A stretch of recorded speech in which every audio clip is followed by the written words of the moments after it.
Good morning, bodyboarding fans, and wow, it is looking absolutely epic out there this morning. I cannot wait to bring you all the action here from round number 8, man on mans this morning, Fabio. And that smile tells a lot right there. I mean, it is pumping out there. It is, Theo. Bom dia para todos vocês aí do Brasil, de Portugal, de todos os países que falam português. Temos condições extremas aqui em Flopos para essa segunda etapa do Circuito Mundial da IBC de 2023. Tenho certeza que vocês vão ter um show tremendo de bodyboard. Vão assistir realmente o que o bodyboard pode fazer em ondas de consequência como essas que estão aqui hoje em Arica. Dio, I was just telling in Portuguese that today we're going to have a great show for sure. Everybody at home will watch some crazy bodyboard extreme, like extreme waves, extreme maneuvers, and I'm pretty sure it will be a great day. Yeah, that's exactly what we want to see, and exactly what you want to see in Flopos. And let's talk about extreme. We're going to throw to the highlights of day number 4 of competition, where we saw a couple of 10-pointers being thrown down. So we'll be back right after these highlights, and then we're talking you guys through heat number 1 of round number 8.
All right, welcome back. That was some high octane, high energy highlights over there, Fabio. And talk about the wind quickly. I think the technical team has put out an advisory and saying that they're going to be monitoring the conditions closely, because if the wind comes up, it's unsafe and they will have to stop the day's competition. So maybe you want to tell our Portuguese fans as well. Yeah, I will. Estamos esperando aqui vento para hoje, então a direção técnica do evento disse que está on. Agora realmente tem um vento bom, não é um terral, não é um offshore perfeito, mas ele está vindo de lateral aqui, então ele está fazendo as ondas ficarem boas, mas se esse vento mudar um pouquinho de direção, a direção técnica vai parar o evento, porque o mar está bem grande ainda. We can see sets still like weight 10 to maybe 12 foot or maybe more sometimes. Sometimes so the technical director told us if the wind is going to be picking up too much, we probably going to stop in the middle of the round. But now, let's forget about the wind, Dion, because it's been such a good waves, big waves. So that's what the riders want to see here in Arica, especially with this good. I can say this a good direction for the wind now. It's like it's not a straight offshore, but it's side offshore, and looks very good actually. Yeah, blowing into the rights a bit more, so holding those right handers nice and open. And let's talk about this next heat, and let's talk a little bit the upcoming heats as well. Sammy Martino. Every morning, Sammy has had the first heat, so he's always been the guinea pig since the start of the event, and he's been doing really well. But he's up against the only Peruvian that's left in the event, and we've known the Peruvians have been doing exceptionally well throughout the event, but just falling short between round 6 and 7. So I reckon these type of conditions might suit Sammy a bit better, because having mentioned yesterday, it's the wave, the right hand is very similar to a wave back home, and he feels very comfortable on that. So that's a point that we need to look out for during this heat. Christopher Bayona, he's going to love those lefts. Yeah, but we cannot count out Christopher Bayona. This kid is doing a great job in this event. He always finds those lefts, always, and he's doing like some great maneuvers as well. So it will be a nice battle, Dion, the Peruvian against the Hawaiian. We're going to have a 30 minutes heat. No limit of waves, so the riders can choose any waves they want, like how many waves they want, and for sure 2 best waves will count on this round. And that's the cool thing about the man-on-man. You get to surf as many waves as you can, just you and another guy, and that's as good as it gets. So it'll be very interesting to see the strategies between Christopher and Sammy. Sammy will be a little bit wary of the lefts. He will go on them if he sees a really good one. He'll definitely go on this list, but he'll be focusing, we have said it, but he's going to be looking at those rights, and we saw a couple of big bowls. So I won't be surprised if Sammy's going to be throwing out some big maneuvers, ending up in like the 17, 18 point mark. And Christopher Bayona, well, if he's left unchecked and unchallenged on those left-handers, we're in for a treat, because we're going to see some high-scoring maneuvers in this heat, and that's a for sure. And I just saw Jared Houston doing a big air reverse. Not air reverse, air forward on the rights. So there is conditions, there is a lot of possibilities for the riders, and for you guys at home, don't go anywhere, share our link, because today we're gonna have a great bodyboard show here at the second stop for the 2023 IBC World Tour. The year is just started, and we've been having a great year so far. Yeah, blessed with waves. Antofagasta absolutely pumping. There's Sammy Martino getting into his groove, listening to his music, and just really getting him. It's so good to see him back in full swing.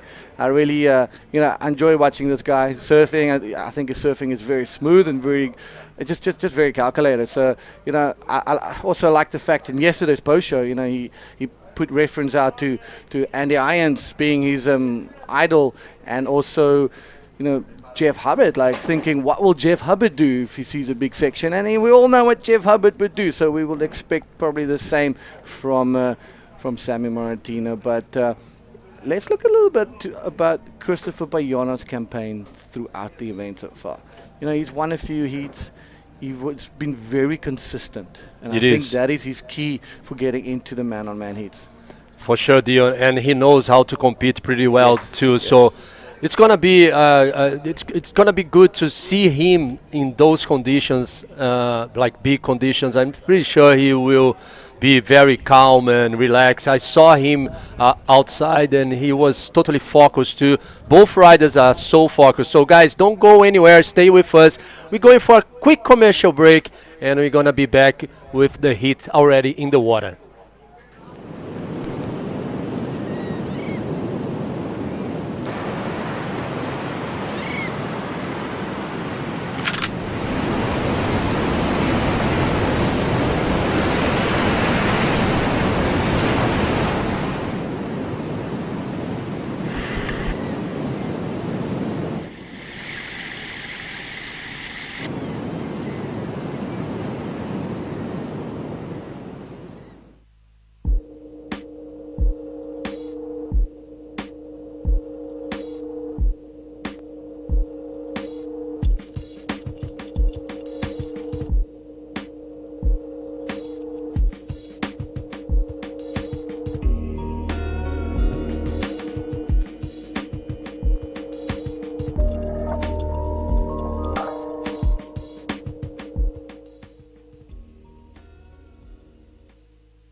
We are back, everyone. We are here at the 2023 Arica Cultura Bodyboard, me and Dion. For you guys, will be a great day. Of course, we told you guys already. But let's talk a little bit about our safe patrol. Like the other day, the pilot from our jet Yeah, that ski. jet ski pilot is mental. I mean, he's a seasoned ski rescue pilot as well. I mean, he tows with the big boys, and look at this here. We can see that set approaching, but water patrol here is critical, It is. especially today. So a big thanks for all the safety patrols. Without them, we cannot start the event. Actually, we're kind of just waiting for him. I yeah, believe. but they are ready there, and conditions are clean. You guys can see now from our drone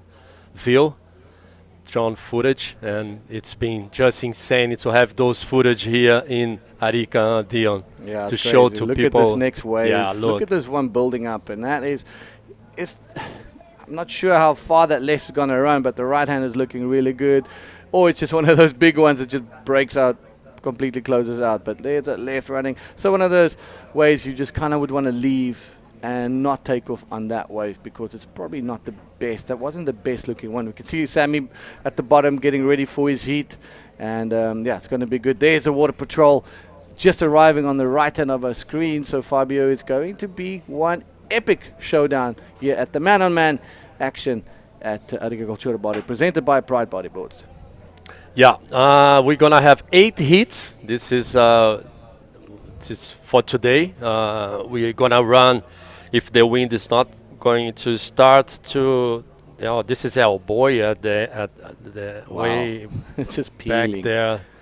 And yesterday we saw some bodyboards enjoying El Boy too. I think it was Dudu Pedra and Jared Houston.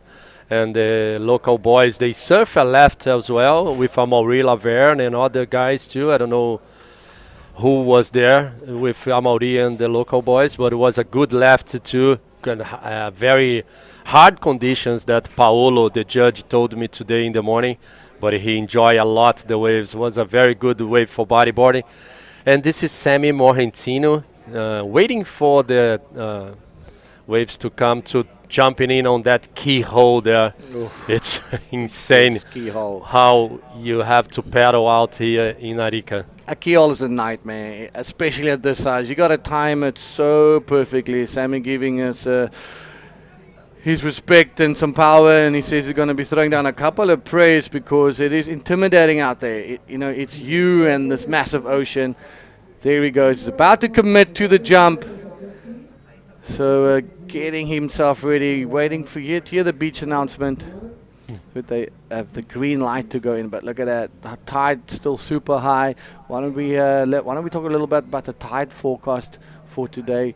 And maybe if you can pull it up on your device, we can have a look. See, so Sammy going back. We're just waiting for the green light from the technical director. There's actually Dion. I think he will go on the other side. Maybe join the jet ski. Enjoying the jet ski, yeah, I think that's idea. It. Let's stay with Sammy, but let's also look for Christopher Bayona, our rider in yellow. So if the drone can sniff him out for us, it'll be great just to see where he is in the lineup. Definitely Sammy going for the more sensible approach in these big conditions. So we'll, I think that's a good call. Going right, he's got some time to make it to the back, and it's just a lot safer than getting grinded over the rocks. Yeah, for sure. On a big set. And it's not easy to go. There's another seal washed up over there. Unfortunately, yesterday we've seen now 2 seals that have perished in the big conditions lying. There's one over there, unfortunately, one a little bit further up the parking lot. So quite sad to see them. But the waves were incredibly big. So fatigue and getting knocked and washed on these rocks is probably the cause of the injuries. Yeah. And this is the stairs to jumping in the water. That's a way better channel, let's say, on this side. And here he goes. He's in the water already. Let's see if the jet ski will help him. I don't know, Dion. I don't know, because we only have one jet ski in the water, so that's why the jet ski needs to be attention on those 2 riders. But I'm pretty sure he will help Sammy. Yeah, I want to know, where is Christopher Bayona? Yeah, maybe if our drone can find that Mr. Christopher Bayona from Peru, whether he's going through the keyhole or whether he's also opting for the jet ski assist to get out. So today, I think the guys are allowed to use the jet ski. The jet ski will take them out of the takeoff area, depending where they are, and then they would have to paddle back and get back into their priority position, whatever it may be. But it's a big day. Very big day here at El Flopos on Isla Alacrán. If you don't know where we are, we're obviously in the most northern part of Chile, Fabio, bordering Peru. I think the closest town is called Tacna, which is 30 kilometers drive. And there's our man. He's waiting. He's ready. Knives are sharp, ready to go. So Christopher Bayona going through the keyhole successfully without any issue. So good for him. This is round number 8, man on mans. Heat number 1, Christopher Bayona up against Sammy Morgentino. Everybody getting ready, everybody in the lineup, and looking forward to bringing you all the action here from El Flopos. É isso, galera do Peru, pessoal do Peru aí, torcendo muito pro Christopher Bayona. Vai surfar com a camiseta amarela. E o Sammy Morgentino, havaiano, com a camiseta vermelha. So we're gonna start the day. Arica Cultura Bodyboard, hit number 1 in the water already. So both guys are on the takeoff area, and let's see. It will be a good day for us for sure. That's indeed action-packed. And let's before this heat starts in the next couple of seconds, let's just touch on heat number 2. That is a dangerous heat as well. I mean, every heat moving forward now is basically a final. And so all French affair. Maxime Castillo up against Ethan Capdeville. So it's going, that's one of those ones that, the pendulum can swing both ways. You got Maxime, it's looking good, high off his 10-point ride. But this quiet, calculated assassin, Ethan Capdeville, that's very eager to stamp his authority and move into the quarterfinals. So, it's going to be one cracker heat to watch, the heat coming up. It's on, guys. At home, we just start the day here. Round number 8, man-a-man's heat. Sammy and Christopher Bayona. I hope we're gonna have a great day for our sport here in Arica. Big conditions, and here we go. Sammy on the first wave, going right, of course. Lots of speed. You can see already, Dio. He's starting to break. Lots of speed, Fabio. Lots of speed there. Oh my goodness, goes for an invert. A little bit late on the hitting of the section, a little early, I mean. And oh, Sammy is paying a dear price right now, just getting rattled. You know what? I think he did it in such a way, like, let me get a beat down, let me just rattle and settle the nerves. And okay, that's as heavy as it's gonna come. We're going to see Sammy back in action. Yeah, it's good to start with a wave already, you know, Dion. It was a big wave. He started to using the legs there to control the speed. There's a lot of speed on those rides. And quick turn there and all high lines. That's how Sammy is doing on these rides. And it was too late when he hit that leap there. But it was good, like you said, like just to like, okay, I'm here. Big waves, okay, I'm done. Yeah. And next wave, pretty sure he will do better. So first priority now with Christopher Bayona. The guys, they're gonna use the priority, but it's too big. Like, doesn't matter the priority today too much. Actually, it is matters when you winning the heat and you have to block the other guy. But it's so many options today. It's big. It's big, really big. That is gigantic. And this next wave looking even sweeter. Yeah, Sammy I think just settling his nerves. And the priority system, you know, I think is very, very crucial, maybe in the later parts of the heat. Yeah. But you will also see guys not unnecessarily wanting to drop in and burn someone, because common sense need to prevail first and foremost, and not to put yourself and your fellow competitor in a spot of bother. Sammy just getting a free underwater tour courtesy of Flopos and enjoying a cup of tea down there with good old mate SpongeBob. But there is our water patrol offering assistance. Sammy saying, "I'm all good, mate." You get to duck dive a couple of couple of big ones on that exchange. So I think nerves also. The first heat of the day, Fabio, it's always like, you know, the most nervous heats. Everybody's watching, everybody's looking at the water. They've been watching it for quite some time, but you know, now you're actually in there, the first athletes to take to the water and kind of still finding your feet, finding some rhythm, trying to see which waves are the ones that you're going to get some scoring potential on. And we might not see a lot of waves being ridden. And that's another thing, because you're going to have a lot of big bumps coming through, and the mid to smaller waves will probably be chosen because the left-hander might be a bit better on that one. But the risk is you move a little bit closer, you're going to get the cleanup sets on your head. Yeah, for sure, Dion. It's today will be like less waves, but the riders need to find those best opportunities, because it's not easy to get those sets on the head for sure, especially on the lefts. I would say, like, because on the rights sometimes you can like just paddle to the left side of your screen and you can manage to go through the channel, but it's still like very dangerous on the rights too. But for sure, in my opinion, the lefts it's way more dangerous today. But of course you can grab a wave and a big barrel and take a 10. It's easier. High risk, high reward. One of those situations today where we'll be seeing, you know, not a lot of waves ridden, but we're going to see some big scores. When the guys go left, they're going to get rewarded for sure.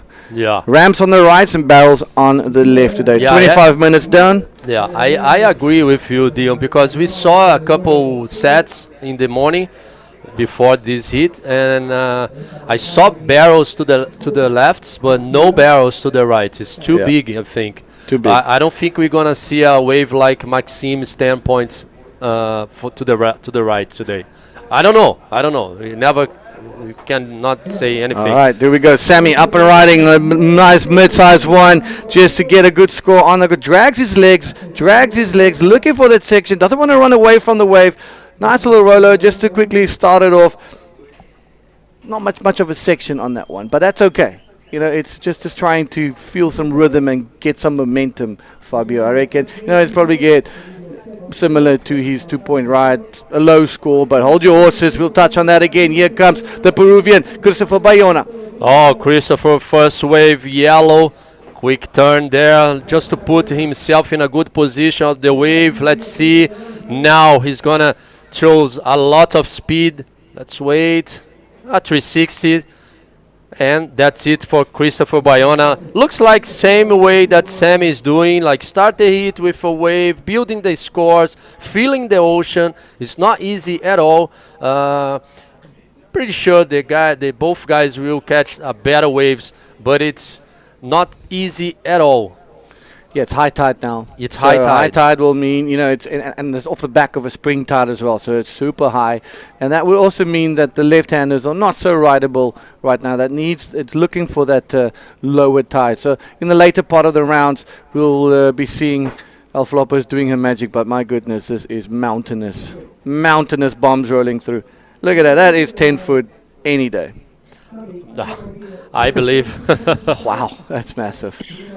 That is just massive. I mean, that end section, 6 foot. Well, this is this is it. Look at that, another cracker of a left running through there. So there are few and far between, but it's difficult to make it out there. Oh my, wow. It is happening here at Flopos this morning. Round 8, heat number 1, Sammy Martina up against Christopher Bayona. Both of them opening the count with some small rides, just testing out Flopos and just getting a feel for the energy in the water, because there is a lot of that to go around. Well, Fabio, that was some beautiful waves that just rolled in. Yeah, Dion. Let's see. Sammy with first priority now. I don't know, I think he's putting himself to the right, because we can see the white water, like doing like a kind of triangle there. Yeah. So the other side of this white water, more to the right side of your screens at home, is the left. And where Sammy's position is to the right. This is the replay for first wave of yellow. Yeah, it's a little bit of texture on the face of the wave, so it's hard to control your rail. And Christopher doing really well, dropping his legs and then keeping. Oh, here we go, Sammy on the left-hander.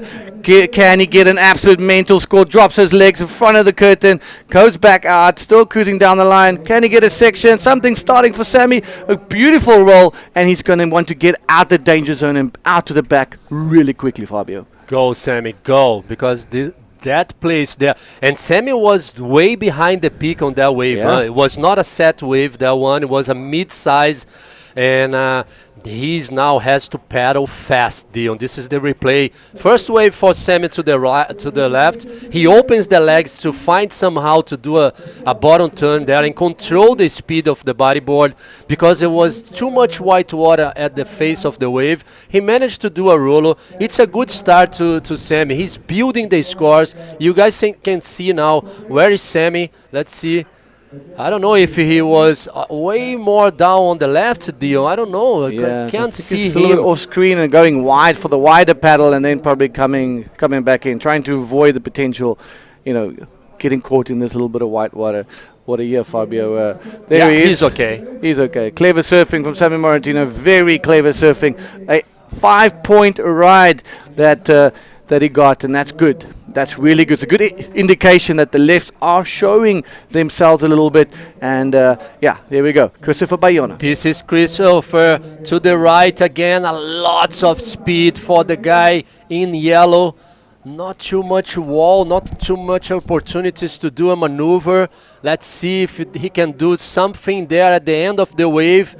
No, it was just an in and out. It was a big wave for Christopher Bayona, but the wave didn't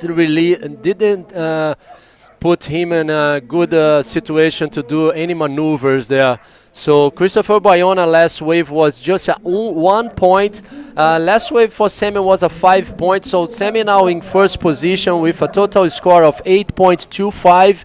Christopher Bayona needs a 5.60. So Sammy is doing the same. He's working the same way as he was doing in the other days, Dion. Start catching waves. Don't wait too much. I think that's what he put on his head to work it out on those hits.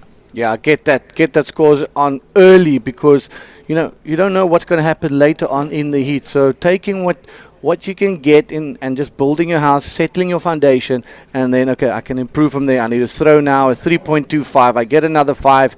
I'm going to be in a good position. Right now, he is leading this heat, and Christopher Bayona needs a 5.6 to take it away from Sammy. Sammy keeping exceptionally busy, turning and burning on this one, letting go. No priority assigned yet. So you'll see on the left of the screen by the red and the yellow, we just saw a 1 popping up, and Sammy Martino getting that a priority again. And that's, it's good. He's got a good rhythm. He's settling in. Christopher Bayona looking on those big right-handers. Unfortunately, the wall's a little bit too short on some of on his way selection, so a lot of speed, big bottom turn takeoff, and then it just kind of washes over and goes a bit flat. So let's see what Sammy's going to do on this one. I think Sammy saw a set, it's coming in outside. I'm pretty sure about that. That's why he's paddling fast now. Some lines coming in. Look at this, Dion.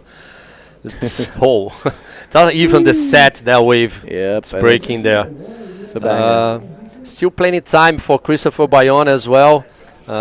These hits will be 30 minutes, like we said before. They can surf as much waves they want. Past 2 scores will count. This is hit number 1 for today.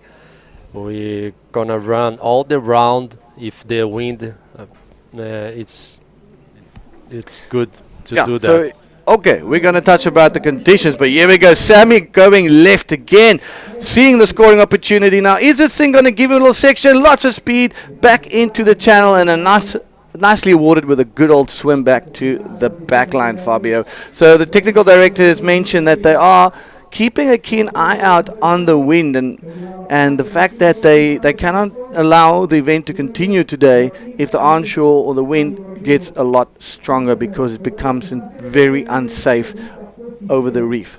Yeah, and yesterday, Dion, to you guys at home, the Marines closed the island. Yeah. It was like nobody can be in the island walking or watching the waves. They close everything here. Look, it was special. Yesterday was something to behold. Like, back in Cape Town and Brazil, you get to see big swell. But this was a special big swell. It was a crazy big. But look at that. That is still massive. You see someone scratching really hard there. Was Sammy. Here we go. Christopher Bayona. Oh, Christopher again going right. Find a nice wave there. Let's see if there is any chance to him to hit the lip.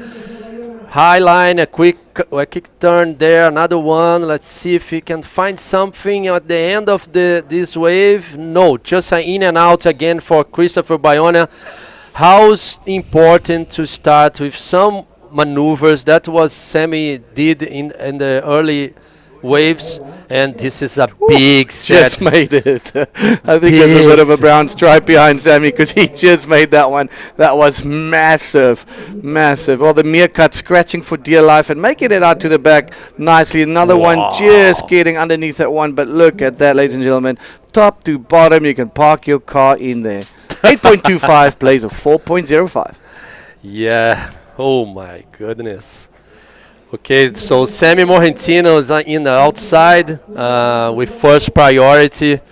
I'm pretty sure he will try to find some rights. Now let's see if I'm correct or not, because the wind is got a little bit more strong now, I think, huh, Dion? Yeah, it's beautiful, this offshore, cross-shore that we got there. It's beautiful side shore. It's really good. It's much better than the onshore, and we know that by 11 o'clock she might make an appearance and in the party sooner, but hopefully she's nice to us, like she's been the last couple of days. We really had, it's very rare that you can compete until 1, 2 o'clock, and we've had that. And, Fabio can take us through a little bit about talk a bit about the conditions and the wind that we have right now.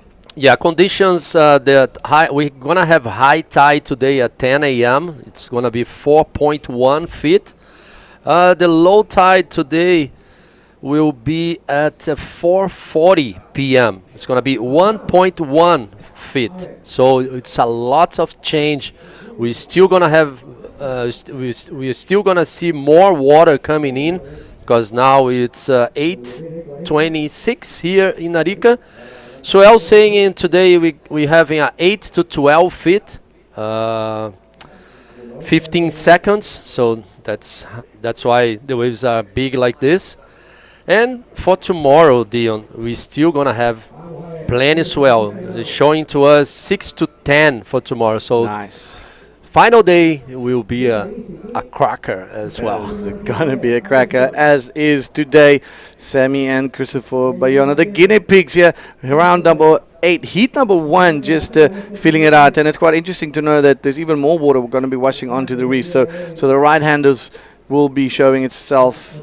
It's, you know what, I guess we can't say that the right and left will show itself. It's really big. So, you know, there's left-handers, there's right-handers, but you know the risk associated to that is very big. So the guys really need to pick their position in the lineup carefully. Having watched it for a very long time, Sammy's now moved across and is looking for those right-handers. You can see he's now more on the right-hand peak, and Christopher Bayona letting that one go. But Sammy looking for that big one because he's sitting a bit deeper, and when he gets this opportunity to turn, he's going to take off one of those that's got that long warping wall.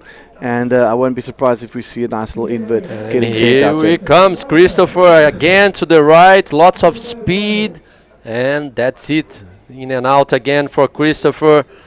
Last wave for him was a 1.40. I'm pretty sure this wave was be a little bit less, and this is a huge set. I hope Sam is okay. Oh my God, look this. There he is in front of this wave. Oh my goodness, we need to keep our eyes on him. That is 2 big waves, and he manages to get under that. The ski's going to start turning and looking out for him very keenly. That was a big wave. How big was that? That was touching the 12-foot mark. That's one of the rare big ones. There's another one. There's Sammy again getting his duck dive exercises on. Popping up at the back there. Now he's just going to go with the whitewater bit, trying to get washed across. There's our water patrol right on top of Sammy. He's going to reach out and grab that handle and boom, out of the danger zone. I bet you he is massive sigh of relief, and this is exactly why we have a guy of this caliber on the rescue sled, taking them out of the impact zone, which they are allowed to do. They're allowed to fetch them in the impact zone, out of the danger areas, and they have to drop them on the side, and the athletes need to make their way back into the lineup, and that is not to affect the priority system at all. Sammy looking absolutely fine. Nothing new to him. No stranger to danger. Coming from Hawaii, you learn to duck dive really quickly when you go surf some of those big waves. Pipe, Honolulu, you know, any one of those waves, you got to know what you're doing. Yeah, for sure. And I'm just like, I really like what he told us. Like, he's very respectful for this wave here. He's scary for the lefts, but he goes to the lefts. He don't care, but he respects a lot. I think all the big wave surfers, they are like this. Like, it's not. You have to be a little bit of scare. You have to be like watching the ocean, especially on those big days. You know, like. People from outside think they are so fearless. Yeah, they are fearless, but of course they are. Sometimes you scare for sure. You have to watch the waves. You have to take care, and that's what put them better and better. You know. Exactly, and they train for these conditions. Yeah, they literally go and swim out in these positions. Look at this, a 10, 12 footer standing up right in front of Sammy.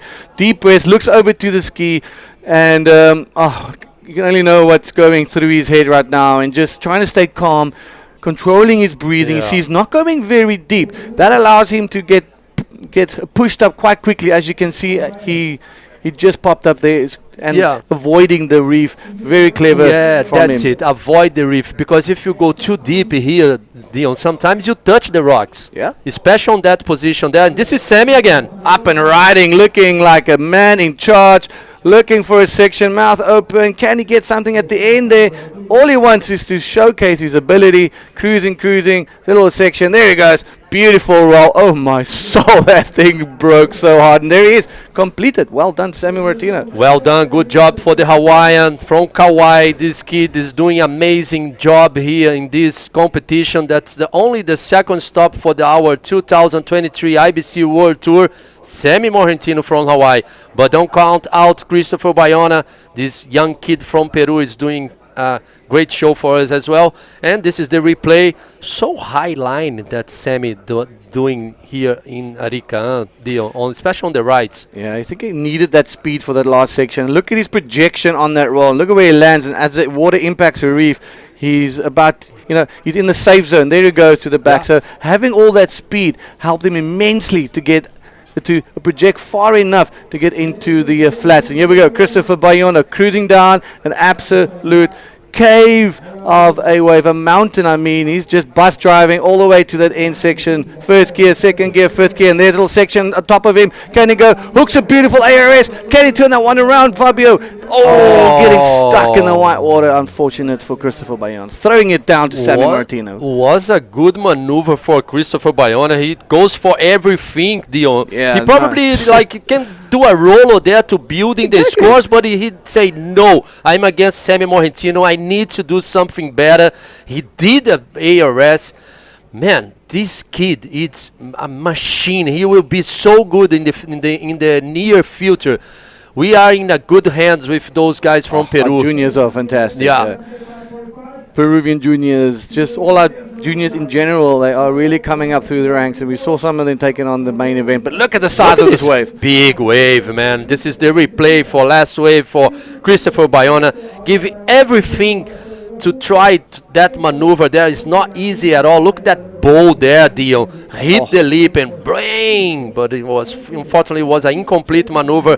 Last wave for yellow, it's 2 points. Last wave for Sammy Morgentino was a 5.50. So now Christopher Bayona needs a 7.85, Dion.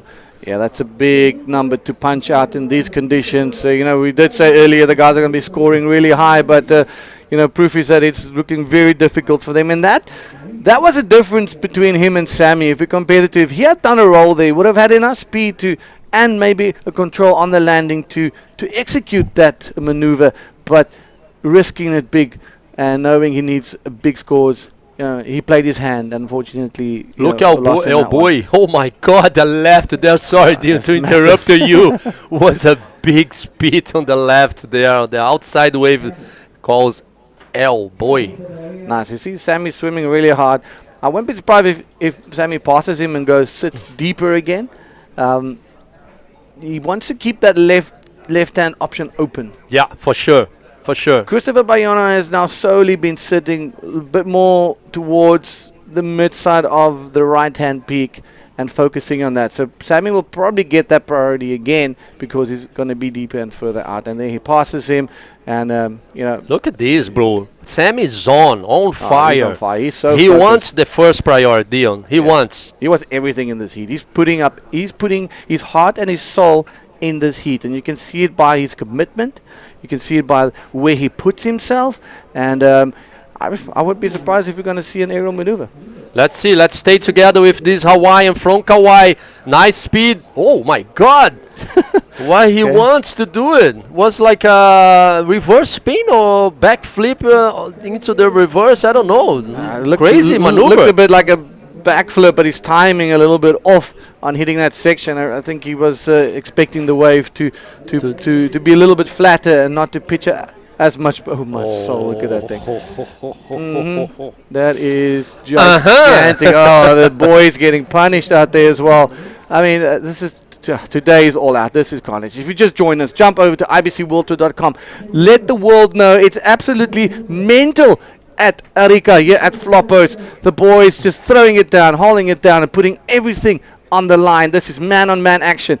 Round number 8, heat number 1. Sammy Martino duck diving these freight trains of white water, and he'll be popping up at the back there. But wowee, man, that is mental. Just let's talk about the timing on this backflip. Yeah, I think he hit too early, and I don't know. Maybe Dion, that right there sometimes pop you up like to fly too much, And I think that's what he was trying to find on that wave there, but unfortunately he didn't complete that maneuver. Still waiting for the scores, but it's not going to change anything there for Sammy Morgentino. It's wild out there. So, like I said, get on the YouTube feeds, share it, and ibcworldtour.com. I mean, you guys want to watch this. This is a date. you do not want to miss. We got Maxime coming up in the next round, and we've got Ethan Capdeville. So 2 explosive French riders. Max high off his 10-pointer. And as we said, Ethan Capdeville looking absolutely sharp. Sharper than a pocket knife. And he is ready to slay some dragons. The kid looking absolutely sharp throughout Antofagasta. His style is flawless. His maneuver execution is exceptional. So a future bright star. But let's look at this one. Another bright star from Peru, Christopher Bayona. Bouncing down the line. Small guy, light frame. There he is, regains good control. Now, can he get something at the end? And he knows that there's nothing. You can see the disappointment in the young man's face. He's really trying hard to get a good score, and just a little bit frustrated. It is. But he still have 4 minutes and 20 seconds to go.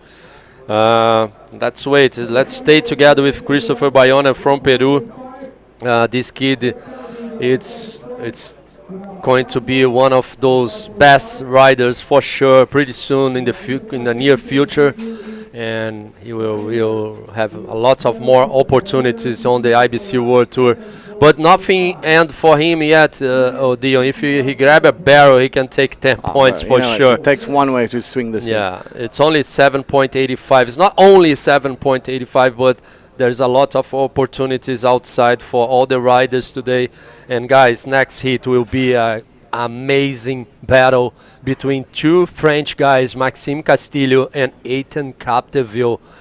Don't go anywhere. Stay with us here because we've been having a great day so far. Big waves, big conditions, not easy at all. And it's so good to watch all the riders performing those crazy maneuvers on these waves today. This is El Boy doing his best impression of Desert Point. So, I mean, we've had everything thrown at us during this event. We've had massive floppers. We've had weird direction floppers. We've had a fun day, which was 2 days ago, and day number 4, a super fun day. The guys just absolutely sending it, 10 points and air reverses and epic inverts.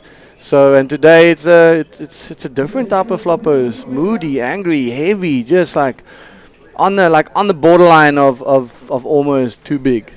And we always, Arica always delivers some big conditions for the bodyboards, because I was checking the forecast yesterday night, and I saw the next week will be flat here in Arica, almost crazy. Flat, like 2 to 3 foot. So how we are so glad that we are so lucky to receive every year a good swell, and actually a big swell, because last year we received a big swell as well. Perfect swell. I mean, that was perfect direction, perfect everything. So finals day tomorrow, and we're sure to maybe have another very fun day for finals day. 7 heats on finals day, quarter semis and final. Today we hopefully can run 8 of these around 8 heats, all of them, and start with a clean slate come finals day. So 1 minute and 50 seconds to go. Sammy Moratino holding it down with a 5 and a 5.5, and Christopher Bayoni a little bit out of sync with the ocean, and maybe a little bit rattled because things are pretty gnarly out there with a 2 and a 2.65, Fabio. Yeah, Christopher. I think Christopher is alone in the water, Dion. I'm pretty sure about that. I don't know if we have... no, Sammy is there. Sammy is more to the right, more on the inside bowl there. And Christopher with first priority. Sam is still now with no second priority. Less than 1 minute 20 seconds to go. Let's go, Christopher. You have first priority, so you can choose any wave. Pessoal do Peru, temos peruano aí na água. Ele está precisando de uma ola para cambiar essa bateria, essa manga. Falta 1 minuto agora. 1 minute to go. Peruvian needs a wave, Dion. He has first priority, so he can choose any wave. One wave only, 7.85. He can change and put him on first priority. This is man-a-man, so only first place goes to the quarterfinals. So now we've been having a Hawaiian on the first quarterfinals. Yeah, it's tense moments out in the water with 30 seconds to go. All it takes is one wave. It's the ocean bringing a wave. That's another question. It looks pretty daunting out there.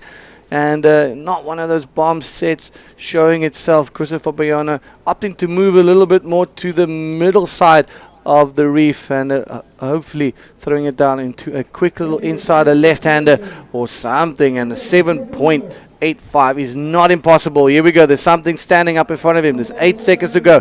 He lets this one go. Sammy's in the sweet spot. Is he going to send it?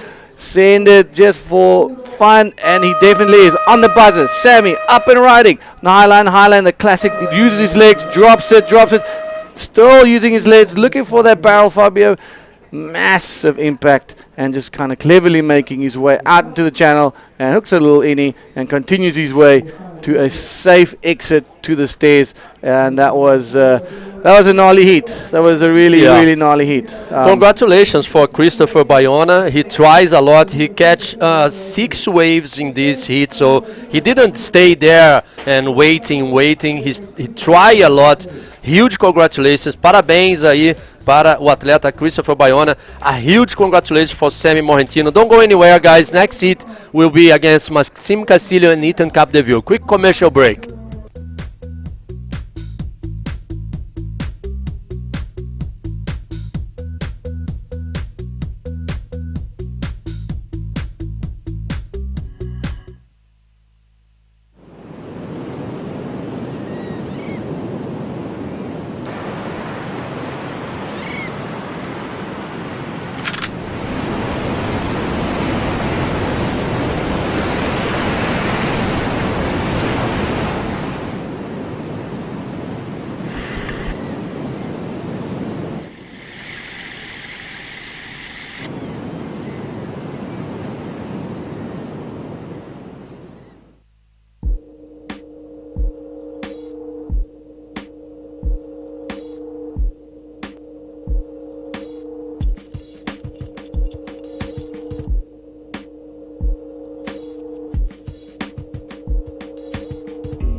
Welcome back, everyone. This is the 5th day of competition at the 2023 Arica Cultura Bodyboard, presented by Pride Bodyboards and Gobierno de Arica y Parinacota. Next to me, a very special guest. He is part of the new generation of the French riders, Nicolas Caponi. Thank you for being here with me. Merci beaucoup. Merci à toi de m'avoir invité pour commenter la série des Français. Du coup, Ethan et Maxime, attention, on a déjà Maxime qui s'est lancé sur une vague. C'est très compliqué les vagues aujourd'hui. Donc les riders, ils ont 30 minutes pour s'exprimer. On va voir ce que ça donne. That's right, 30 minutes heats, and yes, we brought Nico because he is a former world champion, of course, our wildcard for Itacoachara, but let's just go to the water to see this, because you guys have no idea how the waves are looking out there. They're huge, they're dangerous, but these guys are capable to surf here.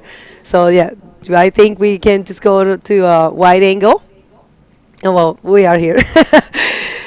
So Nico, for you to be here in Arica, you know, this year coming from junior, I mean, you will be competing the whole year. So how's the feeling just to be here? Bah, déjà première fois en Amérique du Sud, donc franchement c'est incroyable puisqu'on on est une grosse team de Français cette année, donc on se soutient. Il y a pour Fabien et Ethan, c'est notre première fois à Arica, Ouais. donc sur une vraie vague, une vraie grosse vague pour le bodyboard, c'est vraiment top qu'on vive ça, quoi. C'est super.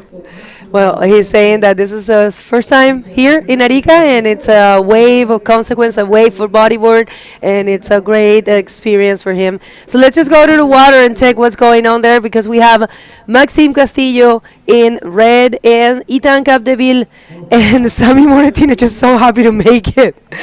That was so tough. Did you see the size of the waves we had for Sammy and Nicola and Christopher Bayona heat? That was so impressive.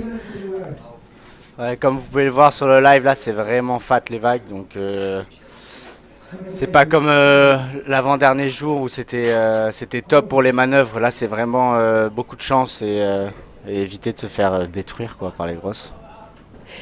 And on sont les Français. Let us know where you at, and if you're tuning in right now, you can ask whatever you want to Nicolas Caponi. He's our wild card for Itacoachara Pro, the event that we are living right after this. When are you flying to Itacoachara? On part mercredi pour Itacoatiara, donc ça va s'enchaîner très vite. Mais comme nous, comme nous.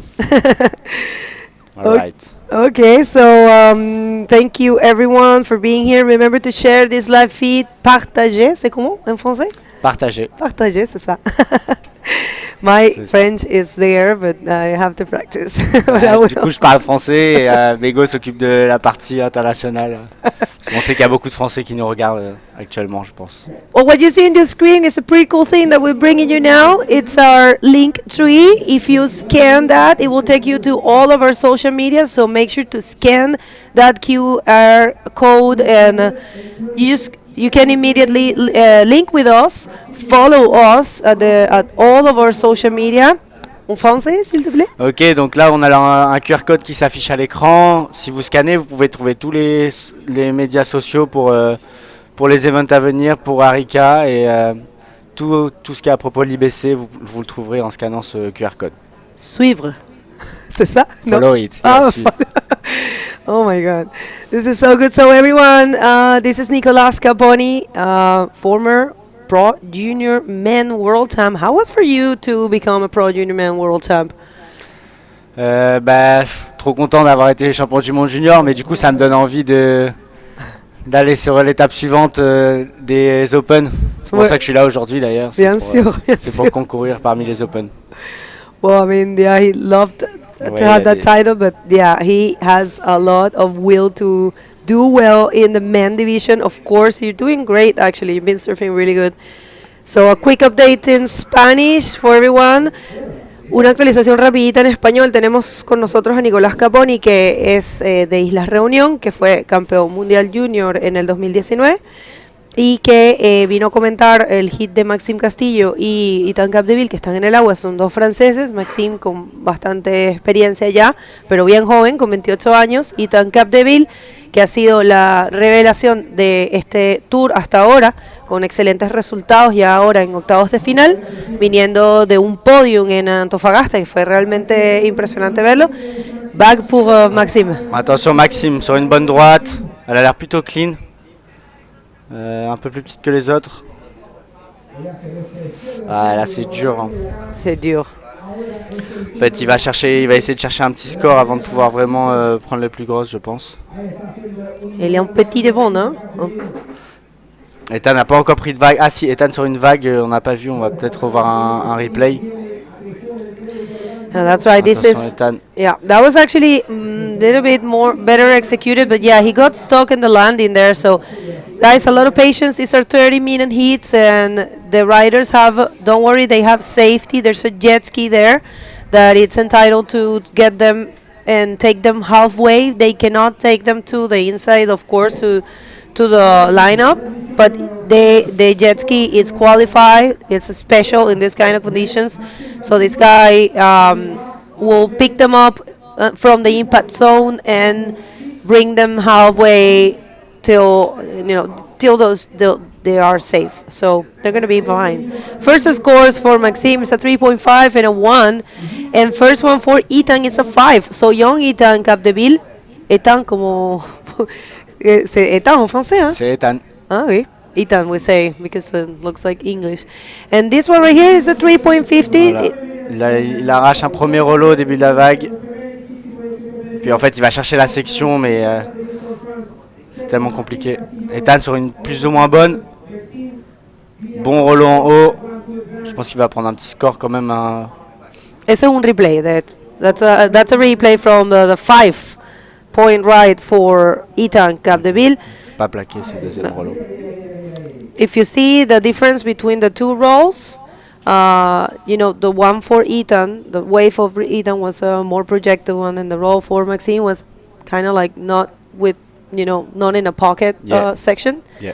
So that's why Ethan gets a 5 and Maxime gets a 3.5. It's going to be interesting to see. Well, Maxime coming from doing the first 10 of his career on last day of competition, that was really impressive. Ouais, on en parlait juste avant. Okay, we're going to get back to that, but we have Dion ready with Sammy Mortino for the interview. Dion, go ahead, please. All right, good morning, everybody back here. Sammy, I guess it's a matter of just getting the job done, getting into that quarters. It's gnarly out there. You took an absolute tower on the head. Take us through your experience of this monumental moment here at Flopos. Oh yeah, so I knew it was going to be a difficult heat going out there with the conditions right now. It's like a step down from yesterday, like a little bit cleaner, not as much water moving. There's still a ton of water moving, but I just knew like I have to kind of just get a couple mediocre scores to kind of have a little house built, Right now all it takes is one good section, you can get a big score, but with all the water moving, it's hard to be in the spot. For those inside ones, the big sets kind of go past the reef on the right, and the left kind of just closes out. So I was like, I'll just pick off a little one on the left, and then did a roll. And then paddling back out, I was like, okay, well, this is kind of risky. Like, you're in the impact zone right now, trying to get another little left. And then, sure enough, a 10-footer came in and just landed, like, right on me. And, yeah, I got worked. Like, freaking worked. Straight to the bottom, hit the bottom, came up, one more wave on the head. Luckily, the jet ski was there to grab me. Thank God. Like, I really wouldn't have wanted to get thrown into the rocks on that one. And yeah, it's strategy out there right now, for sure. Yeah, kind of just picking out, just feeling for it and picking out and just being in the right place at the right time, I guess. But quarterfinals, it's a dream come true for you. It's your best performance here, and I'm sure all of that hard work, everything that you've put in now, man, it's quarters. It's as far as you've come in this event, and it's as far as, it just shows your development moving through and challenging all your beasts, and you slayed them today. Yeah, I'm stoked making the quarters here. Definite dream come true. I usually lose like second heat out here, especially coming from the trials, not being on tour and having to fight my way into the main event, and then all the way from round 3 to now quarters is round 9. So I've done 5 heats, like 6 heats, and the momentum's building. Just need to get some good waves and just kind of keep my head down and just keep maintain the focus and momentum. All right, good on you, mate. Quick shout out to anyone back home. Yeah, just all the boys, Big Blaine, Henchman Exotics, everyone watching Bird, Tomba Surf, Black Mountain Surf Wax. There's so much people awake and watching me, and I just want to thank all you guys. It's dream come true out here, and I couldn't have done it without you guys. And yeah, I want to give a big shout out to my mom who's in heaven, who's just been keeping me safe out here. And yeah, I love you, Mom. Thank you. Aloha. Fantastic stuff. Big up back to you guys.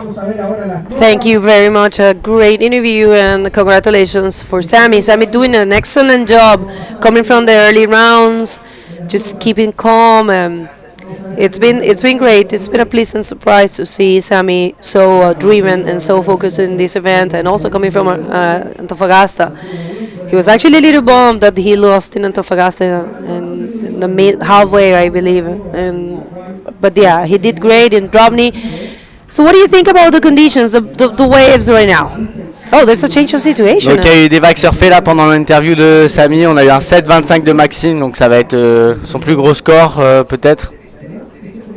On va attendre le replay pour voir tout ça. Bon, les conditions sont très grosses, ça se voit bien sur le live. Mais faut savoir que voilà, il n'y a plus beaucoup de jours. Il reste le final day demain, donc les riders n'avaient pas le choix d'aller dans ces conditions. Et puis, si on vient à Arica, c'est pour repousser les limites, donc ils savent à quoi s'attendre. Well, that's so important what he said in French, guys. Back home, probably you're saying, "Oh, it's very big, it's dangerous." We know. I mean, I think everyone that coming to this event know what they are signing up for. This is one of the most difficult and dangerous waves in the planet, and this is Attention, bodyboarding. Ethan, sur cette vague-là, il lui faut un 5,76 pour prendre la première place. It's possible for him. I mean, 5.75, Ouais, 5.76. il peut les prendre. Je sais pas si ce sera sur cette vague. Je crois qu'il a fait un rollo. C'est pumping. Hein. C'est pumping. Yeah, well, just getting back to that this is what everyone knows you're going to get. I mean, if you sign up for this event, you have to come very prepared. And you were telling me actually he was sick. Oh, this is a replay of the Je 7. pense que c'est le 7.25 de Maxime. La vague, elle a Ça, bon c'est rollo en difficile. perçant Hein? la lèvre. C'est très compliqué à faire. Ouais. C'est pas fini pour sa vague. Bon, Wow, ça yeah. avait l'air galère. Donc faut savoir que hier, Ethan était très malade. S'ils avaient lancé la compétition hier, Ethan n'aurait pas suivi la compétition. Je pense qu'il serait pas rentré à l'eau parce qu'il était très malade. Donc là, il n'est pas dans sa meilleure forme. Mais il est quand même rentré à l'eau, il surfe, il est là. Donc ça fait plaisir qu'il aille mieux. I believe. Well, he was saying that Ethan was sick yesterday, and thanks to God we didn't have the competition because he probably wouldn't be able to surf. And today he's there, and he's feeling better, right? What does he have? Like a flu or like a stomach? Stomach. Oh, everyone is having Yeah. that. I think there's a virus here, guys. You want? there are virus or Right. other thing. I don't know. Maybe it's with food. I don't know, or the water. Everyone, I'm telling you, like from the judges, us, all of us, everyone has been telling me the same thing. So there might be a virus around. So Yeah. huge waves I think and a virus. What could Sure is that. All these things can happen. It happens to me every time I go to Mexico. I get, sick all the time. Yeah. Every time. But yeah, it's because there's different bacteria in different countries, Yeah. And we don't. You're coming from Europe, so this is a very We different don't- place. yeah. Yeah. And you're coming from the Indian Ocean, so this is really far away. So, you told me that the situation in Reunion Island. Oh, wait a second. Maxime qui démarre sur celle-là, non, finalement il la refuse. Je crois qu'il va garder la priorité puisque Ethan il est en bas encore. Well, you coming? I mean, because we have been talking about this. You came all the way from Reunion Island, or you're living right now in France? No, I live in Reunion Island. Oh, so nice. Such a long trip, huh? Oui, 2 jours de voyage pour venir jusqu'au Chili, donc c'est assez long. J'ai fait un petit stop en France, mais ça fait 2 jours de voyage, ouais, ça fait C'est bien. comme quand on va à Maldives, non? C'est la même chose. C'est 2 jours, Yeah. je pense. Oui, presque les mêmes. Well, yeah, he's coming all the way from Reunion Island. It took him 2 days, 4 flights, maybe. Yeah, 2 days of flight. 4. Maybe you took one like 5-hour flight, then another like 16 or 14-hour flight. No. France to Paris, Reunion Island to France, it's 11 hours. Oh. And France to Santiago, it's 14 hours. Right, yeah. Oh, and then the Santiago to Yeah, Arica. yeah. Well, there you have it. A lot of effort from these guys. It's not easy, people, but it's the dream that drives you to come here. And he has a huge will this year. You will be following the tour. You told me you are not studying, not doing it. You're doing the tour this year. That's what you're doing. Yeah, I think I will come to Maldives and then maybe to Morocco. But for sure I come to Fronton. Oh, yeah, you have to. Yeah. Have you been? Yes. Yeah. You love it. Yeah. First time last year, so I love it. Right. I want to go again. Yeah, the fronton. It's where we are going to be closing. We're going to be showing you the calendar. We have some novelties in the calendar now, some changes. We have a change in La Salle Pro, which is change the date. It's right now from the 27. We'll get there.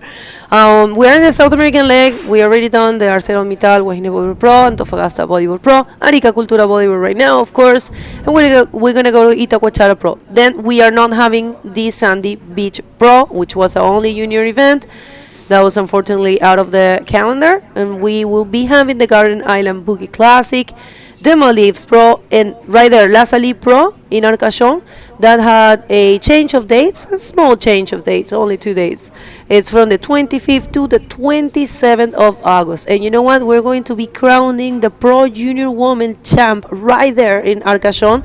It's going to be great in the hands of Nico Padua Ouais. and Ocean Roots. C'est ça, Ocean Roots qui vont s'occuper de la compétition à la Salle pour les titres juniors. Donc ça va être Femenino. Féminin. Féminin. Les titres juniors Ouais. féminins, ça va être vraiment top. One thing that you guys maybe don't know, but this guy surfing in this heat right here, Maxime, it's like the son of this school. So yeah, he's coming from Ocean Roots, and we do have a change in the name for the event in Morocco. I mean, from La Salle we're going to Sintra, and we're going to see the Morocco Bodyboarding Pro, which is we're going to have actually Brahim Idouche commentating here for the Pierre-Louis Cost heat. So you guys have to tune in, and we are going to have also Ricardo Josmanino commentating for the Joel Rodriguez heat. So that's our guest for today. And we have Madi Valero. Madi, kisses. I'm trying to read you guys. On sont les Français, on sont les Réunionnais. We're trying to read you. If you want to ask something to Capo, Nicolas Caponi, you can do now. Ok, Maxime sur la vague maintenant.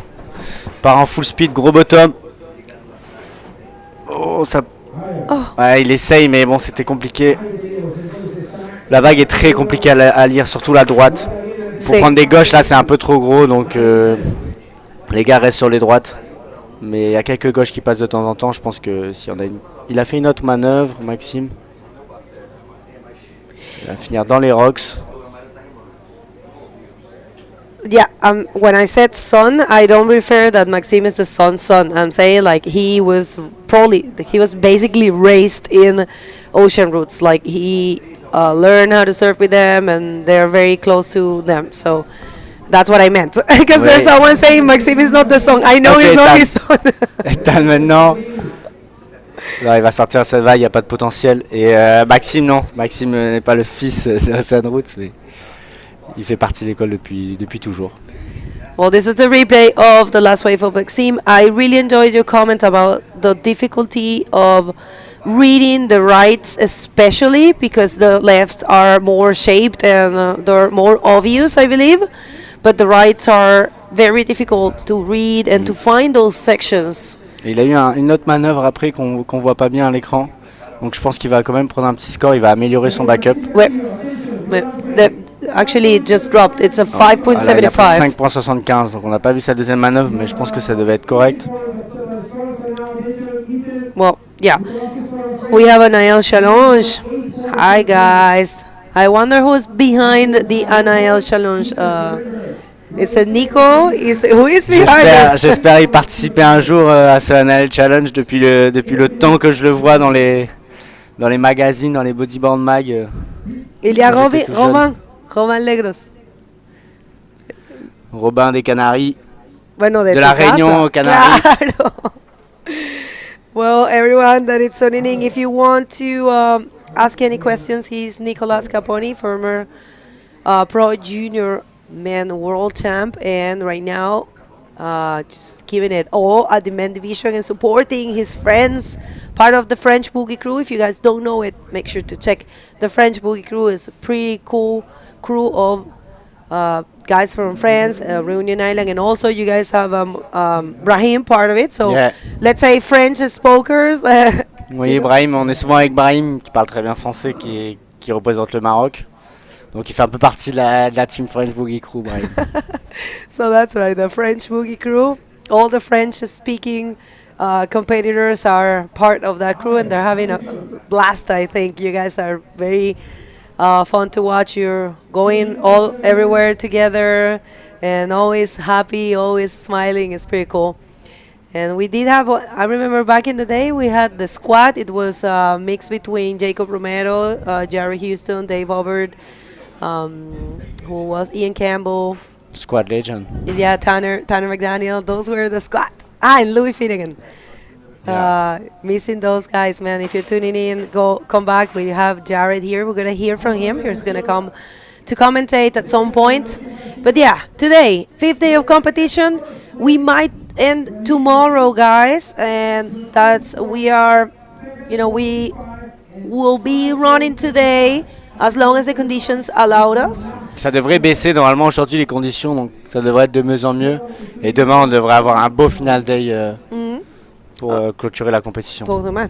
Bon, no, ahí no entendí. I didn't get that. Well, tomorrow, yeah, we will have a nice final day tomorrow. Right. I did understand them. Oh my God, I don't trust myself. So yeah, tomorrow I think it's going to be great. Today we will be continuing. Oh well, that's a Ethan bomb. qui a hésité. Ethan, il lui faut un 8 points pour passer devant Maxime. Donc il en est largement capable. Encore faut-il qu'il trouve la bonne vague parce que c'est toujours pas évident. Okay, so look, we have a few people. We have Davo. Loving you, Davo. You have to come to Maxime the sur tour. cette vague, non, pas de potentiel. Alors Nicolas, what is your favorite maneuver? So I think my favorite maneuver is reversal. Oh yeah? I love it. Do you do it equally as good to rights and lefts, or only to one side? No, better than left. Oh, you're Yeah. a leftover. Yeah, for sure. I am leftover, but I serve some right too. That's good. That's good. I am a leftover too. But yeah, you have to push yourself to serve the other way, you know. It's going to be interesting in Itacoachara because, you know, the shape of the wave is really good, but it's very different. You know, it's a short, kind of like a short break. Yeah. And it's very powerful. But you have rights and lefts. Yeah. Very good. Yeah, I love it. So you're going to, you've been to Itacoachara? No, I've never been, but I love this type of condition. I love the short break during the compete. You're going to fall in love with Itacoachara. That's coming up. And yes, we do have some wind. And I had a word from our technical director and our Il y a head du vent judge. qui rentre Ethan sur une vague qui a l'air... C'était une grosse. That was a good decision, actually. If he would have continued, I don't know what could have happened. Ok. Donc ouais, on a du vent qui rentre là, donc on va voir ce qui se passe pour les prochains hits. Quand les conditions deviennent vraiment pas bien, ils n'hésitent pas à arrêter la compétition. C'est ce qu'on a fait les jours précédents. La compétition, elle s'arrête toujours vers midi. On ne pousse jamais après parce que y a le vent qui lève et c'est pas optimal. Yes, our head judge told me that if the wind picks up too much, they will resume the competition. They don't want to risk anyone. Of course, it's good just to throw a few hits. I mean, also, I think, Nico, you guys and many people, it's been prepared for surfing these conditions. And even the audience as well. This is Arica, kind of like we know that this would happen, you know. We will have a big day for sure. But yeah, no one wants win, for sure. So we're going to see what happens. So far, we're still running. I believe probably we're going to do a couple more hits. But yeah, you guys make sure to follow us. We have a pretty cool Linktree QR that we're going to be showing throughout the Linktree QR. We are going to be showing you that. You just have to scan it, and it will take you to all of our social media. And this is a voilà. wave here. Le QR code qui s'affiche si vous voulez suivre tout ce qui va se passer pour la suite. Ethan qui démarre une vague. Il sait qu'il lui faut un 8 points pour passer. Il sait qu'il lui reste 2 minutes. Donc il va falloir qu'il score. Voilà, là il envoie son... Well, that's a Encore une autre manœuvre. Invert rollo, c'est pas mal du tout. La vague c'était pas une grosse vague de série, mais on va voir ce que les juges en pensent. I love how you in French, you don't say it's excellent, you say it's not that bad. That is so much. That's like you say like c'est pas mal du tout. Because it always can be better, you know. I know you're very exigent, like with you. And as I know Ethan, nice invert for Ethan, and then he'll on the roller. Yeah, it's just a language thing, I believe. You guys, that's kind of like the way. I think you guys are always very demanding with yourself. You always want to be better, so it calls my attention. So it's not that bad. Well, he gets actually, it's not that bad. Donc, It's a 6.75. il a pris un 6.75, donc il a amélioré son total. Maintenant, il lui faut un 6.26 pour passer devant Maxime. Il reste 1 minute 30, donc ça va être très compliqué, sachant qu'il est loin du line-up. Well, do you think that has to be with the fact that Maxime has a lot of experience competing and Ethan? Maxime, ça fait des années qu'il vient à Arica, donc forcément il a plus d'expérience qu'Ethan. Mais malgré ça, Ethan a fait de très bons résultats. Il a fait 3e à Antofagasta. Ici, il fait minimum 9e. Donc il démarre l'année très très bien et je pense qu'à la fin de l'année, il finira dans le top 10, Ethan, s'il continue sur cette lancée-là. Et bien sûr, Maxime a plus d'expérience sur le spot et sur le tour. Donc ça joue aussi. Well, I was asking him if he thinks that the fact of, well, I said like Maxime has a lot of experience here and definitely, yeah. Link with us, guys. Scan that QR code and it will take you to all of our media, to all of our social media. It's a great tool, so go ahead, it's easy. And then you can support our sport as we have been telling you. It's great to have your support. C'est très important de vous. Ah, je sais pas. C'est comment? De nous supporter, c'est Ouais. très important de supporter l'IBC, voilà. Plus on est, plus on rit. Attention Maxime qui veut démarrer sur sa dernière vague. Il n'ira pas, c'était pour peut-être prendre la priorité pour empêcher Ethan d'y aller. Parce qu'il sait que Ethan est capable de facilement de prendre le score. Well, Il reste this 5 is- secondes. I think Ethan kind of knows it right now. I have to say congratulations. I have to say congratulations to Ethan. Look at that. That's beautiful. It's a sportsmanship. I'm pretty sure Ethan admires and look up to Maxime a lot. Maxime is a great competitor. They're good friends. So, well, ending in the 9th place is a great result for Ethan. Coming from being third in Antofagasta, so good Ouais. points. C'était une série entre copains, donc je pense que dans l'eau ils devaient bien s'entendre. Et voilà, Ethan qui finit 9e, Maxime qui continue la course. Donc on a toujours des Français dans la compétition, c'est cool. Puis on va voir pour la suite là. Je vais aller voir Ethan comment il se sent parce qu'il était malade, donc Ouais. pas au top de sa forme. Tu veux dire quelque chose? Do you want to say something else? Bah les gars, continuez à regarder la compétition. On va voir si on va continuer pour aujourd'hui. En tout cas, demain ça va être on. Je pense que le final day, il y aura beaucoup de spectacles et puis on va voir. Il y a le hit de Pierre-Louis dans une série et demie là, donc let's go. Et Amaury. Et Amaury bien sûr. Thank you very much, Nico, and I hope you enjoyed. You guys don't go anywhere. We're going to come back real soon for more action at the 2023 Arica Cultura Bodyboard.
Welcome back, everyone. We are here at the 2023 Arica Cultura Bodyboard, sponsored by Pride Bodyboards and Governo Ariqueño, Arica.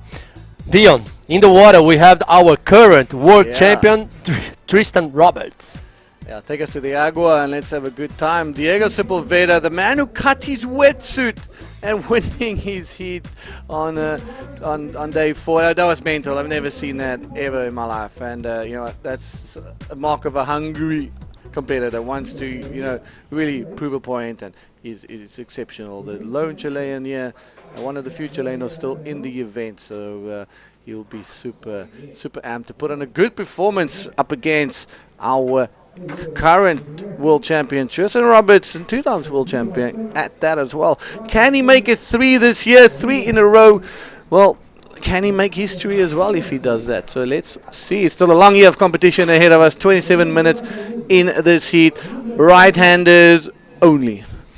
Yeah, Dion, we was outside and we saw that. Like swell, it's the high tide. I think it's putting in this way. Like we need low tide to the left to start to work again. That's why we saw some lefts at the start of the day before the competition start.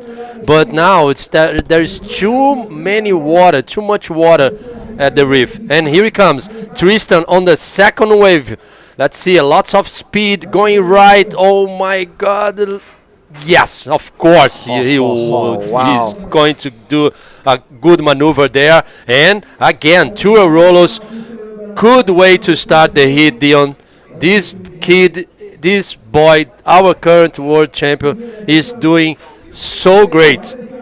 But hold your horses, right, hot on his heels. Diego Sepulveda bouncing around this one, just trying to regain his control. He's looking at that section down the line. There's a little bottom turn. He's going to wait for it. The wave just going a little bit flat, but there it is. Nice little rolo. Bit of a heavy landing. Hopefully he manages to hold on to that one. I can't see him in there, so I'm sure he has stuck that landing. Tristan Roberts just opening his account with an absolute stonker. That's going to be a really big score. We have not seen 2 rolls like that. One on the first section and the one at the end section as well. Beautiful roll in the beginning. He's going to probably do that again and then try for a backflip here and there. But it all depends on the type of section that Tristan's going to get. But this is going to be a good score. For sure, Dion. I like what you just said. First rolo at the first part of the on the outside actually, so he managed to do another rolo at the end. So this is Maxime Castillo. He just won the heat against Ethan Capdeville. Congratulations for both riders. Huge congratulations for Maxime. Of course, Ethan Capdeville has been doing so great this year as well. This young kid from France is putting year by year lots of more experience, special on the skills to compete on a man-to-man hit. Yeah, absolutely. Invaluable experience that he's just gained throughout Antofagasta and through here. There we go. This is Diego's little one. Massive little ollie over the little speed bump there. And, not quite getting that section on the first one. Goes around it and looking for that section right at the end. And Diego getting we're still waiting for some scores, so we'll just see. So single maneuver versus 2 maneuvers from Tristan. So we'll have a look see as those scores drop. And then the guys on the ski just standing by there, just tying down something or trying to clean up something. But let's look at this one from Tristan. There's that first section there. Banks a beautiful roll. Look at that projection. Long landing. Boom. Full speed, Fabio. Full control. I mean, again, as a coach, this is what you would teach your athletes.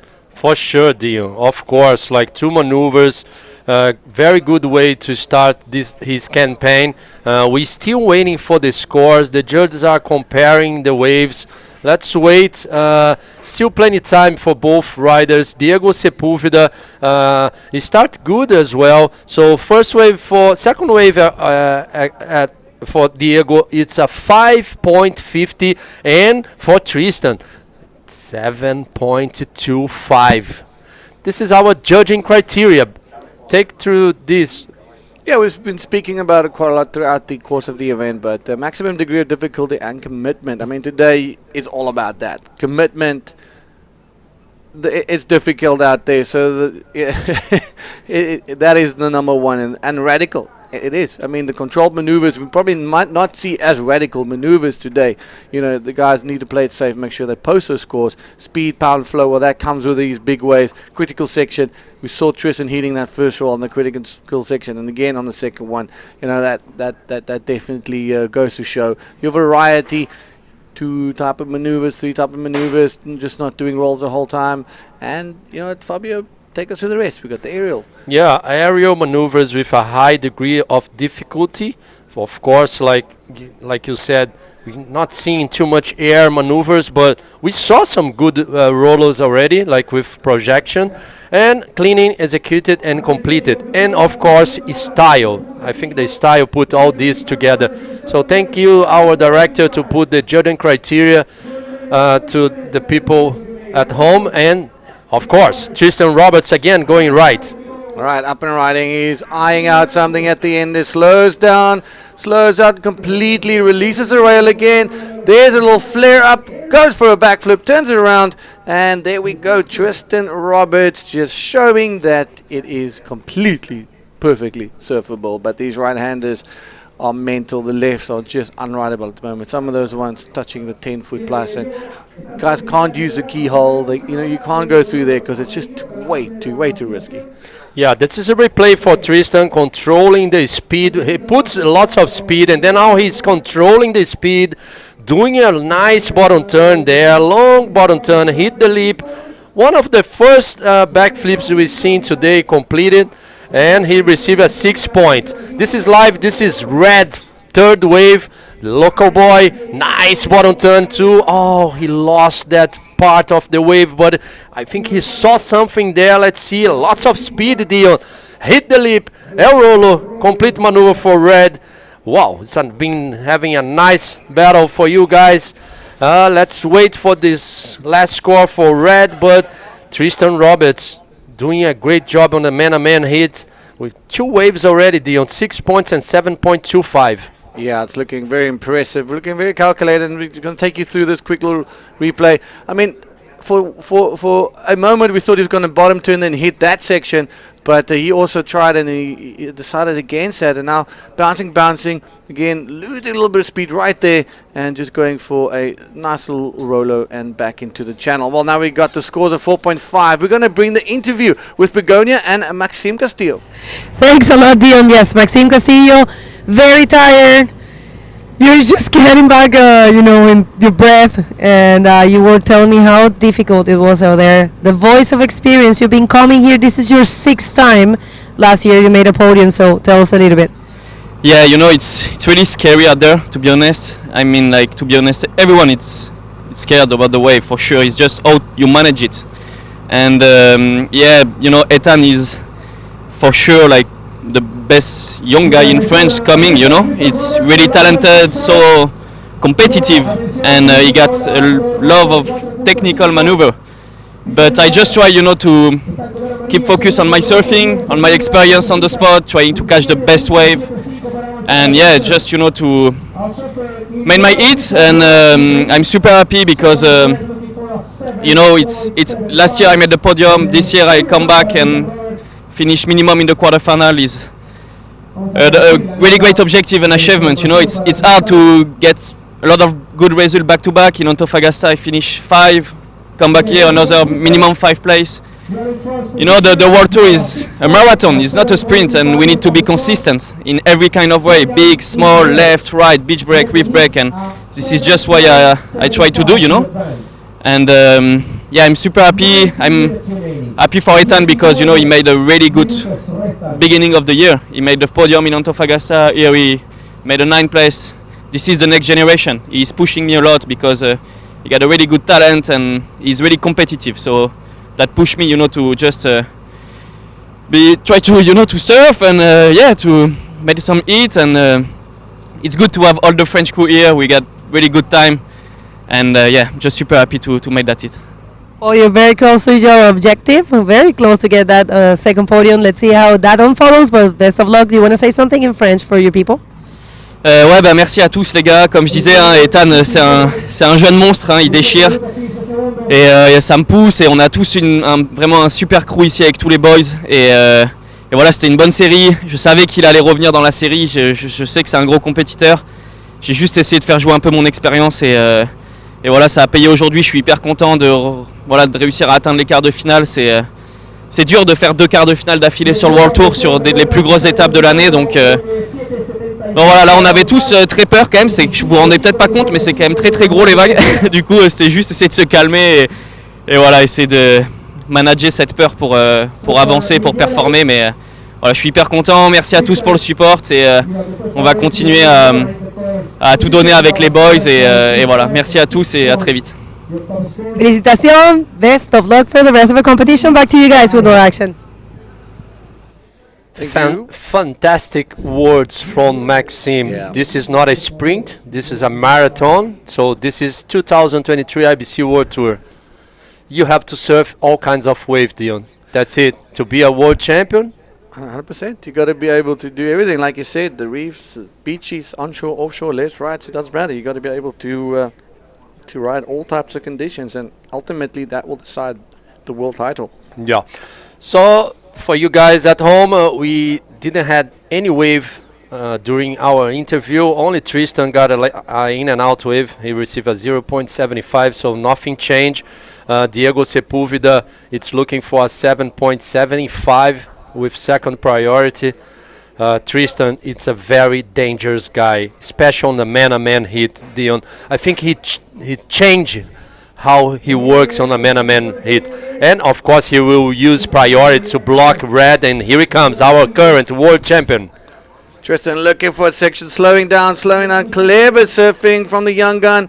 Can he get his little something? Did he use that priority in vain? Did Diego just sell him a lemon? Well, he actually just did. Goes with his yellow jersey, and unfortunately Tristan got a long paddle back with a 0 on the score, and Diego is scratching for dear life as a big bomb set comes through. So both athletes not having a good time out there in this little exchange. One's duck diving and one's got a long swim. Fabio. Tristan Roberts 13.25, a 6 and a 7.25. The 6 was for the backflip, and the 7.25 was for the 2 roll maneuvers. You know what, I think that was a wise decision from Tristan, thinking about it. He probably knows there was something big coming in the back. So it's either going to be him taking it on the head, or it was going to be his competitor using his priority, going down the face, getting back into safety, hopefully posting a score. Fortunately, that didn't happen, but he's a couple of duck dives less than Diego. Smart decision for Tristan, of course. Sepúlveda is still with first priority and still looking for a 7.75. Last wave for Tristan was just a 1 point, just an in and out, and nothing changed for Tristan as well. He's looking for better than 6 points to increase his lead. He's paddling now safe. Huh? He's got a little bird. He's got a bird sitting on his head. Yeah. So that's it. Still plenty time for Diego Sepúlveda. First priority. It's just like it's been a great day so far. Next heat we're gonna have Rodrigo Silva on red against Pierre-Louis Costes in yellow. I love to see how Pierre will do today here on those kind of waves. Of course, Rodrigo, it's a local kid. Dion will be a great battle. Can be a final, that next hit. Actually, all these hits can be a final. So it's a good show for everybody. All right, 14 minutes ago, 13.25 playing at 10. Rodrigo Silva, the local Chilean here from Arica, going to be showcasing his local knowledge in these testing conditions with the, one of the athletes that has got a repertoire as long as they come, PLC, and he's been looking a little bit out of sync and out of rhythm. Hopefully he managed to reset and get himself sorted, because this is going to be a big hit, dude. Yeah, and it's going to be a battle between two Pride Bodyboards team. So Pierre, it's from Pride, and Rodrigo Silva also. It's a Pride team hit. So the brother from Moises Silva, who was earmarked to maybe make it through into these rounds, unfortunately getting knocked out in round number 7. But these two kids have got the utmost potential and the makings of potential world champions as well. As they grow older, already have massive experience under the belt. But talk about experience, 2 times world champion, lots of speed. He's eyeing a little section out there, bombs out of that one, just closing out quickly, and nothing to lose, nothing to gain. Gets back into the lineup with a couple of big bombs offloading on the reef. Here on high tide at Flopos, as we're approaching that 10-minute mark, South African Tristan Roberts sitting in the lead, but closely behind him is Diego Sepulveda. He needs a 7.75. Well, we kind of know what a 7.75 would look like. It would be a very big single explosive maneuver or a nice roll to flip combination, and that would get him potentially into the lead. Next up will be semi-finals. Tomorrow's finals day here at Arica for the 2023 Arica Cultura, presented by Pride Bodyboards and the local Chilean government. Gracias a todos. So looking forward to finals day tomorrow. 7 heats, conditions looking a lot more contestable, a lot more fun. So we'll probably see some seriously technical riding as that thing stands up in front of the boys. So link with us, jump onto that QR code, grab your phone, and link with us, connect with the Bodyboarding World Tour as well as the IBCWorldTour.com for all the information that you might need at your fingertips. It's the calendar, results, live streaming, and everything you can think of. For sure, and you can download as well our rule book in our website. You just scroll all the way down, and there is a place on the left side of the screen that you can download the rules and to be familiarized with those priority system, all the rules for our world tour. There's some big sets coming. I think on the outside, Diego Sepulveda is still holding first priority. Seems to me he's more on the lefts now. And Tristan again in a huge wave. Look this wall, lots of speed, bouncing, control the bodyboard. Let's see. I don't know. Yes, just an in and out for Tristan Roberts again. Last wave for him was a 1 point, nothing changed. I'm pretty sure it will be the same score on that one as well. Still holding first priority, Diego. He's looking for a 7.75. This is only the third hit of the day. Tristan is doing a great job so far, and Dion. He's doing a great job, but he's gonna be keeping his eye on Diego. It makes everyone a little bit nervous seeing Diego sitting on this left-handers, because that is gonna be the highest scoring potential. If he locks into a screamer, it's going to be big, and he completes the barrel, or he completes a roll, it's gonna maybe swing the heat. So it's something that we all need to be very cautious about. Now he's using that local knowledge. He's seen a couple of waves. He knows he's got 10 minutes to go. So ample waves can come through. He just needs that one that tickles the reef a little bit better than the rest, whether it's a big set wave or our mid-size one. Well, mid-size still sitting in the 6 to 8 foot, so nothing small out here today, but I would be very cautious if I was Tristan Roberts. And we see now Pierre-Louis Costes going into the channel on the right, so it's to you guys at home, see the conditions are not easy at all. Everybody is not using the keyhole, Dion. Today it's way more safer. You go out with the channel on the right. That's correct. You got to go down to the stairs, grab the ski or a long swim, back up, rather enter your heat a few minutes earlier, and then take the swim, because the keyhole is just now not a good decision in life and very unsafe. Here he goes. As I was saying, a good big left-hander, a massive bomb, an absolute screamer, a little bit in front of the barrel, but can he end it with a roll or something?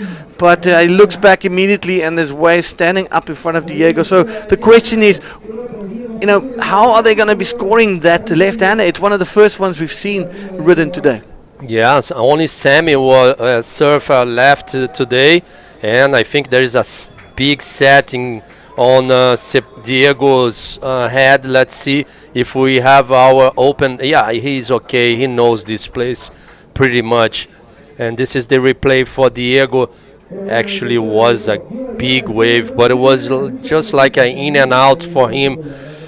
He received only 3.50 Dion, so he didn't change his situation, but he's looking for those lefts. Like you said, it's easier to get a 7.75 on the left than on the right, because the right's not providing some lots of maneuvers for the riders. How big was that wave? Tristan just did that duck dive.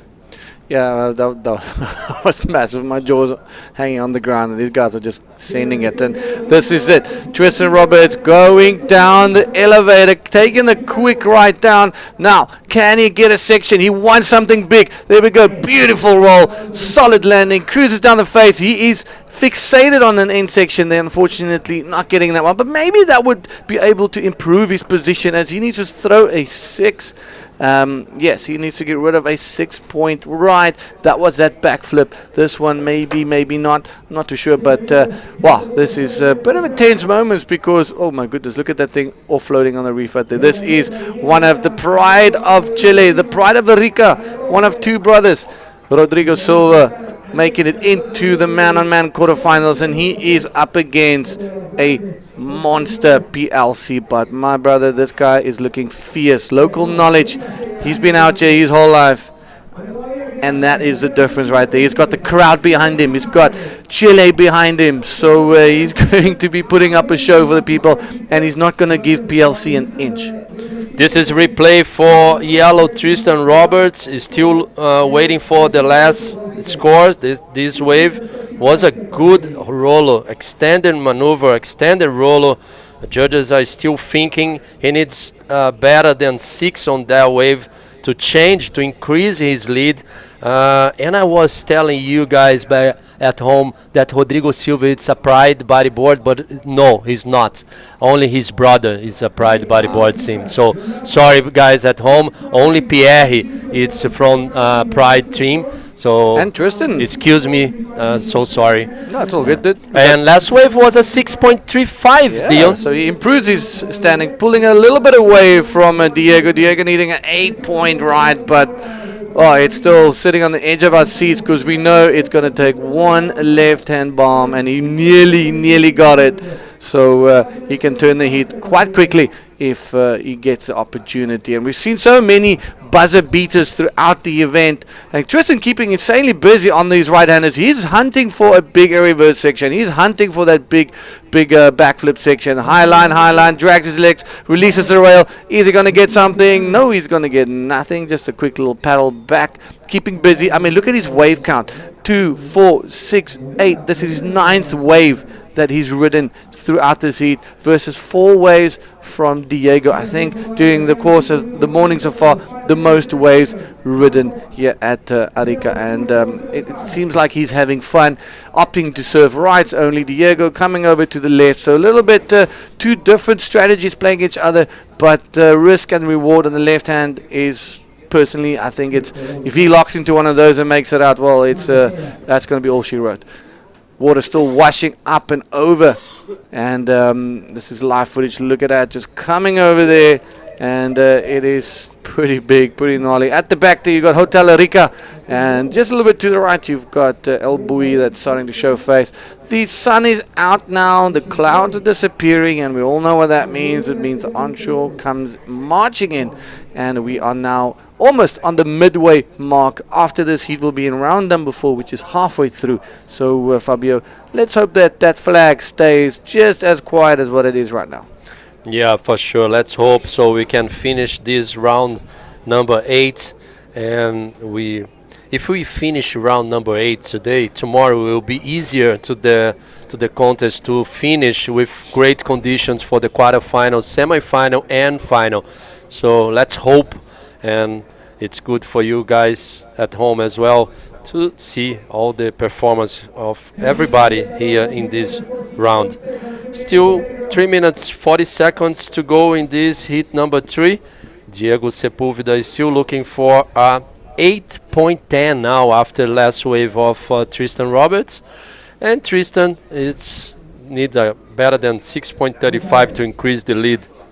Diego Sepúlveda with first priority. I think he's trying to stay on those lefts. I'm pretty sure he will do this. Look at the back, you can see some lines approaching. Diego sitting very deep, looking for these sets, but you can see, there we go, ladies and gentlemen, just the ocean slowly and starting to build. Diego trying to find his space in the lineup. He's risking everything to get that big left-hander. 8.1 is what he needs, and that's easily achievable if he gets one of those bombs. So Tristan cannot for one moment afford to let his guard down, as the local athlete here, Diego Sepulveda, who was so committed. He cut his wetsuit, then he went over to the jet ski, asked for a knife, cut the whole thing off at his leg, continued on surfing his heat, and won the heat convincingly as well.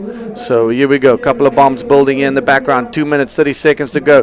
Diego is scratching. Is he scratching to get into position for a takeoff, or is he scratching to try and get under? Look at that one. The second one's going to be even bigger. So Diego in a spot of bother, but hopefully he manages to turn it.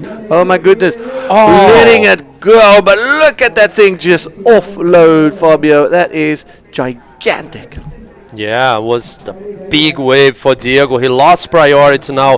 Tristan Roberts with first priority, leading this heat, less than 2 minutes.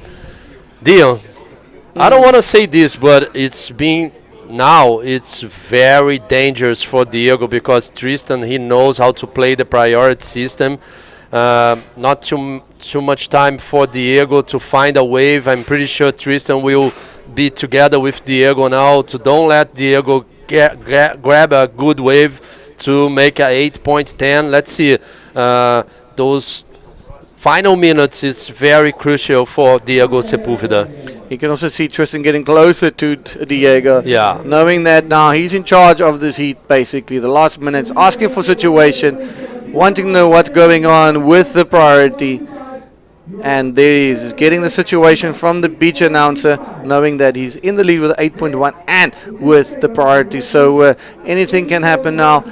Hopefully he does not have to use that priority come the next couple of minutes. Well, next minute, in fact. But he's going to sit close to him. He looks down the line, knowing he's not going to be able to get onto this wave. So, tense moments here. And I'm sure there's a couple of South Africans sitting on the edge of their seats. And, just hoping that the boy can make it through to the next round. Tristan looking very solid and very calculated. Very calculated. He's now with first priority. He knows he needs to... we can see the ship on the outside balance, moving a lot of swell here in Arica, delivering for our sport, delivering for our second stop of the tour. After this, we're going to Itacoatiara. The forecast for Itacoatiara, it's been saying we're going to have a lot of waves as well. Fantastic. I mean, obviously blessed with good waves, from Wahine to Antofagasta. We're firing for 11 days straight. Yeah, we've had epic waves, a little bit of everything. And here we go. Good showmanship and sportsmanship. Congratulations for Tristan Robertson. Making it through into the next round is Tristan, and not continues campaign Diego Sepulveda. Quick little recap as we'll be back with some more heavy action here from El Flopos.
Welcome back, everybody. The 5th day of competition, an amazing day. And next to me, I have Brahim Idoush. Brahim, thank you very much for being here. Thank you very much. Nice to be here in Arica. In Arica, and commentating Rodrigo Silva and Pierre-Louis Coste. So this is the Arica Cultura Bodyboard, and it's presented by Pride Bodyboards and Gobierno Regional de Arica. And Parinacota, let's hit the water because we're anxious to see what's going to happen in there. Brahim, we have Rodrigo Silva, young generation, 20 years of age, last Chilean card in red, and we have our so experienced 2 times world champ, Pierre-Louis Coste, in yellow. Pierre, who has won this event twice already. Yeah, and he's already 2 times world champion, and I think favorite wave of Pierre, it's Arica. He always did a good result here. But yeah, with Rodrigo Silva, he's a local here. He knows the best waves. He knows how to surf it. So it will be exciting heat. Yeah. And I'm pretty sure all the Pride team is tuning in here. And if you guys are curious about Pride, go and check the website. Pretty sure most of the bodyboarders in this world know this brand. Pride doing a great job with a great team, an excellent team of riders, and of course supporting these events. Very important to push the sport. So pridebodyboards.com, you have it in French, Spanish, and English. And there are a lot of cool information. We have one of the main guys right here, which is Pierre-Louis Coste. We did have Tristan Roberts advancing, and whoever advanced in this heat will be meeting Tristan in the quarterfinals, if I'm not wrong. And it's What a great day. Look at this. We have sun, which is, and we don't have too much of a wind. Usually when the sun shows. Yeah, the wind just changed. But yeah, it's still a good condition. But yeah, it's too big now, and it's too hard. Yeah, it's too big today. Yeah, I was watching this morning. It was too dangerous. Yeah, it's not this easy. Is Arica. No, it's not easy in that size. Yeah, for all the riders. I know that it's too hard to be there out there. Yeah. Yeah, no, I agree with you. For well, sure. you know, this is Arica, and I think every one of you know that if you're coming here, you might surf this condition. Yeah, for sure. We are ready to surf that condition. But yeah, in your heat, it's too hard, you know, because too much current, too much pressure, and yeah, you have to want the heat, and you should to choose the really good ones, you know. And yeah, it's just too hard to make the heat in that kind of condition. Well, we have a lot of time. Yeah, it's a good. And we brought Brahim, first of all, because he's a great bodyboarder. Second of all, because he's friends of Pierre-Louis, of course. And a very important reason is because he is involved with the organization of the very first event we're going to be having in Morocco this year for the Morocco Bodyboarding Pro. And I was telling him, and he was like impressed. I was like, you have no idea how much expectation there is for the Morocco Bodyboard Pro. Everyone wants to go to Morocco. Yeah, it was a dream to make the contest an IBC in Morocco. So I was working for long to make it. But yeah, it's time, and let's see this year. It's so excited to see everyone there in Morocco, in my hometown. Well, you were telling me yesterday that there are 2 waves that might be the possibility to use. Yeah, because in October we don't have like a big swells, so we choose to do it in to choose a 2 spot. It's the name. It's Anchor Point. It's near Tarazout village, and Anza. It's near the city. So if there is the first spot, it will be in Anchor Point, and if there is no waves there, we just we should go to other spot in Anza. But both of them are point break. The first one it's right hand, and the Anza it's right and left. And yeah, it will be good. But you were telling me that the rights are better. So if you're a right lover, you just gotta go this. Even the left sometimes. Yeah, there is some good left too. Oh yeah. I surf there sometimes, and yeah, I get some good waves there, for sure. So what are the expectations for the Moroccan bodyboarding community? There's a huge community there.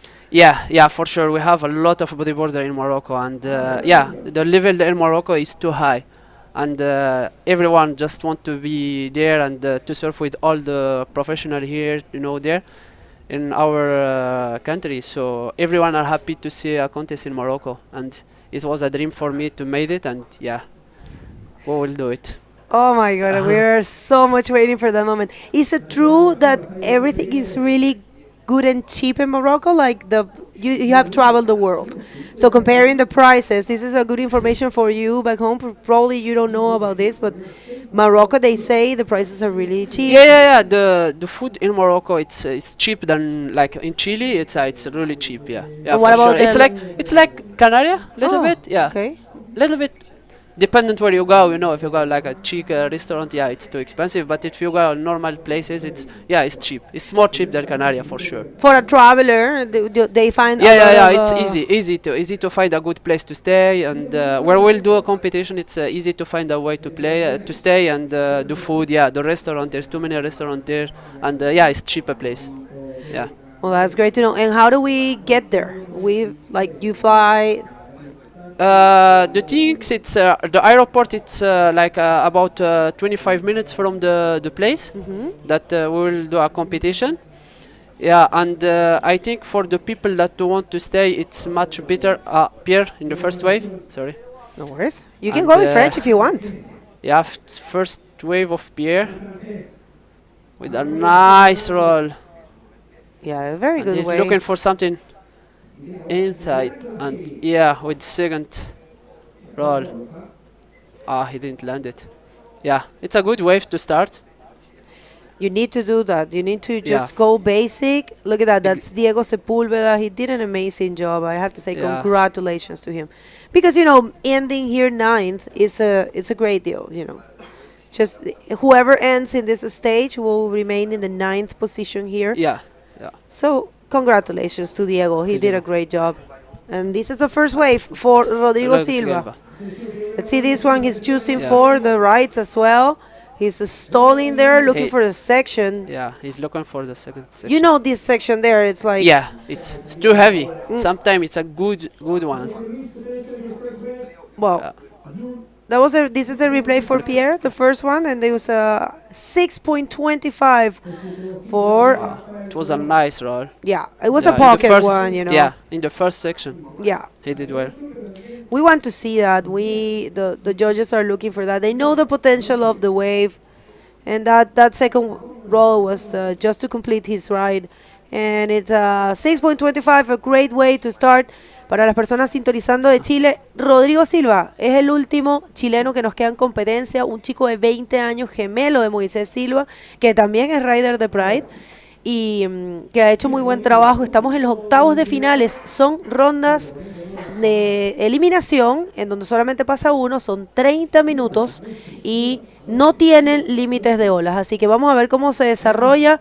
I think, let's see if Rodrigo is going to take that and we'll go and throw it to the interview, but let's see first because we see a big wave coming there. He might be taking it, and yes. He's going.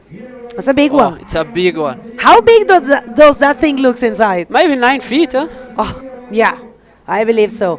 He's aiming for this section right there. You can see he's eyeing for the pocket. And no. Yeah. Well, there's a long paddle back, so I think we have time for the interview right now. So please, guys, take it away. All right, gracias. Thank you, Tristan Roberts. I guess on a day like today, it's a matter of getting the job done, and just not taking any unnecessary risks. Take us out there. How was things? I mean, you were up against a very dangerous competitor. Yeah, I mean, it's always dangerous coming up against a local boy like that, and he's been ripping the whole event, so it's really stressful, but the waves are really big and bumpy, and I knew I just needed to get some rolls in the bag just to put on some scores and hopefully look for a bigger ramp further down the line. But I'm just stoked to have made the heat.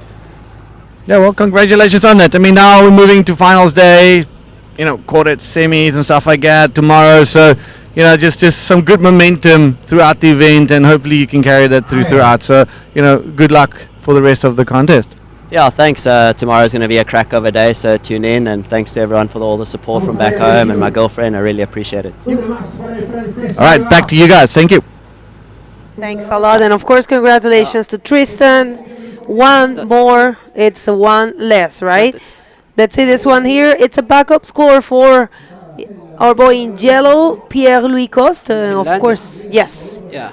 Pierre has been, it's great to see him in this shape. He has been probably not too connected, but yeah, he has had a good run in this event. In Antofagasta, we didn't really see him being the Pierre we usually know, but I think it's getting back, and for me, Pierre definitely is one of the best Rider of the in the history of bodyboarding. Yeah, for sure. No matter what. No matter what happens, Yeah, no matter for who's sure. surfing a heat. Yeah, for sure. All What he did for bodyboarding and all the podiums and all the videos that he did to The free bodyboarding, surfing. yeah, it's just amazing. Yeah, for sure. He's one of the best ever. in And the his world. love for the sport, Yeah, exactly. His exactly. dedication. Yeah, I mean, yeah. But it's really nice to see Rodrigo Silva, very young, New local, generation, new for sure. generation, There is too many now riders, new generation, huh? Right in now, the world yes. tour. Well, we were talking about that yesterday, but take Yeah. us through this replay. That is, yeah. It's a good bottom turn, little bit late, and yeah, it's a good move. Yeah. Well, we were saying what a great opportunity for Rodrigo Silva, with 20 years of age, surfing in his break, So, yeah. Oh, my God, yeah. 6.75. Yeah, it's a good score. Well, such a good way to be in the first position right now. Of course, Yeah. Rodrigo, it's a combo because he hasn't taken any Just- valuable yeah. wave, but yeah. He has time. I think Rodrigo, he will come back. Yeah, for sure he will get a good waves after. He still have time, like 18 minutes. Well, there you have it. It's our judging criteria. Gente, les voy a leer esto en español para quienes no lo entienden. Este es el criterio de juzgamiento que tenemos aquí en la IBC, por lo menos para estos eventos que han pasado. Máximo nivel de dificultad y compromiso, maniobras radicales controladas, velocidad, poder y fluidez, secciones críticas, variedad en el repertorio, maniobras aéreas con alto nivel de dificultad, limpiamente ejecutadas y concretadas, completadas, y por supuesto el estilo, que también influye.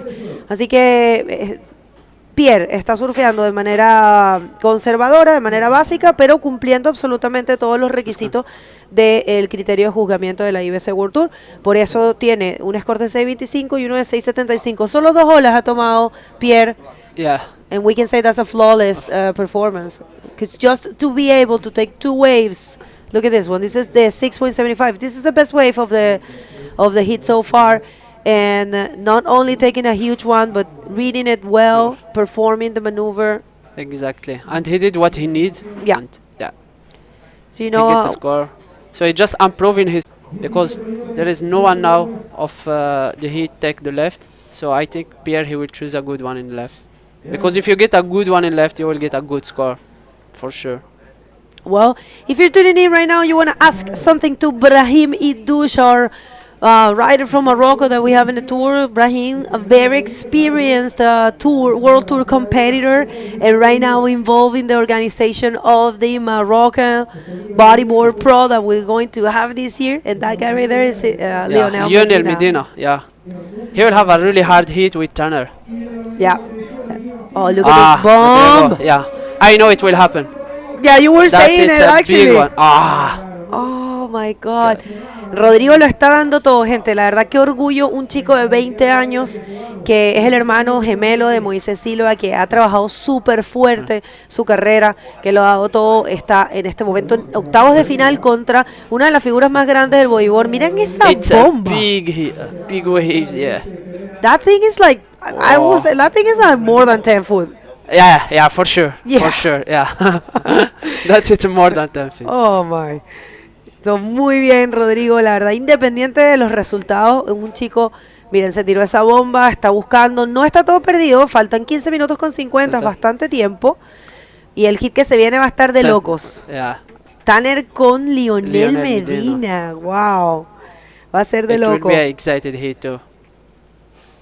Bueno, we have some people here, so any doubts, any questions for the Morocco Bodyboard Pro, you guys can do, or if you want to ask something personal to Brahim, Brahim, it's I think, how long have you doing the tour, man? I know you since probably 15 years.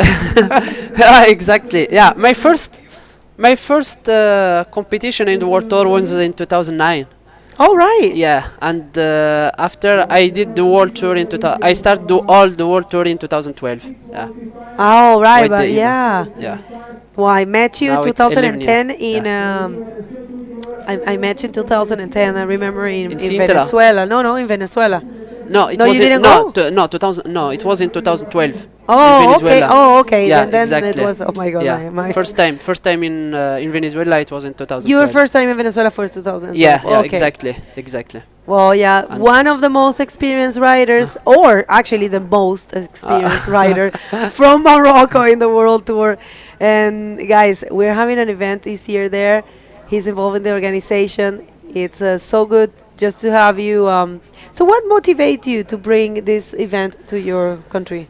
You know, it's all the riders. They always ask me when I ask all my friends to come to Morocco, and they always say, we should to go if there is a contest. We should to go if there is like an event there. So we are always like for a long time we was working with our federation to made it, and yeah, that's I really want to appreciate the help of our president of federation, because he did a lot of job to made it. And yeah, it come, and I'm so happy to made it, and let's do it, huh?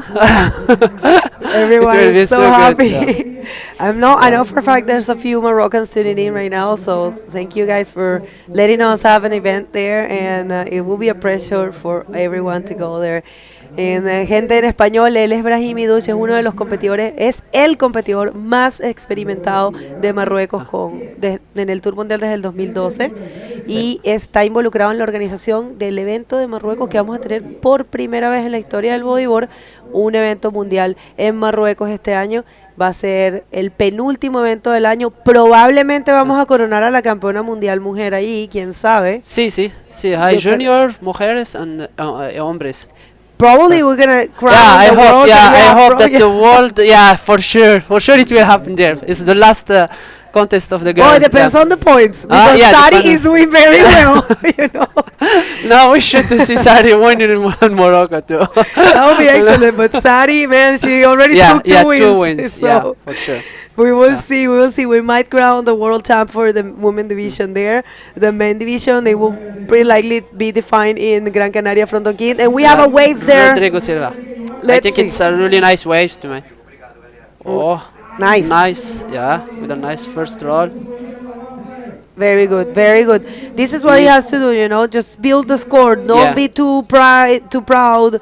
Sometimes the riders are too proud. They want to show Yeah. off. They want to do great, you know. Yeah, it's too hard to land the last move there. You need a lot of confidence as well. Yeah, and the rocks is just near, you know. Yeah. It's too hard, too dangerous to land it there. You see the There's like no water, yeah, man. exactly. Oh, Pierre. Pierre on the Pierre mid-side one, let's see. He's going to go for something big. I think he said, Yeah. okay, 2 rolls. Now is the time for a crazy maneuver. We know this guy. Backflip, of course. Oh, that is a nice way from Pierre.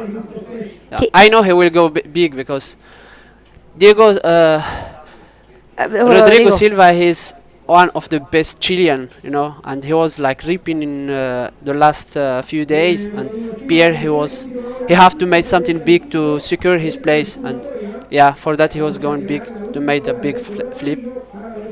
So great job there. 6, but look at this, 6:15. You know why he got a smaller score, right? Because it's in second section, not in the first one. It's good that yeah. we explain that to the people. Look at this. This is the 5.75 for Exactly. Rodrigo.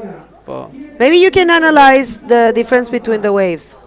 Yeah, Rodrigo Silva, he did like a big bottom, and in the first he hit the first section. For that, it's always you get more points when you hit the first section. And after he did a spin and invert that he didn't land it. And yeah, that was a nice. But the execution Like he was a there, little bit late Yes. to not get like a good leap, but it was a nice wave for him. Yeah, to secure, and now he just need 7.75. And Pierre, he was waiting for the second section. That's right. Yeah. And the difference between guys, you might say, because we get that a lot, people saying why a backflip, that it's a more difficult maneuver, get less score than a roll. Yeah, but when you did a roll in a big section, in a big waves and the first section, you always get like more points because it's more difficult. You take the risk to lose the wave, you know, so you always get more points. And when you just go until the end of the wave, you hit the last section, you get less because you just waiting until the end, you know. That's so the maximum judge, degree of yeah, exactly. The difficulty. difficult of, yeah, Yeah. for sure. So that's why, guys, a veces nos pregunta la gente, ¿por qué un backflip tiene una nota menor que un rolo? Y el tema que siempre tratamos de explicar es, depende dónde hagas la maniobra, dónde la ejecutes. El rolo, los rolos de pie, primeramente las olas eran más grandes, eran olas de más atrás, y las secciones en donde él hizo las maniobras eran más críticas, más difíciles.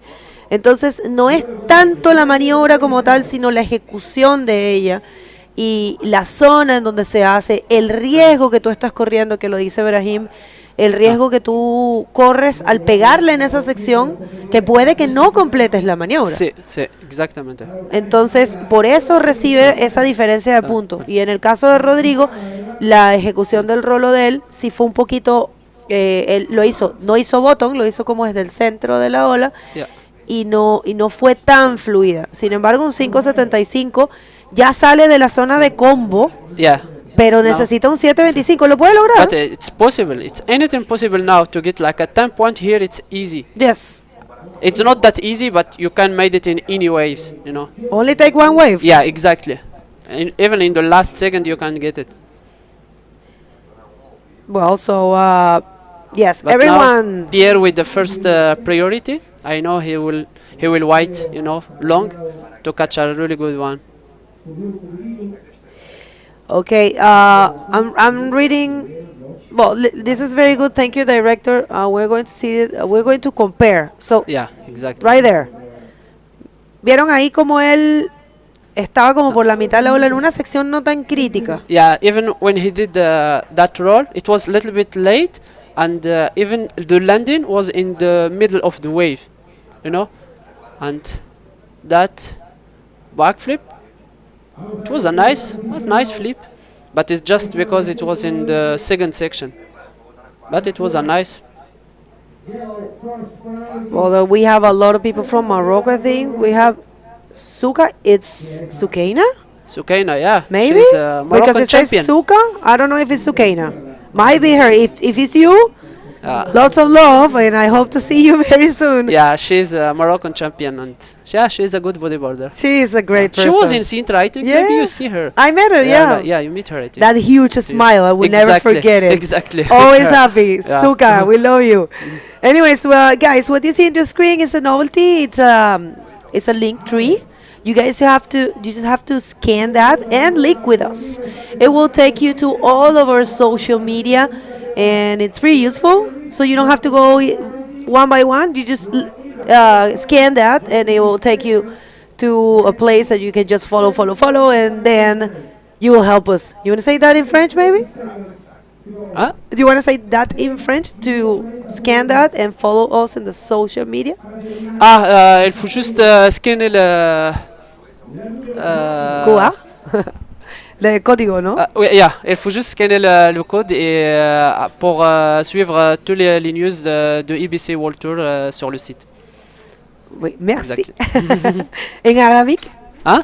In Arabic? In Arabic, seriously, it's in Moroccan Arabic is just like خاصكم غير تاخذوا سكان لهذا الكود هذا باش تبعوا الجديد ديال اي بي سي في السيت ديالهم. I love it. It's different. Yeah, when you come to Morocco, you will hear Arabic, Berber, French, English, you know, I all the love language it. there. So 4 languages you guys speak? All of them? Everyone? Yeah, the new generation, yeah, actually, yes. Yeah, where I live, yeah, in Agadir, everyone speak Berber and Arabic. And actually French, everyone speak it, yeah. And English, because a lot of tourists there. So Oh my God! And you guys, when you speak between you, do you use the four languages or do you just no. When I speak with Moroccan, it's when I speak with my friends, I speak Berber. Okay. But yeah, with the Moroccan, there is a Moroccan that didn't speak Berber, so I speak Arabic. Oh. And after, yeah, sometimes even the Moroccan we speak French, and after English with tourists. Yeah. Oh, that makes you guys are very smart. Four languages since you are very young. And very Spanish a nice. little bit. Oh. Well, as you can see, those are our flags. Vulcan Pride, Nymph, of course, present. And there's no wind. We thought there was a strong wind, and actually, look at that. It is Yeah, very exactly. rare It's crazy. to have sun. Wow. Oh, and that's El Buey, Yeah. Some people Yesterday surfed was yesterday. heavy. You surfed? No, I just I hurt myself in my last heat when I lost. Yeah, and I had ligament treat. Oh, and, no. Yeah, and yesterday Dudu Pidra and I see some Brazilian and Jared Houston, the surfer boy. It was heavy. Yeah. Really heavy. It's really heavy because Yeah. there's a lot of water moving. Yeah, exactly. It's an oceanic wave, so there's a lot of water. One mistake can cost you a lot. Yeah. So look at that. The riders are coming back to the lineup. No, I think this is the next heat. the next heat. Yeah. Yeah. It's Lionel Medina and Tanner McDaniel. And Pierre had first priority. Yeah. I know Pierre in that kind of the heats, you know, he will just wait and secure his place and try to catch, to don't let Rodrigo Silva to go in the best wave, and yeah. Well, so far so Sí, good. 3 minutes. Muy buen trabajo, hay que decir, de Rodrigo Silva hasta ahora. Tiene una opción, tiene posibilidad, no tiene la prioridad, pero bueno, está buscando un 7.25. Él ya ha hecho estos scores. Esta es su casa. Él conoce esta ola. Y Brahim decía algo muy importante. En esta ola, en realidad, es fácil hacer un score alto, porque es una ola impresionante. Entonces, es solo escoger la ola y tener la oportunidad de hacer la maniobra. Es posible. Yeah, it's possible because the waves is just amazing to do the big moves, but it's really hard when you don't have a first priority, you know, and in the last 3 minutes it's just too hard because the other rider just make a lot of pressure in you. So if you go, you will just go in the late moment because you don't know if he go or not. Yeah, Rodrigo Silva, he is like in really bad situation now, but you can make it because a lot of waves, and we never know, you know, in that kind of condition for sure everyone can make a 10-point easy. So Ibrahim, so you were telling me that the federation, there's a surfing federation back in Morocco, helped a lot and is supporting a lot. Yeah, our federation, I did like a really good job because they are helping to bodyboard community too, and yeah, for that we will do IBC World Tour because our president he just want to make it because since surfing entering the Jeux Olympic, so the movement of surfing even in Morocco it's just getting high. So he want to make like a good things for bodyboarding. So for that he want to help bodyboard too. And yeah, and even that because we had like a big community in Morocco, and our federation did a really good job. And you surf, the surf is so good. I was so impressed when I saw them in Sintra. The level is really high. Yeah, we have a lot of bodyboarders that are really good. Yeah. Ayuba Dardur, We have too many. Abdnabi Maashu. Abdnabi Maashu. Yeah, Jwi Lili. We have a lot. Anas Haddar. Anas Haddar, in France. Yeah. Yeah. We have too many riders. Yeah, so many good riders. Pierre. Okay, Pierre is let's going. see this one. That. Do you think he will improve? Oh. Get some barrel time. Yeah, it's too hard. Yeah, and I don't know. I mean, I haven't been out there that big, but looks like the rides they start a little fat. Yeah, because is it like that? It's too big. It's just like lot of water. Okay. Just close out, and I think it's the best waves in just in the not the set. Okay. Just the small ones. But it's really hard to be in a good position to catch it because you are always afraid to get the set in the head. Like in the first hit that we see Sammy Moritino. He get a big set in the Oh, head, that and was it was really it was impressive. scary. He was in the lineup, and yeah, it's just too dangerous to be in the really good position. Sammy has been starting. He has been opening the day every day. Yeah. It's so hard to open the day, man. Yeah. And Pierre again. yeah. Let's In go. the Let's last see. 20 seconds. Well, he's just getting out of the water, yeah. I think. Yeah. Well, actually, no. He keeps going. Oh. Bueno, gente, situación en el agua. Una gigante felicitación para Rodrigo Silva. Está terminando en la 9ª posición, Brahim. Yeah, it's still a really good position, 9th place. I think he did a 9th place too in Antofagasta. Rodrigo, yeah, I think he ended up in the same stage. Yeah. So Yeah, it's still a really good position. So, yeah, I know that he's working to be in the top 16 in the end of the year. And yeah, with the two first step, he can make it. good points. You want to say something else to our audience? Yeah, I just want to thank all the bodyboarding community that is helping our tour, and yeah, thanks for everything, and so happy to be here and to be with the team and surfing again, and yeah, let's do. And we see you in Agadir. And see you in Morocco for sure. Let's go, everyone, to Agadir. Thank you very much, Thank Brahim. you. It's been a Thank you very pleasure. much. Yeah, it's a pleasure to be I hope here. you and enjoy it. Thank you. Thank you very much. No worries. Yeah. Oh, anytime. You guys don't go anywhere. We're going to hit a quick commercial break and going to be back real soon.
Welcome back with a quick commentary change. Myself and Fabio, and thank you for Brahim and Bigger for doing the last heat. Some smokers running down there, the massive waves. Oh my goodness, it is pretty hectic out there. But talk about hectic, this next heat is proper. Yes, and we already had a wave, so jump straight to the water, director, because we want to see first wave for Daniel McDaniel on red and Lionel Medina from Canary Island in yellow. So what we have, director, show to us. This is the replay for first wave for Hawaiian. Daniel McDaniel pulling in a barrel. Nice barrel, Dion. What a way to start this heat, and a roller there. Best wave so far for today, and this is the replay for you guys. 9 points for Daniel McDaniel. One short of Tanner for Tanner. 9 points for that. But look at that projection on the roll. He just snuck into that barrel, rode it out clean, and that section was a cherry on top. 9-point opener. Lionel Medina was thinking, like, what did he get to get that score? It's been weird. It's big bombs rolling, and this wave was just absolutely perfect. Can we have another replay of that there? Please, my brother. Let's talk a little bit about this one. This is a higher score of the day so far. It's been testing out there. You and I saw some 12, 15 foot bombs dropping in the last hit, Fabio. So let's look at this one. There he goes, drops his legs, perfect mid-face line in the barrel. He's gone. He comes out with a spit. Now, what do you see now? So much white water, and he's managed to do a good bottom turn, hit the lip on the perfect position. Look at this technique of Tanner. He knows, he saw that barrel, so that's why he was pretty much like behind the peak and managed to do that roll. It was not easy at all, Dion, not easy at all. And you know, we've been talking a lot about the riders, but one rider is like focus, the other one is fit, the other one is doing a great maneuvers, but Tanner seems to me he's just like relaxing, surfing, have a good fun. It's been amazing how this kid from Hawaii has been doing the start of this campaign on the World Tour. He told me, Fabio, this year I want to just have fun on the competition scene, have like catching my waves, and this is the replay for first wave of Lionel Medina. Yeah, unfortunately a 1.5 good looking wave at the start, but probably one of those that just went flat again right at the end and not giving him that section. So that's really good. I think it's a good approach for Tanner, because he's always been under a lot of pressure to perform. He's got Mike Stewart, which is his coach, and it's part of the science team, and it's a lot of pressure that comes with that. So the expectation for him to become world champion and to remember, it's big. But now he's changed his mindset, and look at how he's surfing. He's surfing flawless, smooth, almost under the radar. He's not making any noise. He's literally surfs his heat, let his surfing do the talking, and then Tanner just goes away. Yeah, and just having fun. Sure. So you can see it in he's relaxed. Yeah, that is a big thing. And that pressure you've been talking about, it's coming from the early days, man. He lost twice for Socrates Santana on the Pro Junior division, and now it's like that. Like he's not complaining anything. He just wanna have fun together with the boys, traveling together with Robbie, with Tristan as well, Hubbard. All the boys together, Dave Herber, Jeff Herber, and he wants to be, of course, a world champion, but he also, that's the most important thing to him now, is to have fun in the competition scene. Yeah, I mean, if we are blessed to see, for example, a Tanner Tristan final, I mean, TNT, that's going to be absolutely ridiculous. And then we'll have a good gauge as to where Tanner is at. But here we go. Lionel Medina, all the way from the Canary Islands. No stranger to big waves and big sections, Fabio. Cruising down the line. There's a little bit of heave up. Pushes through the roll with the lip with a nice roll. And follows up with a quick little forward spin. And he's going to try get that second section. But let's this one go. Tanner McDaniel. Wow, Tanner again. Let's see. Let's stay with him. Such a high line there. And now he throws the speed. Hit the lip, air, but it was an incomplete move to Tanner McDaniel. Wow. Yeah, the wave's just going a little bit good flat. Good exchange there. Yeah, good exchange, but he'll get back to the back line a little bit quicker than Lionel, because Lionel is way further down the point, and Lionel definitely getting the better of this wave exchange. Both riders putting up 2 scores so far, 2 rides. This is round 8, heat number 5. Here we go, quick little replay. This is a replay for Lionel Medina's second wave. Was a very good looking wave. Lots of speed there, Dion. It's not easy to control the board and do that roller there. Judges are still thinking for the score. And let's see again the barrel for Tanner McDaniel after this replay. Please, Zoreba, put for us the replay for Tanner. 9 points with very slow motion, so we can talk about the. Okay, we have an interview ready. So after the interview, take it away, Bago. Thank you very much, Fabio. Yes, Pierre-Louis Coste, tough heat. You actually did an amazing job. I enjoyed to see you going for the conservative maneuvers, going for the basic, got good scores, and then you try something bigger, but then you just remain calm. Yeah, that was honestly the strategy is to actually get one score first of all, because it's very easy to, to be in the end of the heat leading a 3 or 4. And those are so big that it's really dangerous. It's really dangerous to get a small score. So I really wanted to get like a backup score, and I got like two medium ones, two high sixes. Then then I got really passionate because I knew Rodrigo wanted to go left. He actually had a go, and not many people tried. So I was like, if you get a good left today, the judges are gonna love it because it's super risky. So I was like, kind of like using priority for him to not go left. Comparing to previous years, today's conditions, what can you tell us? Yeah, we had. I mean, I've been coming here for like, I don't know, maybe 15 years almost. So I surfed like so many different conditions out there, and those ones are the most difficult. When there's not many left, just like big, like not fat, but it's very hard to find like the section to hit. So it's like really difficult. It's like the hardest days are those days, and it's really physical. You feel so tired when in the water. The paddles are so long, and but I mean it's physical. I mean, you need to be ready for everything here. So do you know that no one has taken this event more than twice? You are included in that, Amaury as well. Is this in your mind? Do you want to break that spell? You want to get that third title here? That's definitely that's definitely a goal of mine. I mean, trying to win this event 3 times it's something, I mean, that no one did, that it's something super difficult to do. I mean, everyone is surfing at their best. So when you win here, it's like a very hard thing to do. To be honest, I'm already really happy to have my name on the list of actually the winners here, because that was one of my goals for so many years. And I only made it when I was 27 years old after coming here so many years, few second places, few finals. And it kind of took the monkey out of the bag, and then the second victory came like much smoother because I had the pressure off.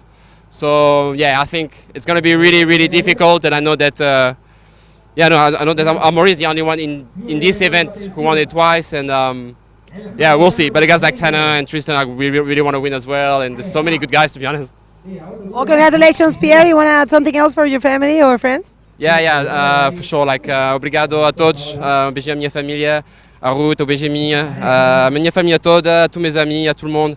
Je suis très content, muito feliz de ter chegado no último dia. Très content d'être arrivé sur la dernière journée, et voilà, on va tout donner maintenant. Mange com tudo. Parabéns, felicitación, congratulations, and back to you guys. Super, thank you. Well done, PLC. Congratulations on that. And yes, putting his name on that elusive list of the Triple Crown, the 3 victories here at Flopos. And like he's saying, this is one of the places where it's a prestigious win. Yeah. Everybody serves at the utmost best, including this young man, Tanner McDaniel, clapping a 7 and a 9. So we'll bring you his highlights, definitely making the top end of the highlights reel so far. Lionel Medina with a 5.5. So Tanner just really posting the highest scores of the day, first and foremost. And here we go. This is his last wave of Tanner. Drops his legs, uses them as anchors. There's a little section, punches an epic roll through it. But look at this explosion of the white water, Fabio. And where is he? He's there. Way in front of it. Yeah. This is Tanner, man. This is how he's been surfing through this year. This is only the second stop, and he's very connected with the ocean, very calm, like you said, so much flow for Tanner McDaniel, playing so good. Let's see again that 9 points, so we can see on the drop, way behind the peak. Yeah, good mid-face bottom turn, lots of speed, just clean in that barrel. Comes out with a split there, pokes his head out, and now he's got all that speed, all that momentum. Hits a little bit of a pothole in there, but loses a little bit of speed. But look at that projection, just super smooth and just in full control. Yeah. And then a relaxed paddle to the back. He actually used a lot his elbow there to control the bodyboard on the white water. You're gonna see right now. Look, his core with the elbow. You see now, he's using a lot oh my God, look, he's always watching where he gonna touch that lip and where he will land it. Great performance for Daniel McDaniel from Hawaii with a 9 and a 7. Put a combination situation. Lionel Medina, he needs 2 waves now to get the lead out of Daniel McDaniel with 16 points. I think it's the highest score for today. It definitely is the highest score. And our first combo that we have, but look at this screamer.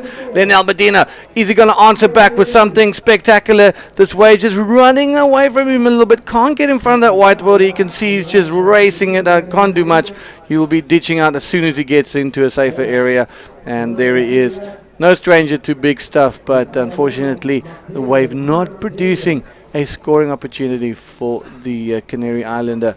He's also a winner at the El Fronton King. So, definitely one of those competitors that you need to look out for. And last year, the final between him and Tristan Roberts in Iquique was a very, very heavily contested final. It was a great final to watch. So, Lionel Medina, he just loves a little backflip. For sure, was very technical maneuvers on last year on the Iquique final. We saw together. I think we did this final together. I'm pretty sure about that. Or I don't know if it was you on I think it was you and Bego, yeah. Or me on Bego, but we saw like lots of backflips that time. And of course, like you said, he won already fronton. He knows how to surf waves like this, but it's that competition, man. Sometimes the other rider, it's more connected with the ocean, and that's what we've been seeing this time with Tanner McDaniel in this today here in Arica. It's not easy at all, and seems to me like Lionel Medina couldn't find yet a wave, but we cannot count out him for sure. Lionel Medina, it's a very good bodyboard, and he's very young still. Yeah, definitely. He's got a bright future ahead of him, as most of our athletes that's coming up through the ranks. Very bright future. But here we go. Big bomb showing itself here. That two-way sets are absolutely scary. So here we go. We've got Tanner looking, this is horseshoeing quite nicely for him, setting up a good wave. This could be an absolute cracker. Which way is it going to go? Right? Yes, no, maybe a little bit. I was getting excited about that one. Here we go, PLC and Rodrigo Silva. Congratulations to the young man. Unfortunately, not being able to deliver against a very strong competitor, Pierre Luis Costa. And next hit is already taking the jersey there. This is Joel Rodrigues. Joel Rodrigues de Portugal, galera. Vai estar na próxima bateria aí. Toda a malta de Portugal, vamos ficar junto conosco aqui, porque teremos o campeão nacional português na água contra Matias Dias. Will be a great hit so far on the next one. Listen, I won't be surprised if Matias... Okay, so let's say, for example, Matias wins this one. It's a perfect scenario for him, and he makes it to the quarters. I will not be surprised if this guy makes it all the way to the final. If the waves drop down a little bit and we got more of those left-handers, he is on par with the level of Tristan, Moz, Pierre, Tanner, and it's going to make for an absolute mental showdown because he's probably one of the most stylish and technical riders out there. Lionel Medina, up and riding. Here he comes, and Lionel Medina using that second priority, trying to hit the lip there, but unfortunately it was just in and out. So smart Lionel Medina do this because Tanner has the first priority, so he saw opportunity on that wave, but was just at 1.50 for him. Yeah, unfortunately, he was loading that rail, loading, like just waiting for that section to release with all the speed that he had. But unfortunately, the wave just running a little bit away from him, and he was also a bit too ahead of it as well. But here's the man I've just been talking about. He's been plagued by injury for many years, for the last 3 years, up and down with injury and stuff. But now he's literally looking as sharp as a cutthroat blade. And I think if this guy can get through today, we're in for a proper show with Matias Dias. Definitely, without a doubt, one of the most stylish, technical riders out there. And like I said earlier, on par with your Tristans, your Tanner, your Mazes, because when he starts throwing down, he throws down. And look at his heat on day 4. 3 air reverses in the same heat. On the right, 2 on the left. No rolls, none of that. Just goes for those explosive flame maneuvers. So if the waves are a bit more to his favor tomorrow, Hoi vey, we're going in for sure, ladies and gentlemen. Don't go anywhere. Will be a great show for you guys at home for sure tomorrow. That's it. We're gonna have contest tomorrow because tomorrow is the last day of competition. Actually, the event goes until the 7th, but on the 7th it's a holiday here in Arica, so we must finish the contest tomorrow. That's what the owners of this competition told me. And link with us with this QR code. We're gonna see a lot of good everything that you need about the IBC World Tour. And also you can download our rule book. It's always good to say about the rule book so people back at home, they can know all the rules, Dion. Yeah, it's important. You know, you can understand as well. You can understand the judging criteria, and also you as an athlete, you know, the rules in terms of how to conduct yourself, how the events work, etc. You know, so there's a lot of key and valuable information that you can carry with you and take it into the water and understand the dynamics of what happens when you are surfing on a World Tour event. Yeah, and not only when you're surfing, but when you're watching too. And this is the man. This is the other rider that can beat a third win here. So Amaury Laverne and Pierre, both from France, they are the riders that can beat those winnings. Get the Arica Triple Crown, but Mars, he is so good at these big technical stuff. I mean, he is so good at it. We saw in the highlights reel with his 10-point ride, that barrel, then he hooks a spin in the barrel, and it comes out again. It comes out of a really weird place of the barrel. So, I mean, he knows his way super well as well. So he's very in sync with it. But his thing is, I mean, that wave wasn't a perfect Flopos left. But he managed to ride it in such a degree of technicality that he made it look super easy. But that spin in the pocket, let's just pause and think about that spin on the pocket, which was already chandeliering over him, and the end section at the keyhole is basically just crumbling, and he managed to have enough time, Fabio, to turn around, do that spin, get another barrel, and then just at the last minute sneak out there. I mean, that's incredible. It was. Look at the dogs following our drone. Yeah, a lot of dogs here. I love the dogs, man. Beautiful. Beautiful view from our drone. Thank you, Jimmy. Thank you, all the guys from our media. IBC Media is doing a great job. And back to this hit number 5. Hit number 5. Daniel McDaniel is still leading. Lionel Medina is still in combo situation, so he needs 2 waves to get the lead out of Daniel McDaniel. Less than 8 minutes, Dion. Plenty time still for Lionel Medina change this situation. I saw already like a lot of changing on the last few minutes of hits, so we can't count out Lionel Medina from Canaria. Yeah, he needs 2 8-point rides to break even here. So 8-5 and 8 with 7 minutes to go. Could be a big task. The thing is, the swim is so long.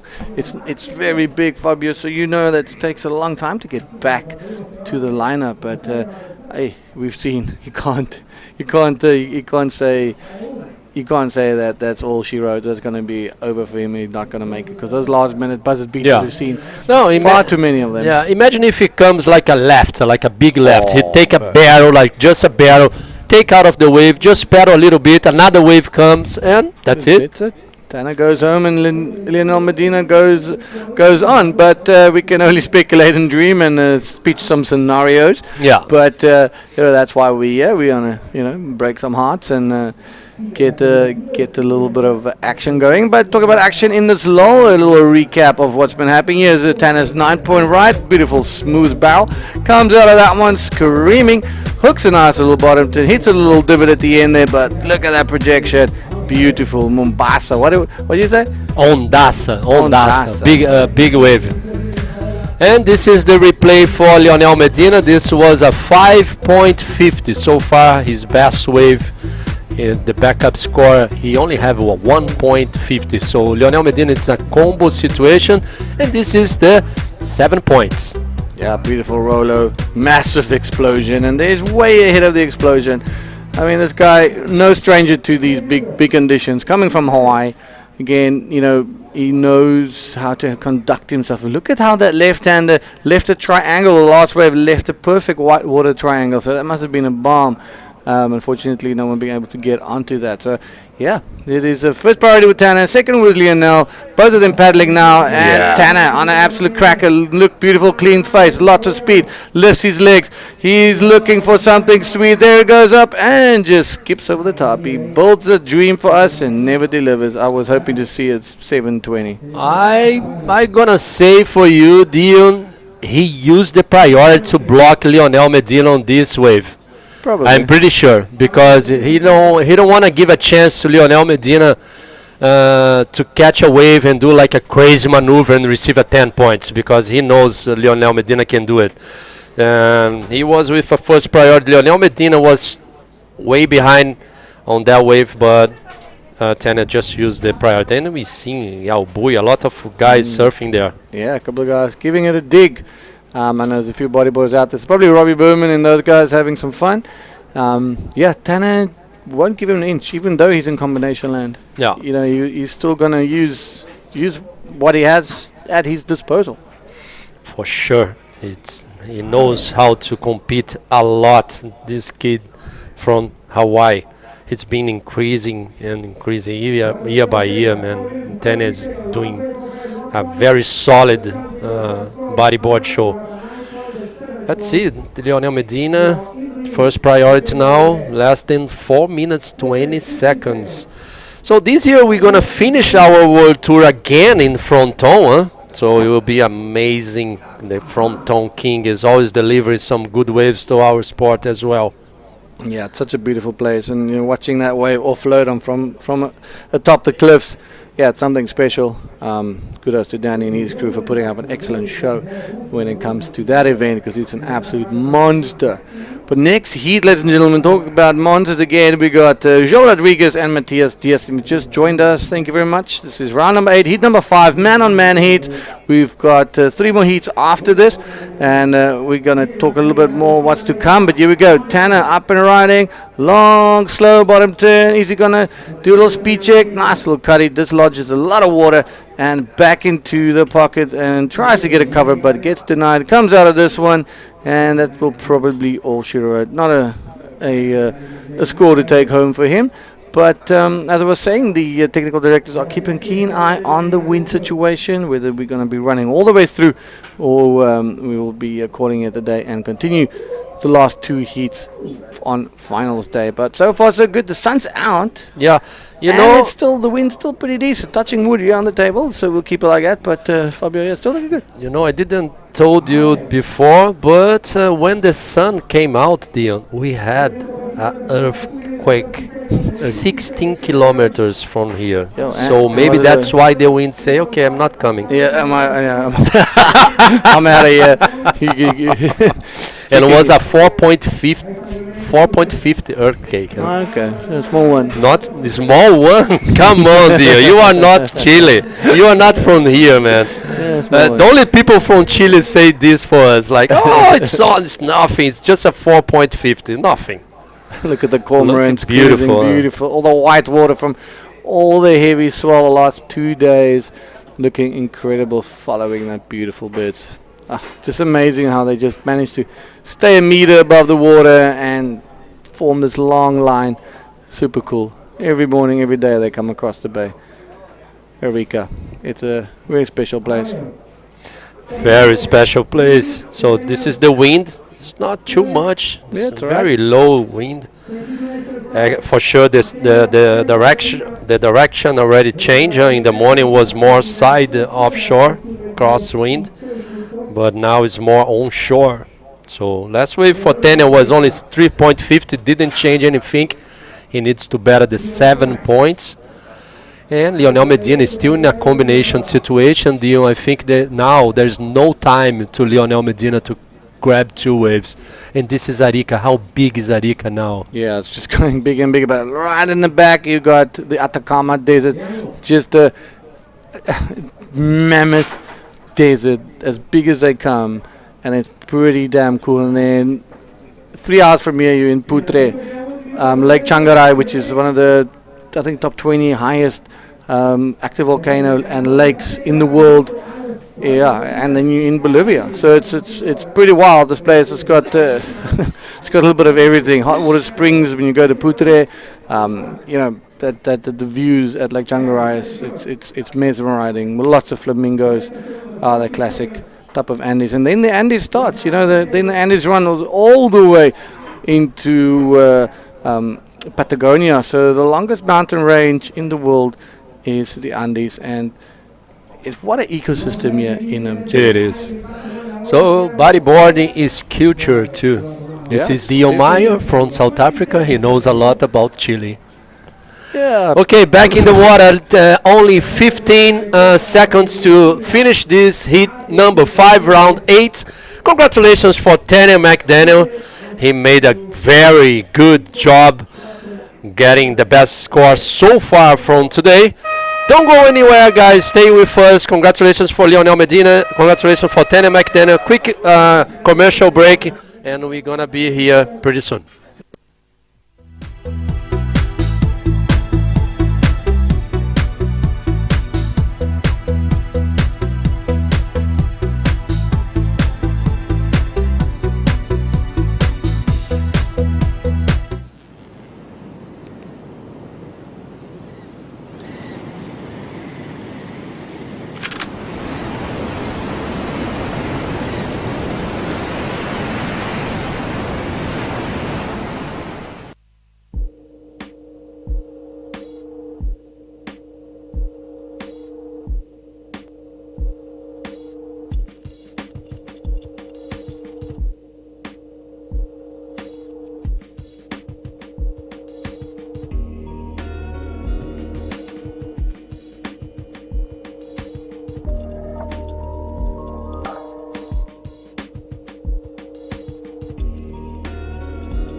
Welcome back, everybody. 5th day of competition at the 2023 Arica Cultura Bodyboard, presented by Pride Bodyboards and Gobierno Regional de Arica y Parinacota. Next to me, Ricardo Rosmaniño from Portugal.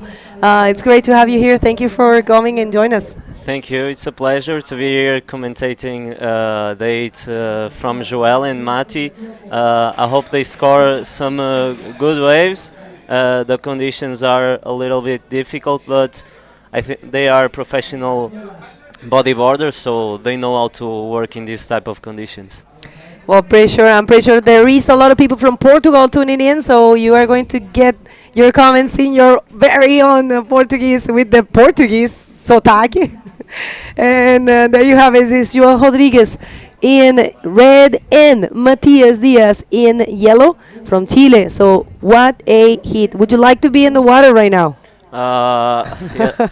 Yeah, it's always a pleasure to compete here in Arica. We have such great conditions the whole in the whole championship, so I would like to be here competing in this type of conditions too. Okay, so if you're tuning in, this is Ricardo Rosmaninho, another amazing Portuguese bodyboarder. He's coming from having a great run. You are actually vice champ, a national vice champ Yeah, in Portugal right now. yeah. And Joel is the champion. national champion. So how is this? You guys, because I know you're coming from Pova de Brasil, no? Sí. And he is from Vila do Conde. Yeah, it's very close. Yeah, it's like almost we are almost neighbors. The cities are near one from another. So you guys are very good friends. Yeah, yeah. And we are from the same club. We train together. We compete together. We go together for all the competitions. So it's good to be with him here, and it's good to see him in this stage of the competition. Well, I'm facing Matias Diaz. Matias is an amazing bodyboarder from here, from Iquique actually. He is a pride rider as well, and he has been surfing really good. And he's backing his feet after a very not an uncomfortable situation that he lived. But yeah, that's Leonel Medina, who was facing Tanner McDaniel, and I have to say congratulations to him, because just ending 9th in this competition is really prestigious, just to have that spot.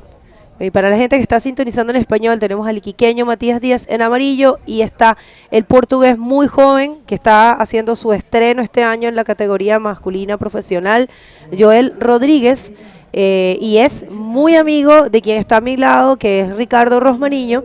Ricardo es vicecampeón nacional portugués y Joel es campeón nacional. Y ellos son muy buenos amigos, son los dos portugueses que tenemos nada más en este evento. So tell me a little bit about the Tuga Power. Do you want me to talk in Portuguese or? Bora, partiu Então, português. Os portugueses têm muita fama de ser, de gostar de competir, de ser muito competidores. E eu e o Joel somos um exemplo disso, não gostamos de perder por nada. O Joel é um atleta formidável que treina todos os dias, em todo o tipo de condições muito fracas até muito boas, e ele estar aqui neste... temos Matías Díaz. Vamos a ver, esta es la primera ola del hit, es Matías Díaz que se atreve a la izquierda, no muchos se han atrevido y es un tubazo. ¡Salió! Oh, Matías, qué manera de comenzar el hit. What a way to start the hit. Nobody has, only a few has dared to take those lefts. Are very dangerous, Ricardo. Yeah, I don't think I would go to the left, because I saw the Joel the other day, and today it's a lot bigger. If you get caught in the inside, it's a really tough situation to be. And but Matías is good. No sets in the outside. He was so smart. Look at that. Take us through this replay. Oh, it was a good wave. He managed to get right in the pocket. Good barrel. Not too much barrels today. Well, I mean, yeah, he disappeared, you know. It was a great wave to start the hit, Wow. he managed to go outside, I think so. A 9-point score Matías gets, and this is the way you start a hit. This is only showing this is only sending one message. Matías is as high level as the rest of the competitors, doing the same thing as Tanner. 9, yeah. you know? I think they gave a 9 because the left is so dangerous right now. All the athletes are going right because it's the safe place to be. But Matías risked it all in this left, and he gets a 9 points in this first wave.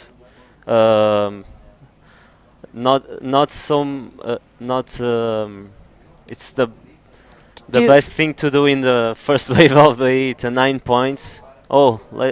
Vemos Joel na onda. Boa direita. Vamos ver se ele consegue um bom bottom. Vamos ver se dá a direita para bater um rolo. Vamos, Joel. Es difícil esa derecha, ¿no? muita água, onda muito cheia, mas sei que o Joel vai dar tudo agora, que ele sabe. O Joel arrisca também, o que aconteceu no outro dia, dele ir parar ali, é o Joel a arriscar tudo, por isso eu sei que se ele tiver a oportunidade faz igual ao Matias, por isso vamos com tudo, Joel. I wanted to ask you about that because you're staying with him, like you say, you're good friends. What happened really there? He was risking everything and he got caught in the turtle. You know that place, that rock right there is called the turtle, La Tortuga. Sim.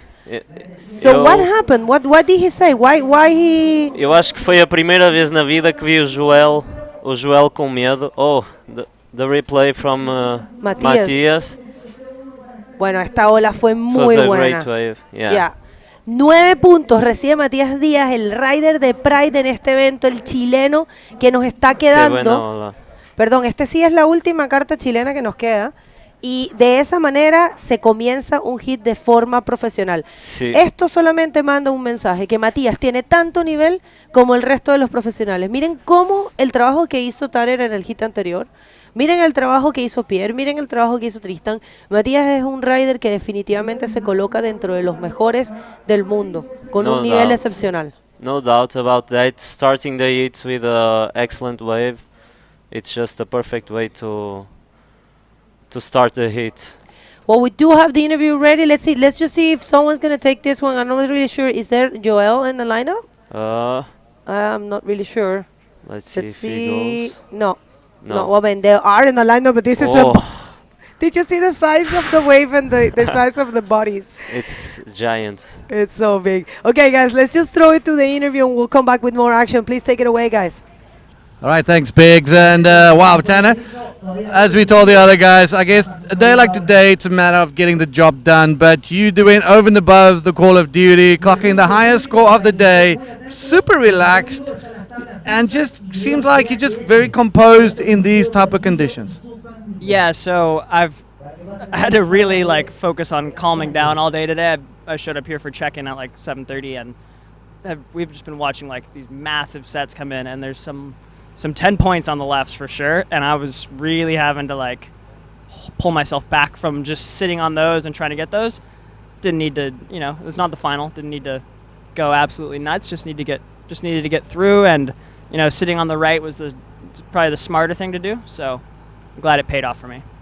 Good on you, good strategy, and I love seeing how every athlete kind of approaches it differently. Now, finals day. Big stress off you. You're just gonna go out there and send it.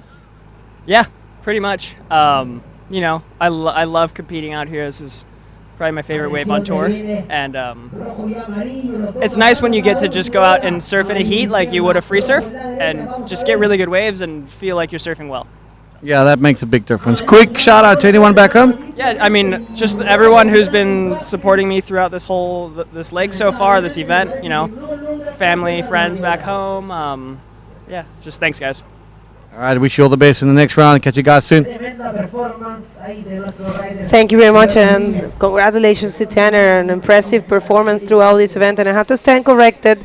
Sorry, guys, I have to stand corrected. There is so much happening around. Of course, we do have 2 more Chileans in competition. We have Sasha Damianic and Juanito Fischer doing a great job in this event. Pido disculpas y fe de ratas, cometí un error, dije que Mati era el último, pero vamos a volver a eso. Joel parece que fez uma onda enquanto estivemos parados, uma boa onda, com uma boa parede.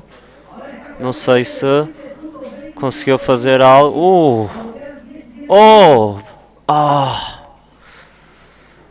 Bom backflip. Mati to the left. Mati que sí, está optando por las izquierdas, Sí, es peligroso. Él está corriendo bien. Muy bien.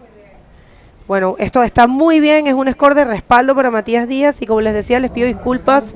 Muchas cosas pasando aquí, ustedes vieran allá afuera es una locura y tenemos muchas cosas en la cabeza, pero sí, obviamente tenemos 2 chilenos más que han hecho un trabajo alucinante. Juanito Fischer, que de verdad es de los mejores resultados que ha tenido en este evento, y Sasha Damianic, que es un titán de Antofagasta, así que disculpen mi error, puede pasarnos, todos somos humanos.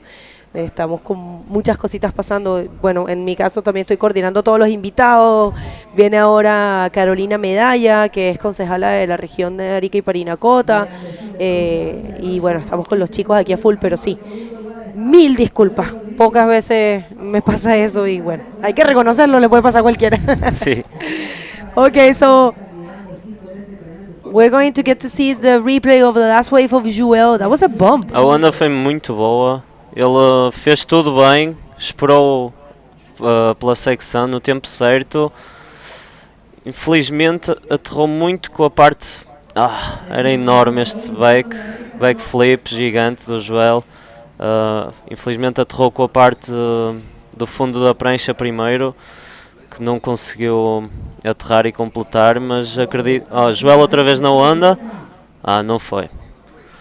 Mas Joel vai procurar até conseguir fazer uma onda na casa do excelente e voltar à bateria, ainda tem muito tempo.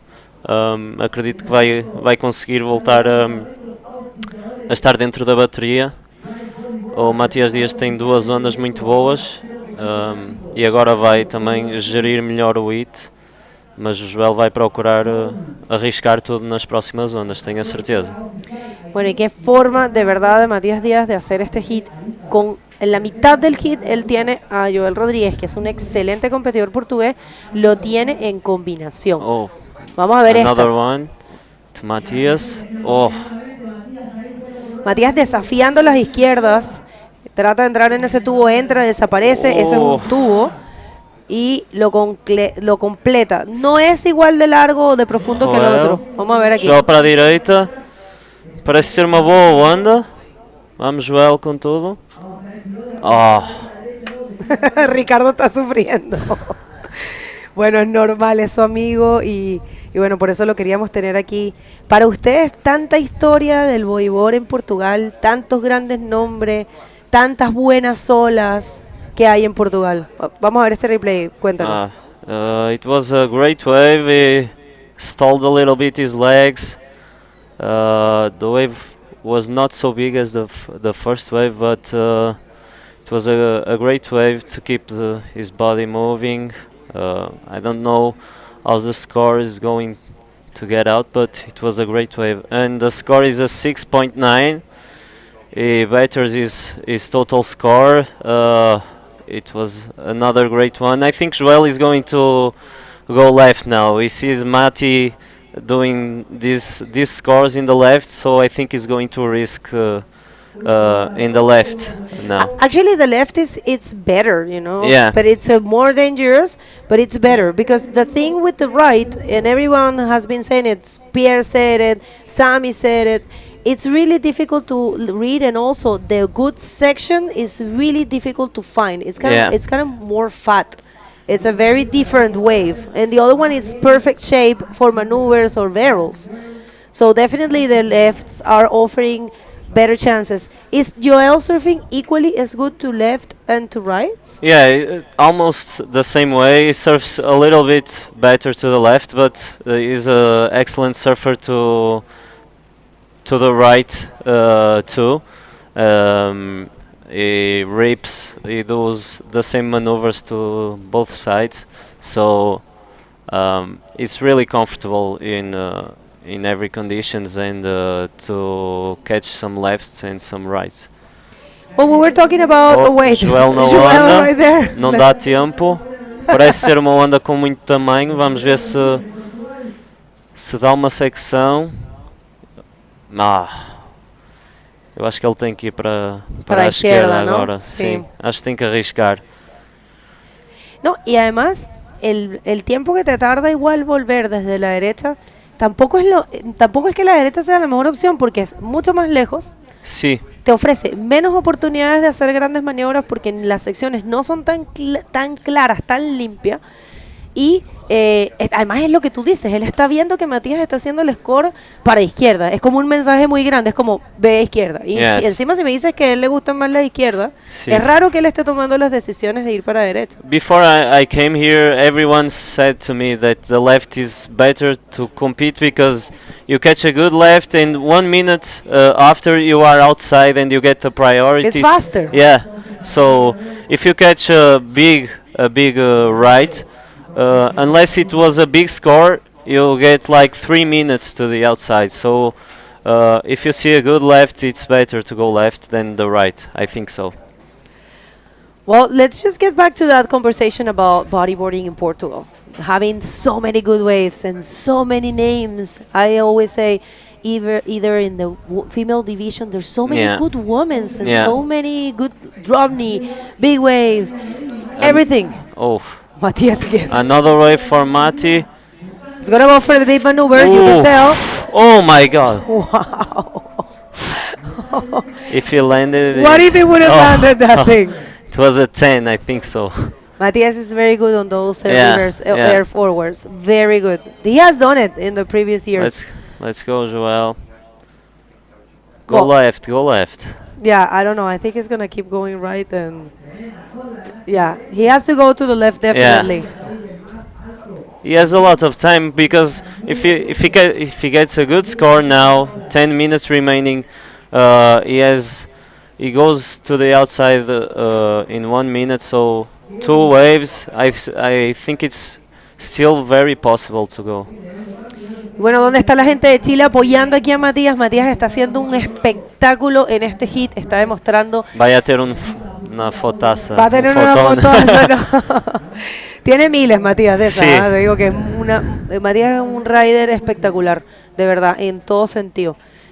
Tú sabes, él surfea igual de bien para los dos lados. Yo surfo mejor para la izquierda, pero tengo vino a trabajar mucho para la derecha, para mejorar. Para ser similar para los dos lados. Es que tienes que hacerlo, ¿sabes? Porque claro hoy en día ya no se puede. O sea, puedes pasar ya, ponte tú, ahora vas para Marruecos, ya te va súper bien, full derecha. Pero después, ¿qué haces cuando te toca una ola sola izquierda? Vas a Antofagasta y ¿qué haces? ¿Me entiendes? Definitivamente ahí el bodyboarder profesional tiene que correr igual de bien para los dos lados, y el caso de Matías Díaz, él es un fenómeno de verdad, desde muy chico era así, y es un rider increíble. Tenía un mensaje de un chico en Instagram que me contaba que él empezó a surfear en Tocopilla, de donde es Alexis Sánchez, el futbolista, sí. Y que su hermano Max, su hermano mayor, lo llevaba a la playa, y después, claro, Matías toda su vida ya ha vivido en Iquique. Así que Iquique es una arena de gladiadores para el bodyboard, ¿sabes? Así que nada, Matías Díaz dando una cátedra de bodyboard con una sumatoria de 15,90 y dejando al portugués Revelación, que tiene solamente 18 años. Sí. Joel Rodríguez, que es un excelente bodyboarder, que es campeón nacional portugués y que también ha llegado a una etapa muy buena porque está noveno en este campeonato. Pues lo tiene en combo. Él no ha sido capaz de conseguir una nota de valor, Joel, en este hit. Não é fácil agora, o Joel tem que ter calma, porque a próxima onda tem definitivamente de ser uma boa onda, mas se alguém consegue fazer 2 ondas em pouco tempo é o Joel, e acredito seriamente que ele a próxima onda não vai desperdiçar e que vai ser bom score para o tirar de combinação. Bueno, y les cuento que vamos a tener una visita ilustre. La concejala de la región Arica y Parinacota, Carolina Medalla, va a estar comentando el próximo hit conmigo. Así que si tienen alguna preguntita o algo, va a ser un hit increíble de Amaury Laverne con Juan Fischer de Iquique, otro súper gran bodyboarder con mucha historia aquí, desde de la vieja escuela del bodyboard chileno, y ha sido espectacular verlo avanzar en este evento. Hablemos del bodyboard portugués, que he estado tratando de preguntarte. Toda a gente em Portugal é muito competitivo. Já tivemos muitos nomes no Tour desde o passado, desde o Rodrigo Besson, que foi ao Havaí, o Gonçalo, também o Manel, o Hugo Pinheiro, Gastão Intrudo, Dino Carmo, Tó Cardoso, já todos competiram, o Miguel Adão, o Gonçalo Pinheiro, todos já competiram no Mundial. Temos muitos nomes que já tentaram fazer o Tour e que já fizeram o Tour, e são todos muito competitivos. Temos aqui o Joel numa onda. Dino Carmo? Sim. Parece ser boa, Joel. Boa! Oh, Dios.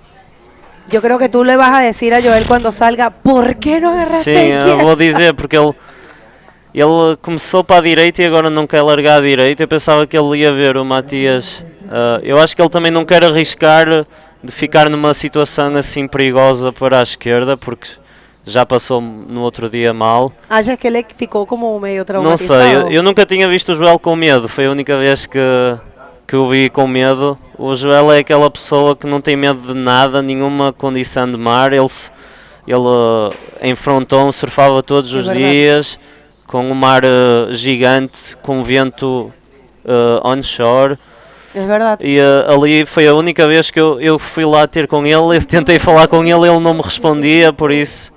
Es que estuvo heavy, si ustedes no lo vieron, bueno, esta es la repetición de esta ola de 250 de Joel. Uma onda gigante, muito bom que era. Si lo hubiese caído hubiese sido un notón, ¿ah? Era um notão. Sí. Bueno, Joel tuvo un accidente, ¿él se pegó? ¿Le pasó algo? Nada, Menos só tem mal. aqui Scratch. só um arranhão, mais nada. Bueno, si ustedes lo perdieron, están en los highlights, me parece que del día 3. Sí, fue, sí. ¿no? Sí. El highlight del día 3, ustedes tienen que ver, a Joel se lo llevó la corriente, quedó en la tortuga, la moto lo trató de salvar, casi agarra el Z la moto tuvo que salir corriendo, quedaron metidos en las piedras. Joel, yo no sé, gracias a Dios se logró parar, pero cayó en un hueco, yo pensé que ahí se había raspado. Eu baixei a cabeça até numa onda porque nunca tinha visto uma situação assim tão... Te pusiste súper nervioso, Sim, ¿no? eu baixei a cabeça porque ele estava quase na pedra e a onda quebrou mesmo em cima dele, mas ele disse que nem se passou nada. No le pasó nada, ¿no? Ele conseguiu passar por baixo. Entonces parece que sí, quedó un poquito traumatizado Joel, qué lástima, porque me cuenta Ricardo que él es buenísimo para la izquierda, es como su lado natural. Y ha sido extraño que no haya agarrado ni una izquierda, siendo que ve que Matías está haciendo el score. De cualquier forma, Ricardo, no importa qué pase, Joel está comenzando su carrera, Sí. está haciendo muy bien, está quedando en Arica por primera vez aquí, quedando noveno, imagínate. No, it was our first time. Joel, in the last year, he has been in Antofagasta, but it is first time here in Arica, and for me too. It's a difficult wave, but it's a great wave for bodyboarder, for all the bodyboarders and all the professionals. I think Arica and Fronton are those stages of the World Tour that you have all the guys seeing the competition because these waves are incredible. Well, right now we are about to reach 3,000 people connected, so connect with us, link with us. We are waiting for your support. Remember, this is for you. That link right there, connect with us. In Portuguese? Liguem-se connosco, vejam toda a competição, as ondas estão incríveis e amanhã ainda vai estar melhor. Por isso temos que apoiar o bodyboard e apoiar é ver as competições para mostrar que estamos todos a apoiar o bodyboard e tem que ser assim. Portugal tem uma comunidade muito forte que por acaso está sempre a ver, é um bocado parecida com o Chile. Aqui no Chile tem muita gente que faz bodyboard, muita gente nova, e é bom ver isso. E é apoiar para conseguirmos etapas melhores e melhores condições para os bodyboarders como estamos a ter aqui no Chile. Very important what he's saying, a huge community of bodyboarding, bodyboarders in Portugal, so make sure to tune in to share. We have a technical situation, we're going to hit a quick commercial break and going to be back real soon with this heat that it's on fire, don't go anywhere.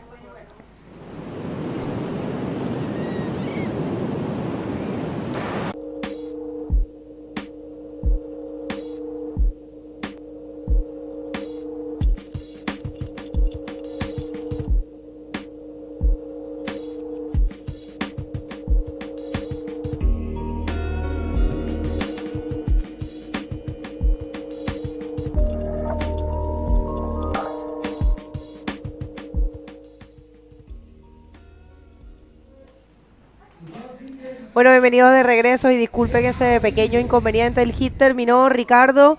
Fue un excelente hit, no hubo cambio de situación, lamentablemente, como tú mismo me decías, extraño ver a Joel surfear así, un gran aprendizaje para su carrera, una gigante felicitación a Matías Díaz por un trabajo espectacular. Algo que quisieras agregar para la gente que está sintonizando. Acredito que o Joel só queria mesmo fazer uma onda boa, acredito que a partir daí desbloqueasse e certo até ganhasse o hit, mas como não conseguiu acertar aquele backflip para a direita, acho que um erro dele foi não arriscar para a esquerda, depois de ver o Matias a conseguir fazer aqueles bons scores, mas vamos para a próxima. O Joel ainda tem o Brasil e é um bom resultado, 9º lugar, e acredito que no Brasil ainda vai ser melhor.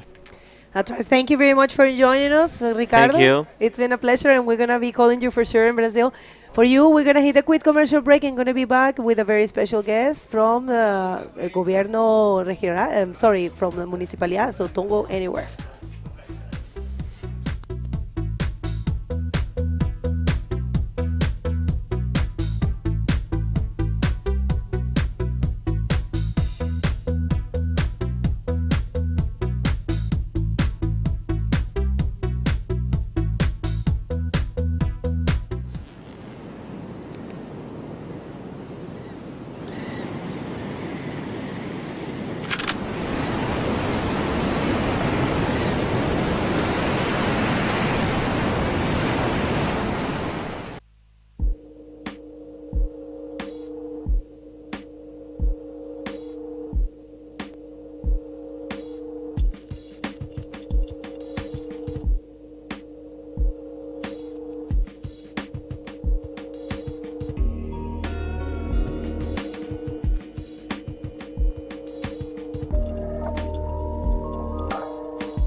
Bienvenidos de regreso, una invitada súper importante. Welcome back everyone. This is the 2023 Arica Cultura Bodyboard presented by Pride Bodyboards en Gobierno Regional de Arica y Parinacota. A mi lado tengo a Carolina Medalla, ella es concejala de Arica y Parinacota. Muchas gracias por estar acá, de verdad un placer. Ella es la mamá de Sofía que estuvo con nosotros el otro día y es un placer tenerte por acá. Muchas gracias por aceptar la invitación. No, gracias a ustedes por la invitación. Aclaración, concejala de la municipalidad. Disculpe, sea concejala de Arica, de la municipalidad, sí, ilustre municipalidad de Arica y Parinacota. Parinacota tiene sus otros concejales. Claramente, claramente. Bueno, vamos a ir al agua, te voy a ir contando un poquito cómo funciona esto y me vas a ir contando un poquito también del apoyo y la ilustre municipalidad y todo lo que ha sido este camino tan bonito que han recorrido junto al Club Unión Flopos. Te presento quienes tenemos en el agua. Está Mauri Laverne de Francia en rojo y este chico que está corriendo es Juan Fischer, él es iquiqueño y esta es su segunda ola, no logró conseguir un gran score. Aquí no hay límites de olas en este momento, estos son los octavos de finales y pueden tomar todas las olas que quieran, pero solamente sus dos mejores resultados son los que los van a ayudar a tener la puntuación. Me imagino que como no hay un límite de olas, ¿hay algún tiempo determinado que están ellos en el agua? Sí, son media hora nada más que ellos tienen para surfear y en esa media hora tienen que tratar de hacer los mejores scores posibles. En el caso de él, con esta ola, logró tener un 5. Entonces, ya él se posiciona primero. Igual es una nota baja. Juan tiene muchas oportunidades. Carolina, cuéntanos un poco de ese camino tan increíble que yo sé que ustedes han recorrido junto a los chiquillos de la Unión Flopo. Sí, bueno, la verdad es que yo conocí a estos chicos por la Sofi, ellas me los presenta, me dice, bueno, trabajamos bien en conjunto, hay que apoyar esta iniciativa, yo voy a remar desde acá del gobierno regional, por favor tú ayuda desde la Municipalidad de Arica y junto a la Dirección de Deporte, que también tengo que destacar a Raúl Segovia, que se ha aportado un 7, quisimos, ¿cierto?, incorporarnos y participar en este importante campeonato. Han salido algunos traspiés, como algo en todo, así, algo como escuché. en todo. Yo igual estoy escuchando a Sofía, ellos tuvieron algunos inconvenientes en el gobierno regional y también los tuvieron en la municipalidad, pero son más cosas administrativas. Tenemos mucho que mejorar. Con esto nos dimos cuenta en carne propia que hay mucha burocracia, que hay que tratar de ir mejorando, como decía, para no perjudicar al evento ni a los deportistas que están compitiendo hoy.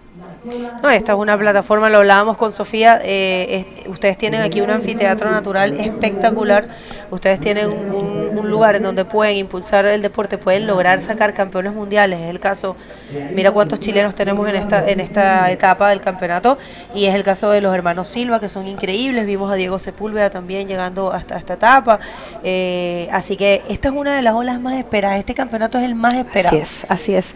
Bueno, la verdad es que yo aprovecho de mandarle en realidad un abrazo gigante a los ariqueños que sé que lucharon hasta el final y que son súper secos, tienen toda mi admiración. En realidad este deporte tiene toda mi admiración porque es un deporte que tú realizas, tengas frío, no tengas frío, te tienes que meter al agua igual en invierno, ¿cierto? No es como otro deporte que tú estás como en unas condiciones un poco más cómodas. Así que no, tienen toda mi admiración. Para la otra será, síganse preparando, chiquillos, a los ariqueños, y vamos ahí con Antofagasta y Iquique, ahí tenemos que luchar para poder tener nuestra representación como país. Pero nada, yo de verdad estoy impactada, no había tenido la oportunidad de estar así tan participando así en un campeonato de esta envergadura y tampoco estar acá contigo en el streaming, así que no, muchas gracias, para mí es un honor. Para mí es un honor. Bueno, pues de verdad, así, hay siempre sus retos, hay siempre sus traspiés, como tú dijiste, pero lo importante es contar con gente como ustedes que reman para el mismo lado, que están con los chicos y bueno, se llevó a cabo y seguramente siempre hay espacio para mejorar, se sabe. Sí, hay que mejorar, pero claramente. Bueno, hasta ahora un hit un poco lento, Carolina, no hemos visto mucho, los chicos se están cuidando, yo me imagino que después de haber visto al iquiqueño Matías Díaz con un performance tan bueno en el hit anterior, me parece que a Mauri y Juan me parece que va a optar por las derechas, lo conozco un poquito y es como que le gusta más surfear hacia la derecha, y a Mauri ya lo vi tomar su primera izquierda, y aquí justamente viene, this is a Mauri Laverne, second wave for him, going for the left. We will be throwing a lot of Spanish. We have a special guest, but yes, this is a Mauri getting into the barrel and not able to come out. Yeah, we have a special guest for the City Hall. She is part of the City Hall and she has been working closely with the organizing, the promoters, with the organizing club, which is the Unión Flopos, and we're very honored to have her presence here. She is Miss Carolina Medalla, and it's very important for us to give the space for them so they can express. And this is a replay of the last wave of Omari. It was really close to make it, but that was a too deep barrel, and right there he lost the chance to get out. But yeah, he will get more chances, a lot of time in the clock. We still have 20 minutes and 50 seconds. And Carolina, ahora sabes qué vamos a hacer, como no vemos muchas olas y tenemos a nuestro rider afuera listo, Matías Díaz, con la entrevista. Vamos a escuchar de ellos y volvemos para acá. Sí, ni un problema. Vamos, chicos. Súper. Matías, what a performance. Yeah, well, it's massive out there. It's really messy on the point, but yeah, I couldn't get like 2 good waves, 9 point in the barrel, and then I rolled 6.25, I think. But yeah, I'm so happy with my performance. For me, I was with Dion outside, and we saw you was the first rider to choose only lefts. Yeah, I saw a couple hit before, and I saw a lot of like good left. everyone was like riding for the ride. So I was thinking just that. I'm going to looking for a left, and that's it, nothing more. And tell us about that 360 air. Yeah, I saw a big ramp. Then I already had 2 good waves, so I was thinking, oh, maybe I can make a air forward, because the last year I got like really good point with that maneuver. So, and also I feel really comfortable with that maneuver. So I just trying. Any words in Spanish for your friends and back home? Yeah. Nada, quiero decirle a toda la gente que muchísimas gracias a todas las personas que me han enviado mensajes, ha sido un apoyo fundamental en este momento, y también agradecer a mi familia, a mi auspiciador, a mis hermanos también, que siempre me han apoyado en esto, y nada, un saludo especial a todos ellos.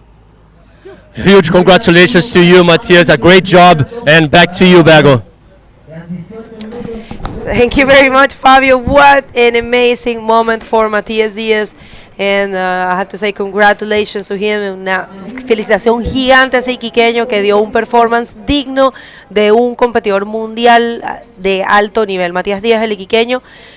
Él sí, ahora sería el primer chileno en clasificarse, porque perdió Rodrigo Silva y perdió Diego Sepúlveda. Son dos ariqueños espectaculares. Y ahora vamos a ver si Juanito Fischer tiene la posibilidad de avanzar, y también nos queda una carta más, que es el antofagastino Sasha Damianic. Vamos a ver cómo se desenvuelve este hit. Pero continuamos contigo, Carolina, que yo quiero, como dicen los gringos, pick your brain. Quiero escarbar tu cabecita. Vamos a preguntarte un poquito más acerca del digamos, el desenvolvimiento del deporte aquí en Arica. Arica igual es una ciudad súper activa, súper con mucho compromiso con el deporte, y para ustedes este evento tiene que ser muy importante. Sí, la verdad es que es un evento muy importante que potencia el turismo, ¿cierto? Que destaca el deporte. Por eso que nosotros hacemos la invitación a las entidades públicas a que se nos haga un poquito el camino un poco más fácil, porque esto va derechamente, ¿cierto?, en beneficio de nuestra ciudad de Arica, y cómo no querer este deporte que convoca a tanta gente, y que también, los chicos de Flopos hacen un excelente trabajo acá con los niños, con los adolescentes, que podían estar en otra cosa en vez de en el deporte, que eso es peligroso. Así que yo creo que no hay cómo no apoyar este deporte, y destaco tremendo trabajo y iniciativa que han tenido ellos, que no les ha salido fácil, pero lo lograron. Aquí estamos, pero claramente ustedes, su apoyo ha sido fundamental, y qué bueno que mandes ese mensaje, porque de verdad, gente, tal vez ustedes no lo saben, es normal. Ustedes tienen una bendición con esta isla Alacrán, con esta ola, el Flopos. Es una bendición para nuestro deporte. Justo ahí, miren, vamos viendo, tenemos la pantalla compartida, vamos viendo la última ola de Mauri, y esta ola de aquí fue un 6. Una nota muy buena, Mauri, que se fue por una maniobra básica, pero muy bien concretada, muy bien ejecutada, y con eso le ayuda a tener un score mayor y a estar más seguro en la primera posición. Ahora la situación para el iquiqueño un poquito más difícil, pero no imposible, está buscando un 9.50, vamos a ver si logra conseguir alguna ola.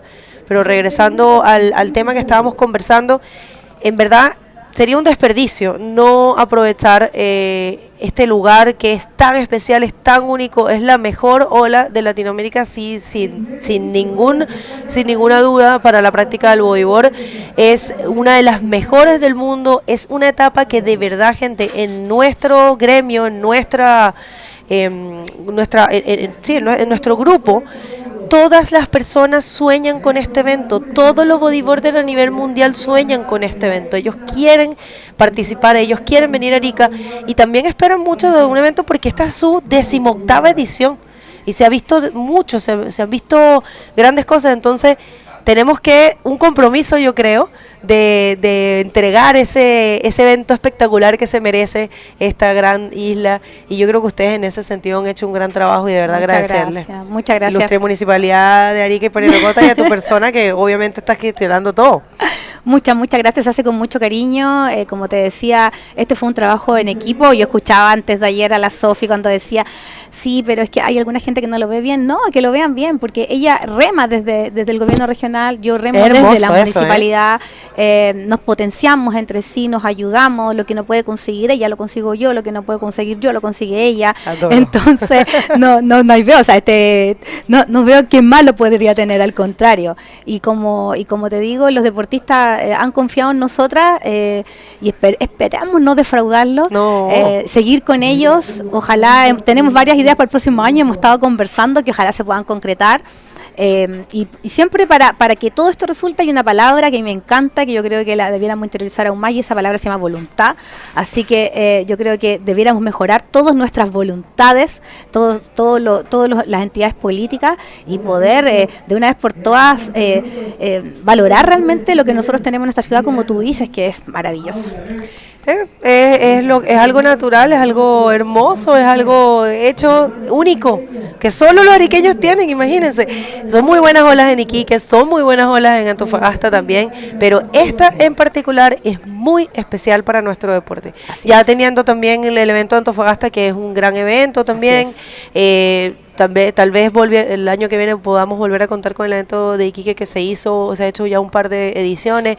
Imagínate, 3 eventos en Chile, en las principales ciudades, pues es natural solicitar ese apoyo y agradecerlos de una vez de antemano, porque yo estoy segura que mucha gente se va a sumar a este proyecto para el año que viene, y decirles que en serio, si estás aquí en Arica, ven a verlo, porque te va a cambiar tu vida. Es impresionante estar aquí. Dime tu experiencia. La verdad que sí, la verdad que sí. Había venido en otras oportunidades de espectadora, pero es emocionante verlo en vivo y en directo. Y más estar aquí a una hora contigo, así que yo súper agradecida. Bueno, pues, y ustedes en casa, más cosas que pueden hacer. Otra de las cosas increíbles, aquí hay mucho para hacer. Yo sé que es lunes, yo sé que tal vez ustedes están ocupaditos, pero vale la pena venir a revisar esto. Es algo que solamente pasa una vez al año. Así es. Y tenemos igual en venta, tenemos las poleritas oficiales del evento. Y aquí tenemos olita para Amaury Laverne. Disculpen, ahí viene. Cosas que pasan. Así que invitamos a toda la gente a que pueda venir aquí a presenciar este evento maravilloso. No cuesta nada, más que en Arica todas las distancias son cortísimas, así que arránquense un ratito a poder presenciar este mundial, ¿cierto? Tenemos todavía chilenos que nos están representando hasta aquí, que está Antofagasta, así que dejamos a todos cordialmente invitados para que puedan venir a presenciar el evento. Sí, es Carolina, muchísimas gracias, de verdad que es un placer para nosotros estar acá. Y esta última ola de Amaury Laverne, que está buscando a como de lugar entrar en un tubo, pero no lo ha logrado todavía. Yo creo que él vio el performance de Matías Díaz y quería hacerlo.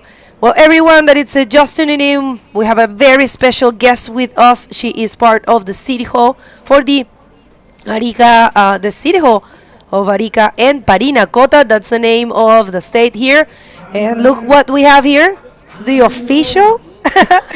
I think this is a gift for you. Yo creo que este es un regalito que te trajeron. Para mí. Sí.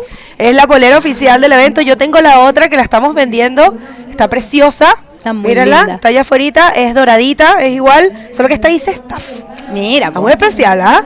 Así buenísimo. Que la bolerita oficial, mientras teníamos al chileno tomando esa ola y a punto de hacer un maniobrón. Pero gente, las venden acá, aquí afuera está un stand y tienen esta doradita que está bellísima, que tiene el mismo diseño, pero en doradito. Ahí afuera está, así que vengan a comprar chiquillos y chiquillas. Si quieren un recuerdito, esta bolerita está espectacular. Buenísimo. Y esta es una momia chinchorro. Pero claro, es que ¿cómo no? Oye, nosotros tenemos un montón de cosas acá en Arica interesantes. Y no una solamente de esas, la ola. No solamente la ola. Y una de esas son las momias más antiguas del mundo. Así que qué bueno que la hayan podido estampar en la polera. Yo creo que habla muy bien de la organización, que se fije en esos detalles pequeños. Así que, no. Es precioso, Súper. el logo es precioso, todo el arte es bellísimo. Así que muchísimas gracias a los chicos de Unión Flopo por habernos traído a este evento. Por supuesto a Pride Bodyboards, que ha sido nuestro presentador, una marca de bodyboard muy importante también. ¿Estás feliz con tu polera? No, estoy contenta, sí. Salgo de acá, me la pongo. Claramente. Y por supuesto también el gobierno regional de Arica y Parinacota, la ilustre municipalidad de Arica y Parinacota, que de verdad han dado un gran apoyo. Tenemos un replay de la última ola corrida. Let's see this replay. Guys, this is the last wave of the Chilean. Vamos a ver, esta es la última ola de Juanito Fischer, que lograba hacer un RS increíble. Y yo escuché a la gente aplaudiendo. Nosotras justo nos estaban pasando la polera y yo escuché a la gente aplaudiendo. Casi lo entra. Y él es un competidor. Mira, él, si no me equivoco, me parece que tiene 43 años. ¿Sí? No te puedo creer. Sí. Y o sea, un lolo. Un lolito, claro, imagínate, no es nada. Y está contra, puede que tenga 44. Yo tengo 42, creo que él. No, de hecho me parece que él está como igual a mí. Por ahí anda, pero a Mauri también debe tener unos 35 años más o menos. Entonces, la belleza del bodyboard es eso.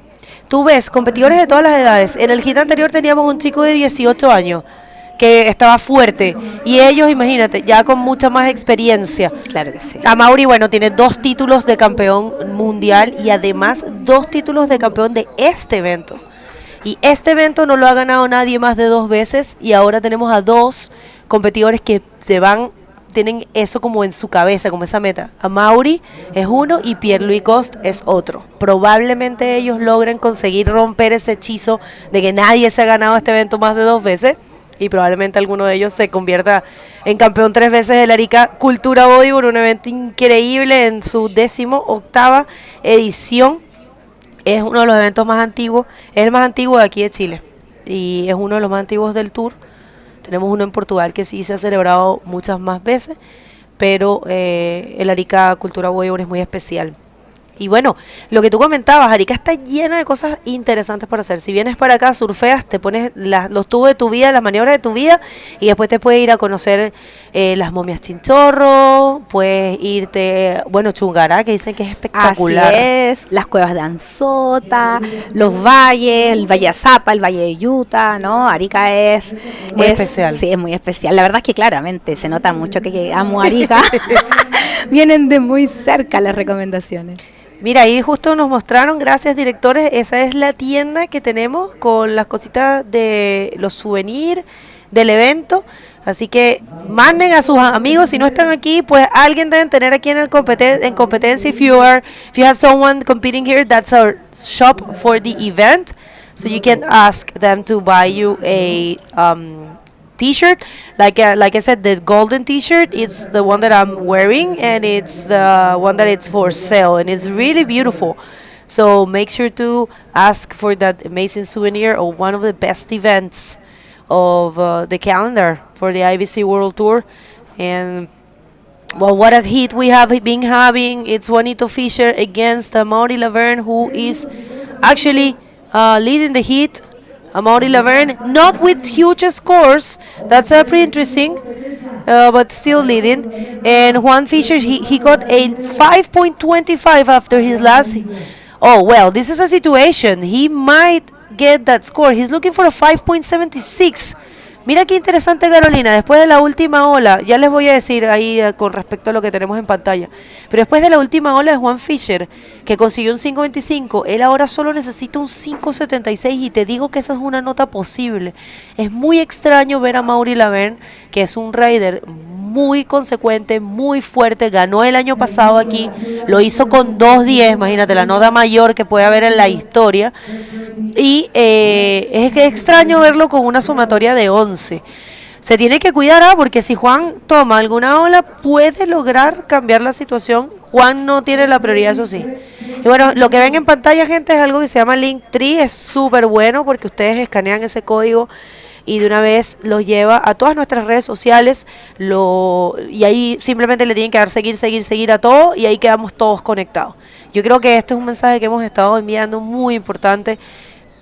Lamentablemente en esta vida todo se mide por números. Así es, así es. Entonces, si ustedes en casa, que son fanáticos del bodyboard, que aman este deporte y quieren que el deporte crezca, ustedes también tienen un aporte que hacer. Lo único que tienen que hacer es darle like, seguir, suscribirse. Es muy sencillo. Así es, no cuesta nada. No cuesta nada. Y es lo que más amamos, ¿sabes? Y todos tenemos una partecita, un granito de arena que podemos aportar. Mira esos jolones, Carolina. ¿Tú te imaginas estar ahí? ¿Tú alguna vez te has metido al agua? Sí. ¿En serio? Pero súper amateur, po. Hice, me acuerdo, un curso de verano y esas tablas que son para aprender. Las softboards. Sí, y ahí tomé mi primera hora, me paré, pero debo decir, ¿te paraste? sí, debo decir que la sensación es inigualable. ¿Y cómo que no has seguido? Pucha, por cosas de tiempo, de trabajo, tantas cosas que uno tiene que hacer, pero uno debería dejarse un tiempito para el deporte, porque Oye, hace tan bien mentalmente también. Con Sofía vayan a probar, pero prueben el bodyboard. Porque yo te digo algo, sí, el surfing es muy entretenido, pero es un poco más difícil en los inicios. Claramente. En cambio, el bodyboard, tú agarras olas rápido y te diviertes instantáneamente. Instantáneamente, diversión garantizada.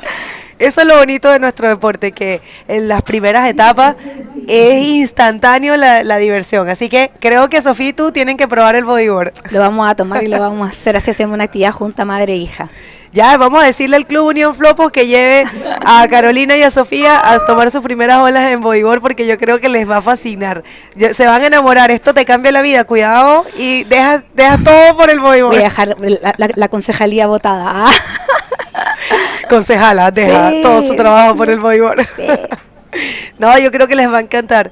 Y miren el apoyo que tenemos, Carolina. ¿Viste la cantidad de gente que viene a ver el evento? Y eso que es lunes. Sí, pues.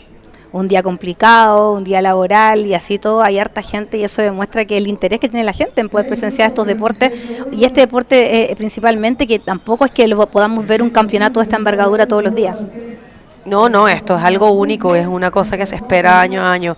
Bueno, la situación en el agua está Juanito Fischer con una posibilidad, Chile, Iquique, atención, un 5.76, es tal vez algo que yo estoy segura que él puede lograr. A Mauri no lo hemos visto muy conectado y ahí viene justo a Mauri en esta bomba. Let's see what Mauri can do. This is probably the Mauri we were waiting for. This has been a different Mauri in this heat, but yeah, he gets into the barrel. Is he gonna come out? He's not.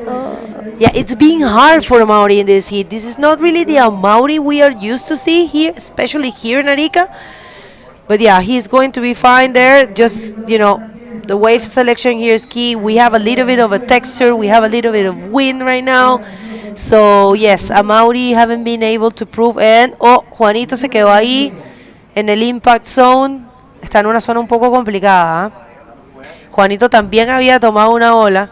Y ya lo vienen a rescatar. Tú sabes que ese chico también en la moto es muy bueno.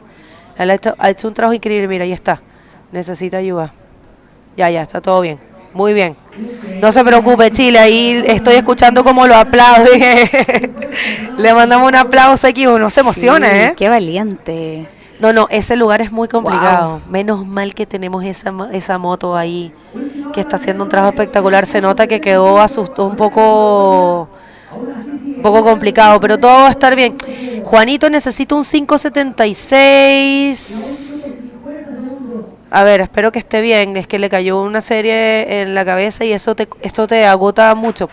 Hay un agotamiento mental muy fuerte cuando estas cosas... Mira cómo tiene el leash de la tabla. Ay, Carolina, mira, te cuento. Nuestra cuerda el leash, la amarradera, es enrollada. Y mira cómo está completamente estirada. Claro. No, a Juan le cayó un set en la cabeza. Por eso está así. Va a volver. ¡Ay, qué héroe! Va a volver al agua, va a volver Juanito Fischer, Chile. Qué gran competidor, mandándole un gran mensaje a él es preparador en un club iquiqueño de chicos jóvenes, muy jóvenes, que son revelación y que van a ser grandes nombres. Se llama Océano el club y creo que están mandando un mensaje de lucha, un mensaje de fuerza, de no rendirse, de que esto es bodyboard profesional y lo va a intentar una vez más. Vamos a ver si lo logra. Vamos, Juan. Qué gran mensaje, ¿ah? No se rinde. Fuerte Juanito Fischer, grande. Sin importar los resultados, ha hecho un trabajo espectacular Juan Fischer en este evento. Oye, qué emoción en realidad poder verlo acá así. No, ahí bueno, yo creo que está tomando un poquito de aire. Está bien, yo creo que está bien. Y yo sé que en casa su esposa, sus hijos y todas las personas están están muy, muy felices. What a job for Juan Fisher. He's around the 43 years of age. He runs a club. It's training currently. Bodyboarders are going to be the future. His son, Max Whitman as well, Vicente Chipoco, all of these kids are the future for Iquique, and he's sending a huge message. He got a huge set in his head. His leash was completely strengthened, and official results with a very slow score, actually very low score for Amaury Laverne. He managed to take the win, but yeah, it was a hard one, it was a difficult one, we can tell by the scores. What a hit we saw. Y Carolina, yo solo quiero decir una gigante felicitación a Juan Fisher por ese performance, por esa valentía y por haber llegado a quedar noveno. ¿Te gustaría agregar algo más? No, o sea, toda mi admiración para ese deportista que luchó hasta el final. Quedaste tensa, ¿no? Quedé así, cuando me mostraste, ¿cómo se llama? El leash. El leash. Oh. Eso es normalmente o sea, quiero enrollado. hacer resortito, sí. Pero estiró tanto que ahora estaba completamente... Fue fuerte, ¿eh? Sí, te lo digo, fuerte. para que haya quedado así, fue fuerte el revolcón. Pero bueno, muchas gracias, Carolina. No, a ti. Estoy muy Muchas feliz de haberte gracias. tenido para acá. Espero contar contigo más adelante seguro. Claro. Y ustedes en casa no se muevan, que no se ha acabado. Nos queda todavía un hit más y ya volvemos con el Arica Cultura Bodyboard.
Welcome back, everybody. This is the last hit of the day in the 2023 Arica Cultura Bodyboard presented by Pride Bodyboards and Gobierno Regional de Arica y Parinacota. Fabio, what a day we have had. What a day, Bergo. Outside, it's been amazing. A lot of people, big waves, so big, so gnarly, very difficult. I just saw Maurio in a big wave to the left. Unfortunately, was not a makeable barrel, but it's been an amazing day for our sport here in Arica. And what about that set that got Juanito Fisher? His leash was completely strengthened. Yeah, we got scary actually outside. For sure. And actually our safety patrol, he's been doing a great job and he rescued him. This is the bomb for Amaury that I was just talking about. Berg was unbelievable outside. No, it was so different to see Amaury not really making it out of these barrels. 11 total, you know, for a guy that usually has made the 20s in here. But yeah, esto de aquí fue la ola que le cayó en la cabeza a Juan y que fue tan fuerte que le estiró por completo el leash. Wow, Menos mal que tenemos ese excelente salvavidas en esa moto. Él ha hecho un trabajo alucinante, así que un saludo mutante para él. En el agua, Sacha Damianic. Él ahora es el último chileno, solamente ha avanzado Matías Díaz. Y ahora sí, esta es la última carta en este hit. Y la última carta brasilera, que es Gabriel Braga.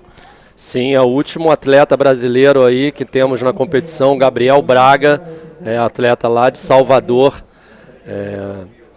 A nossa última opção aí, galera, do Brasil. Vamos torcer muito pro Gabriel Braga. Essa que é a última bateria do dia de hoje, do round número 8, que são as oitavas de final. Bateria homem a homem, Gabriel vai ter 30 minutos aí com as duas melhores ondas contando. Os atletas podem pegar a quantidade de ondas que quiserem, não tem limite de ondas. Tá contra aí o Sacha, que é um atleta muito bom do Chile também, conhece muito aqui essas ondas. E o Gabriel com a prioridade número 1 agora e o Sacha com a prioridade número 2. Bueno, atención Chile, Sacha Damianic en este último hit del día. Este sí es el último hit. Sacha, yo creo que todos han visto muy buen performance en las izquierdas desde que Matías, que surfió espectacular su hit, pudo mostrarse. Vamos a ver, ya ahora sí, Fabio, se ve un poquito el efecto del viento en la ola. Yo creo que por eso a Mauri le costó un poquito conseguir scores más altos. For sure, Bergo, the wind is a little bit more strong now, is more onshore. The direction changed a little bit from the morning, and it's putting more difficult for the riders for sure. I think that's why Amaury couldn't find that managed to make those barrels there. It's very difficult actually, the lefts, and we just touched the high tide. Tide is going low now, so that's why we've been seeing more lefts as well. But of course, the wind is not good for here. So you don't want big waves and windy conditions. So yeah, let's see how this one unfolds. This is the last hit of this stage. Tomorrow will be finals day. That's the word.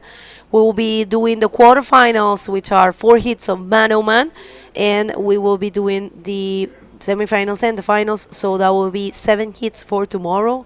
It's going to be another stacked day, and this is the 18th edition for the Arica Cultura Bodyboard, presented by Pride Bodyboards and the Gobierno Regional de Arica en Parinacota. Muchos chilenos sintonizando. Aquí vemos, esta era probablemente la primera nota de valor de Sacha, pero decidía no ir. Sacha solamente tiene una nota de 1 punto. Y me parece que Gabriel va a optar por las derechas. Parece que le gustan un poco más o se siente un poco más cómodo. Com certeza o Gabriel vai se posicionar mais pelas direitas ali. E lá vem ele remando, achou ali que não dava. Com certeza, Bego. O Gabriel ele pega a onda para os dois lados, mas ele se sente muito mais confortável nas direitas. E hoje a gente viu boas notas para a direita. Eu até entrevistei o Matias. O Matias foi o primeiro atleta do dia inteiro a escolher só as esquerdas. Agora o Sacha. Es verdad lo que acabas de decir. El Matías abrió esa izquierda y vamos a ver Sacha aquí. Nada. Bueno. O Matias ele realmente se posicionou para as esquerdas, né? A gente viu atletas pegando esquerda, direita, uns ficando mais na direita, mas o Matias entrou na água definitivamente focado nas esquerdas. Sim, sim. Se notou. Foi uma das melhores performances do dia. Sí, totalmente. Matías, que junto con Tanner vienen haciéndole de los scores más altos. Imagínense, los dos tuvieron 9. ¿Te imaginas una final Matías Tanner? ¿Puede pasar? We don't have we can't have a final between it's coming Matias. Right now in the quarterfinals will be Matias against Tanner McDaniel. So this is the last hit. I'm glad Juan Fischer is okay. Look at his leash. It remembers me like the surfing leash, because we have Coyle's leash and he just have a big set on the head. Congratulations for Juan Fischer. Did a great job, Bergo, this Chileno. Oh, look at him. Está emocionado, Juanito. Fue increíble, gente. Miren cómo le quedó el leash. Miren cómo le quedó el leash. O sea, ustedes que son bodyboarders, ustedes en casa, Fabio, tú lo sabes. ¿Qué se necesita para que un leash se estire de esa manera? A big wave. Muy grande. Muy grande, uma onda muy grande. Okay, 21 minutes, 20 seconds to go. This is the last hit for today. Only Sasha got 2 waves, but very low scores, just 1 point. Gabriel Braga didn't catch any wave yet. First priority for Gabriel Braga. Primeira prioridade ali pro Gabriel, o Bego. Realmente ele já se posicionou na direita, a gente nem tá vendo ele ali na televisão, né? Aí vocês de casa também, ó, tá vendo? O Gabriel tá realmente posicionado para a direita. Sí, lo inteligente de Gabriel está buscando esa área de la derecha.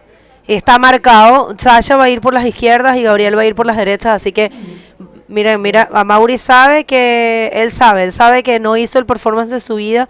Yo lo conozco, él quería dar algo más, él sabe y estoy segura que va a hablar de lo complicado que estuvo. Vamos a ver esta ola de Sasha, se perfila bien. Viene saltando un poco, yo sé que él va a ir por una maniobra y un rolo bien bonito, wow. Bien ejecutado, muy bien para el antofagastino. De esta manera va a ser el primer score de valor de este hit. What a wave for Sasha. He chose a very good left, beautiful bottom turn. Let's see the replay for first real wave for Sasha. Score is coming and it's a 7 points and here he goes. Primeira onda aí do brasileiro, vamos ficar com ele. O camiseta amarela dessa bateria, o Gabriel Braga, dando ali um pequeno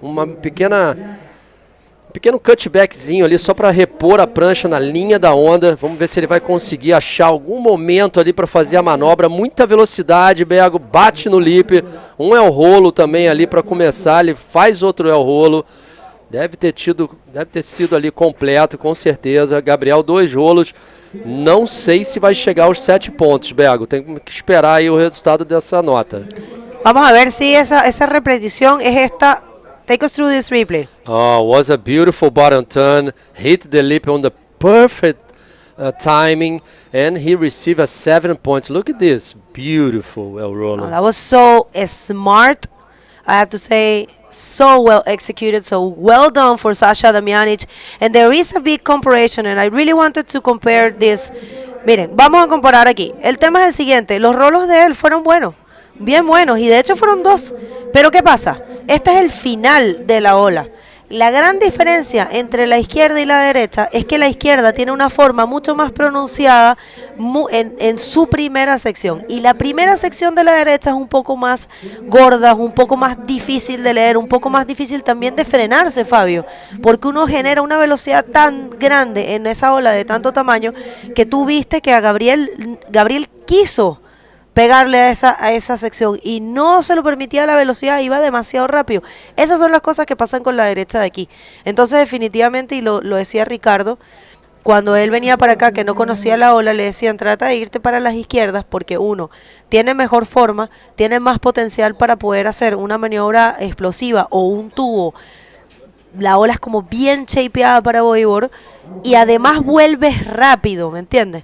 Vuelves mucho más rápido al line-up, a la zona de competencia. Entonces, esa yo creo que es un tema que vale la pena analizar. Ahora, si tú te sientes más cómodo para derecha y quieres probar solo con la derecha, pues perfecto. Pierre ganó con derechas. Todos los que vimos al comienzo del día ganaron con las derechas, así que definitivamente puede pasar. Okay, and we have an interview with Amaury Laverne ready. Take it away, Dion. All right, thanks, guys. Mars, I guess, telling the other guys or asking mostly, today's a day about getting the job done.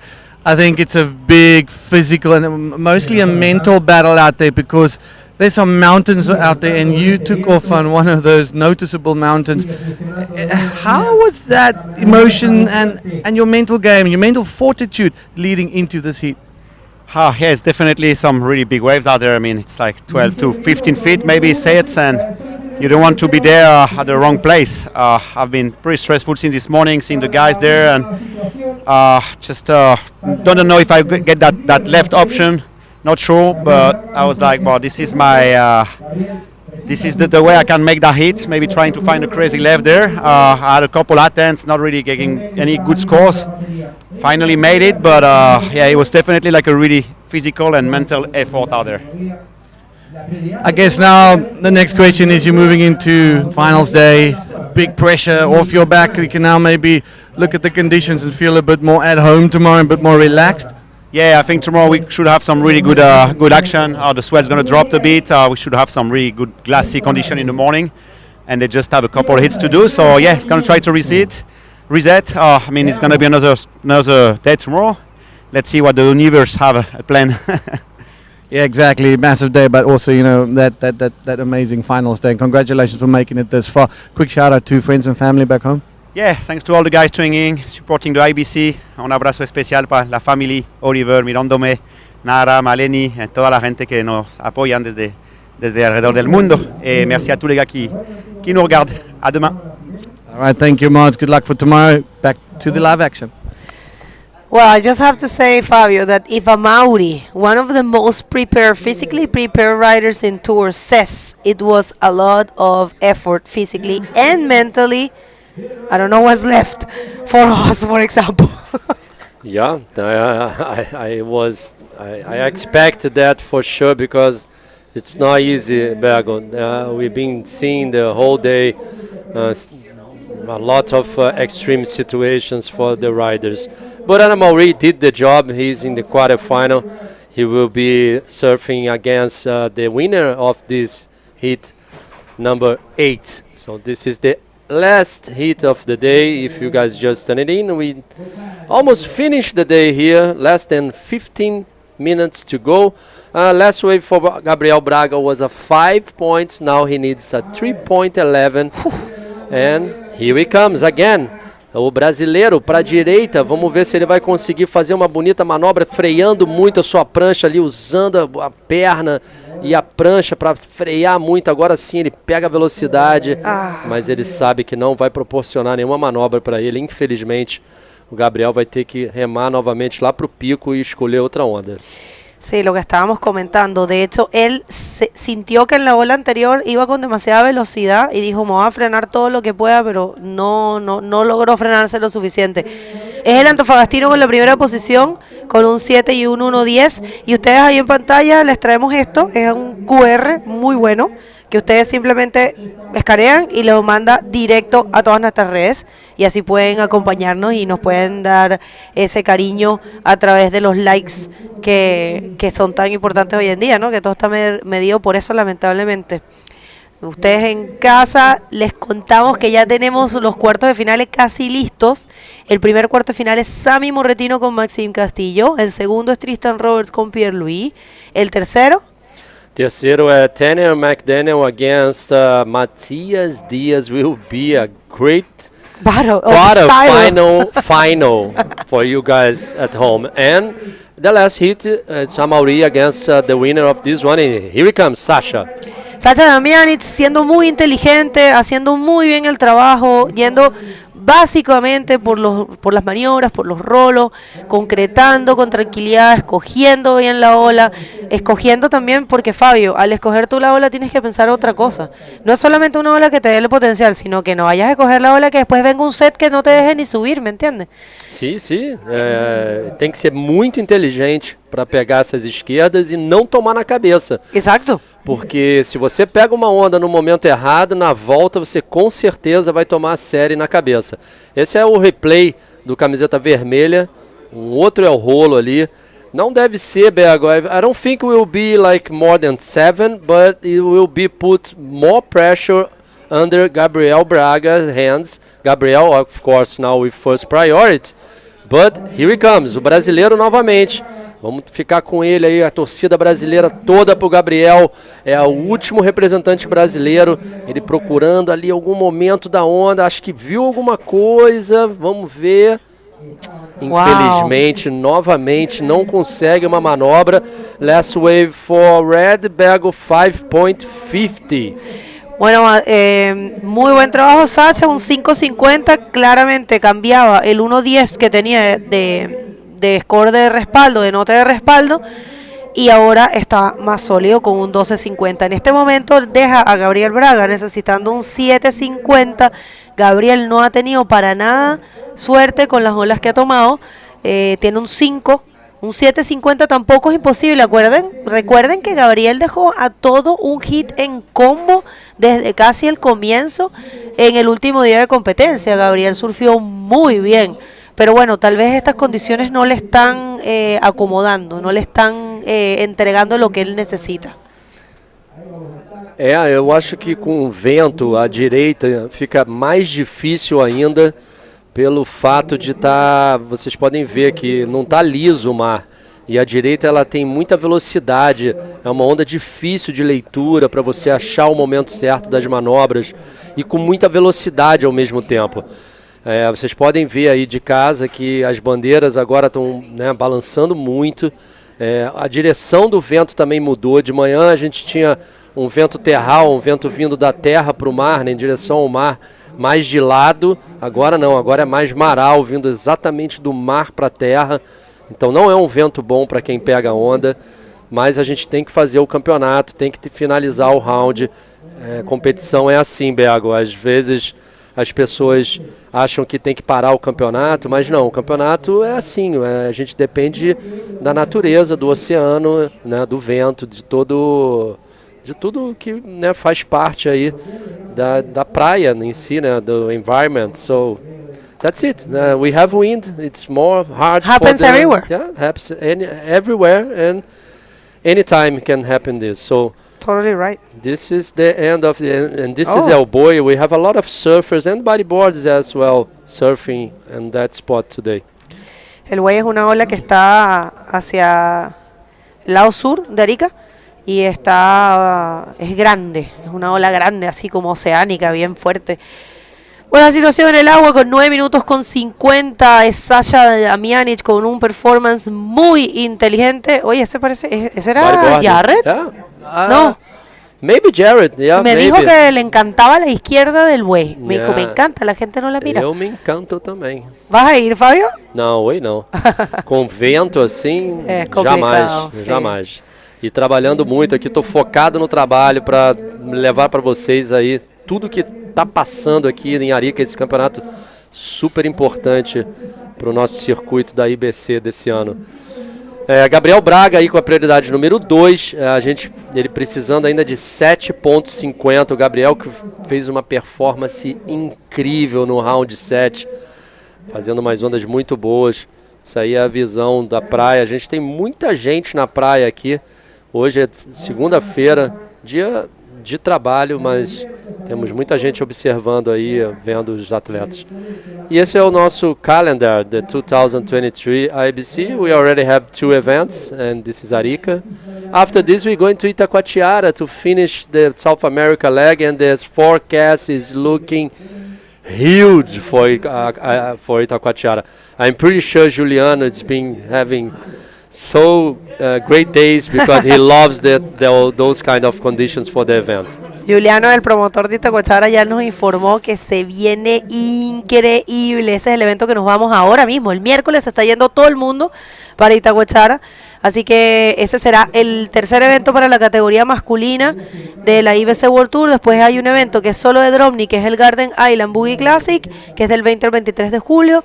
Luego tenemos el evento en Maldivas por segunda vez, en Male, que es del 3 al 12 de agosto. Después hubo un cambio en la fecha de la salida, ahora es entre el 25 y el 27 de agosto. Ese evento es solo de juniors y ahí vamos a coronar a la campeona mundial junior femenina. Luego nos vamos al clasicazo de Sintra Pro del 6 al 10 de septiembre. Ahí va a haber junior masculino, Dromni y mujeres. Y creo que no, junior femenino no. Y luego nos vamos a Onrus, a Ciudad del Cabo en Walker Bay Pro en Sudáfrica, y vamos a hacer por primera vez un evento en Marruecos, que es el Marroco Bodyboard Pro del 29 de septiembre al 8 de octubre. Cerramos el año con otro clasicazo que es el Gran Canaria Fronton King del 12 este año, del 12 al 27 de octubre. Y sabes, Fabio, Itacoatiara Pro está cumpliendo 11 años este año, al igual que Antofagasta y al igual que el Gran Canaria Fronton King. That's great to know. 11 times for those 3 contests, Itacoatiara, Antofagasta and Fronton King. So back to this last heat of today. We've been having such a great day. And let's see, Gabriel agora com a prioridade número 2, ele estava ali pedindo para ser mudada essa prioridade, mas realmente o Sacha não remou na onda. Agora sim, ele está remando na onda, Sacha indo para a direita, Bego. Bueno, Sacha no le está dejando nada, como debe ser un competidor profesional. Ya tiene un score sumado de 12.50 y decide ir por esta derecha. Tal vez un poco para bloquearlo, ¿no? Pero ahora lo dejó con la prioridad. Não, mas com certeza o Sacha quis bloquear o Gabriel ali. Ele sabe que o Gabriel ele pega muita onda, ele pega muito bem para a direita. Então ele estava com a prioridade número 1. Com certeza bloqueou ali o Gabriel para deixar o Gabriel ali numa situação ainda pior, porque está faltando agora menos de 6 minutos para terminar a bateria. Gabriel está precisando de um 7.50, ele totalmente capaz de fazer essa nota, ele só precisa realmente achar uma onda boa. Parece que está vindo onda ali, vamos ver se o Gabriel consegue uma onda com um momento ali bom dele fazer aquelas manobras, que ele apresentou umas manobras muito boas aí durante o evento. Bueno, esta puede ser una oportunidad para Gabriel Braga. Vamos a ver si con esta logra ese score, que es posible que lo logre. Un 7.50 busca este baiano, que de verdad ha hecho un excelente trabajo, pero no es la ola, Fabio. No ha podido conectar. Que pena o Gabriel não encontrar ali o momento nessas direitas. Eu acho que realmente, Bel, com o vento entrando, a direita fica muito balançada. Ela já é uma onda muito balançada quando não tem vento. Com o vento ela fica pior ainda. Ela não é pior, porque aqui tem ondas para a direita muito boas, que a gente viu o Tenner aí tirando 9 pontos num tubaço para a direita. Mas ela fica meio que balançada demais e ela fica muito cheia, né? É uma onda que é cheia, mas ao mesmo tempo não é cheia. Ela é uma onda que dá uns momentos muito buracos, assim, muito... que tem tubo, tem na parte para fazer manobra, mas... Bom, vamos esperar, né? Ainda tem 4 minutos e 30 segundos. Olha o Gabriel aí novamente, vamos ver, vamos ficar com ele. Ele já está querendo pegar qualquer onda para tentar fazer as manobras e sair dessa situação. Vamos ver, Berga, eu não sei se vai acontecer nenhuma situação ali, é só novamente um in and out para ele. Yo creo que Gabriel va a tener una sensación parecida a la que va a tener Joel Rodríguez también. Joel también optó por quedarse en las derechas y no le fue bien con esa opción.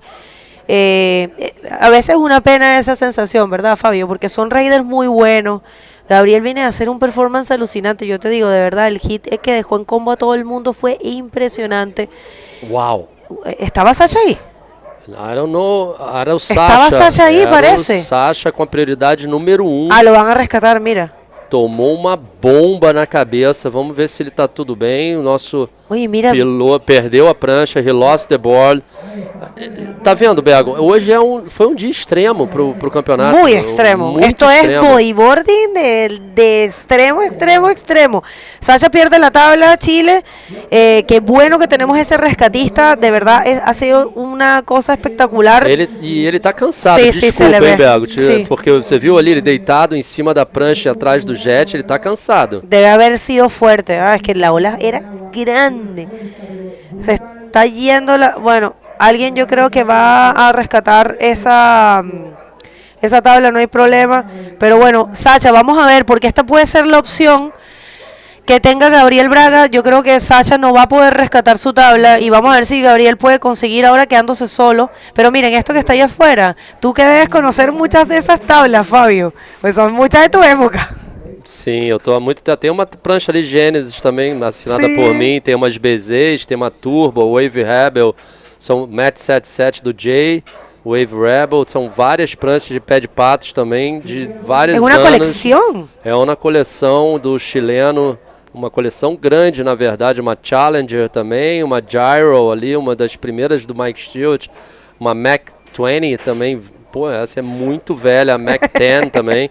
Uma prancha do Mike Stewart, logo quando ele começou a sair da Bodyboard, ele criou essa prancha toda preta. Essa Max 77 também, que a gente, né, sempre os campeonatos em pipeline, a gente tinha que competir com as Bodyboards, o campeonato não deixava você competir com outra marca de prancha. Isso sério? O campeonato de pipeline, que era a única etapa que tinha no circuito mundial, que definiu o Mike Stewart 9 vezes campeão mundial, a gente tinha que competir todos com pranchas de uma marca só. E E, na verdade, isso mudou, né, ao longo dos anos. Hoje em dia não tem mais nada disso, né? Tanto que aqui, né, nessa etapa, é patrocinada pela Pride Bodyboards, que é uma marca que acredita muito nesse evento. Só que os atletas podem competir com qualquer prancha, qualquer marca, na verdade, tá? E agora a gente recebeu aqui uma informação, Bego. Qual foi a informação que a gente recebeu? Bueno, atención gente, Sasha está siendo llevado a atención médica, parece que algo le pasó. Vamos a esperar a tener más información, pero sí lo van a ir a... Bueno, ahí se ve, no sé, no se puede definir nada, ¿no? Pero parece que algo le pasó, esperemos de verdad, de corazón, que esté bien.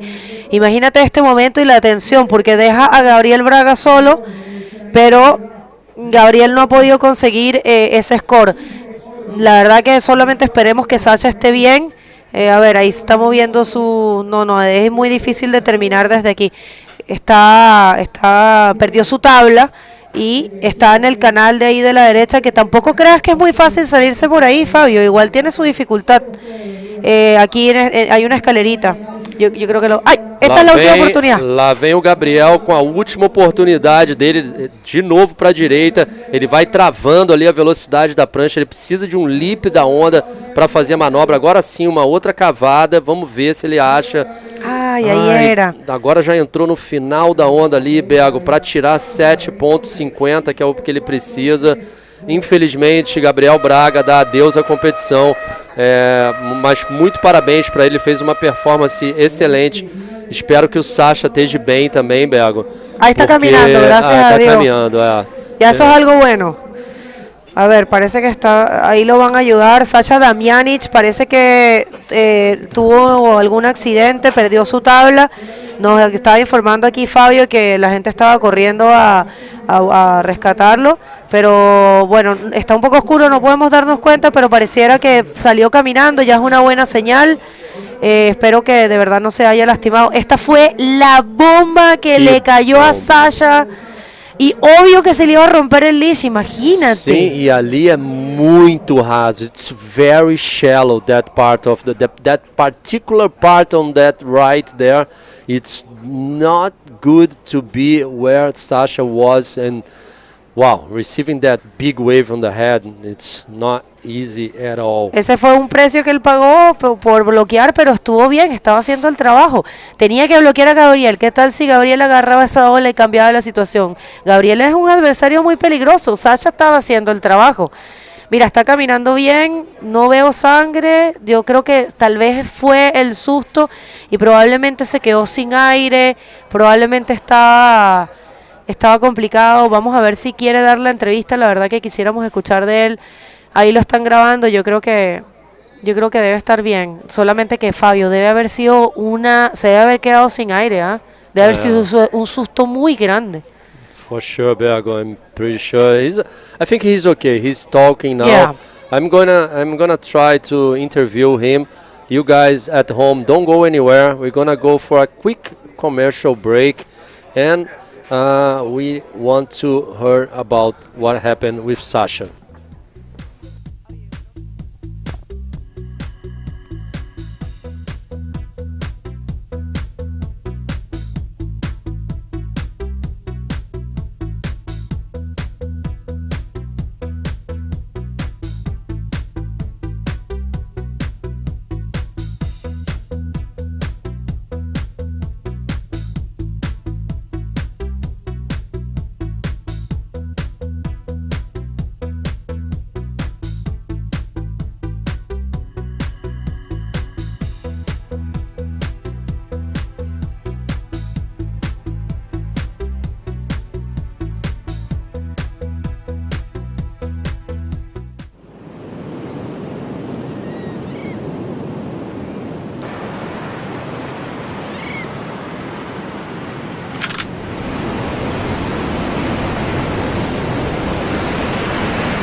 So Dion, tell us what happened with Sasha outside. Yeah, it was brutal. Watching him, there he is. It's glad he's okay, but Fabio, watching that in real time, getting 3 15-foot sets on his head, I mean, that is just insane. The poor kid he's got muchos grande things there downstairs. It was incredible. The fact that he's walking away like this means a lot. This is the first one. He just got under this one, Fabio. But then immediately after that, this situation escalated and got really heavy for him. You can see this next wave just absolutely loading up in front of him, but this was not the problem. It's the one after this one. But look at that, he's going to throw his board now, and when he comes up, he has a few seconds to take a breath, see where he is, and you know, just he threw his board, his leash snapped, and then you're going to see him pop up right about now. Yep, there he is, just popping up now. So one breath, a single breath, not even a full breath, and just an absolute monster on his head. The jet ski was circling by that time, coming behind him, and luckily, as soon as that white water let him go, Sasha was picked up, and it was even see Mars in them. So you know, glad you made it. That was pretty heavy, dude. That was probably one of the heaviest wipes I've seen in my life. Yeah, I hope. I'm glad he's okay, Dion. I'm pretty sure he pay what he has to pay to compete today and make through that round. Congratulations for Gabriel, but a huge congratulations for Sasha to did that efforts to make through. And of course, today was a very extreme day for this. I think that's the right way of putting it, Fabio. A very extreme day here at El Flopos. Kind of at the limits of how you can ride it, given the swell direction as well. But you know what? The guys handled themselves really well. I think let's also talk about Sasha Damiani's surfing. He was dominating. He was surfing exceptional. Very smart, because the best 2 waves was for the left, and Gabriel Braga, he loves the rights. He couldn't find any wave to maneuver, and also Sasha couldn't find any wave to the right as well. The best waves and the waves that count on the total score for Sasha was 2 lefts and 2 rollos. Exactly. So was a good choice for Sasha. So let's hear about Sasha. Take it away, Bego. Thank you very much, Fabio. Well, Sasha Damianic, what a hero. What a way to serve. You did such a good job. You did your points, and then you used your priority. You blocked Gabriel, but that had a high price on you. You got that that huge wave in your head. So tell us a little bit how you feel. Yes, the wave was pretty big, pretty difficult. So I just waited, not the set waves, to catch some left, and that's what I got. So when I did my job, I knew Gabriel could get a 7.5, I think he needed. So I knew that, and there was a really few waves, so my chance was to block just one wave from him and maybe get one good ride, you know. But I used one to block, and then I was waiting for him, like for the next waves, and there came a huge set, and yeah, it was insane. Are you feeling all right? Yeah, now I feel good, but I was really scared when it came, because the first wave took me to the white water, and I was not able to respirar, ¿cómo se dice? Breathe. To breathe. So it was really hard situation. You want to explain that in Spanish? No problem. Sí, la verdad fue un hit muy difícil, estaba muy peligrosa la ola, súper grande, y había que asegurar 2 olas, así que hice mi trabajo. Después me fui a bloquear las derechas, que estaba Gabriel, que es un competidor súper fuerte, y nada, en eso salió una serie gigante y me cayó en la cabeza. La verdad fue del terror, porque yo creo que la última ola que me cayó había tenido 6 metros y cayeron tubulares, había tenido muy poco aire para respirar, entonces me asusté mucho. Gracias a Dios que está el jet ski y que nada, salí a flote, porque quebré el leash de primera, me tiró para el fondo, me tuvo harto rato, y ya cuando salí, menos mal no venía otra, pero primero llegó el jet ski, así que nada, feliz de estar con vida, sano salvo, y y listo para mañana, que viene un poco más chico, van a estar mejor las condiciones, y me toca con Amaury, así que es una oportunidad increíble para mí, para mi carrera, y aprovecharla. Well, I was going to ask you that because we have the only Chileans that are in that stage in quarterfinals is you and Matias Diaz. Matias is going to be facing Tanner and you are going to be facing Amaury. So it's like you said, it's an amazing moment for your career. So you want to say something else for everyone? Everyone is very worried about you. Sí, un saludo ahí a mi familia, a mi esposa que supe que estuvo llamando ahí a mi amigo acá, así que nada, estoy bien, estoy feliz y estamos listos para mañana. Felicitaciones, Sasha, de verdad, muy buen trabajo. Congratulations, Sasha. For you guys, tomorrow, finals day, we're going to see the quarterfinals. It's all established. You can check it all in the IBC World Tour website. And come follow us, join us. We count on you. And this is real bodyboarding. This is what you guys wanted to see. And this is the Arica Cultura Bodyboard from my end. See you tomorrow. And back to you guys for just the closure of this amazing day. Thank you, Bergot. I'm glad Sasha is okay, and I'm pretty sure it will be a good battle tomorrow against Amaury Laverne. Dion, we had such a good day for our sport here. This is only the second stop for the tour this year. What amazing performance all the riders showed to us. Yeah, it was next level out there today. Today was mental fortitude, grit, big wave charging, a little bit everything of happening. And you know what, Tanner McDaniel, absolute standout. I think he was really calm and relaxed today. He's facing off tomorrow against, this is one of his barrels, his 9-point ride. Look at that one, beautiful. Then he manages to get around in classic projection. Look at that, beautiful control projection onto this. And I think tomorrow that battle between him and Matias Diaz is going to be one that you cannot miss. For sure, Tanner has been surfing so good this year, and was a very beautiful performance for Tanner today. And of course, Matias too. This is a 9 point as well. Beautiful wave to the left. Not easy to make that barrel there. Matias was the first guy to sit on the lefts. Yeah. Well, after him, Amaury choose to stay on the lefts too. So for sure tomorrow the battle between Matias and Tanner McDaniel will be a final. A final on the quarterfinal. Yeah, exactly. And there's a couple of cracker stacked heats tomorrow for finals day here at Arica Cultura Bodyboard, presented by Pride Bodyboard. So from our side, we're going to be signing off today. Thank you very much for joining in. We will see you tomorrow for the penultimate part of this event, the sharp end of the stick, as we would say it. Fabio, gracias. Thank you. Agora, para vocês aí que estão ligados, ficaram ligados na gente o dia inteiro, que falam português do Brasil, lá de Portugal, de todos os países que falam a nossa língua, eu agradeço muito de coração por estarem com a gente o dia inteiro, um dia repleto de muita emoção. Muito obrigado. Fiquem com a gente amanhã, porque amanhã vai ser show de bodyboard novamente. A previsão de ondas vai estar fantástica, vai abaixar um pouquinho, mas teremos condições extremas novamente. So, thank you very much, Dion, to be with me. Bergo too. Great day for our sport. See you guys tomorrow.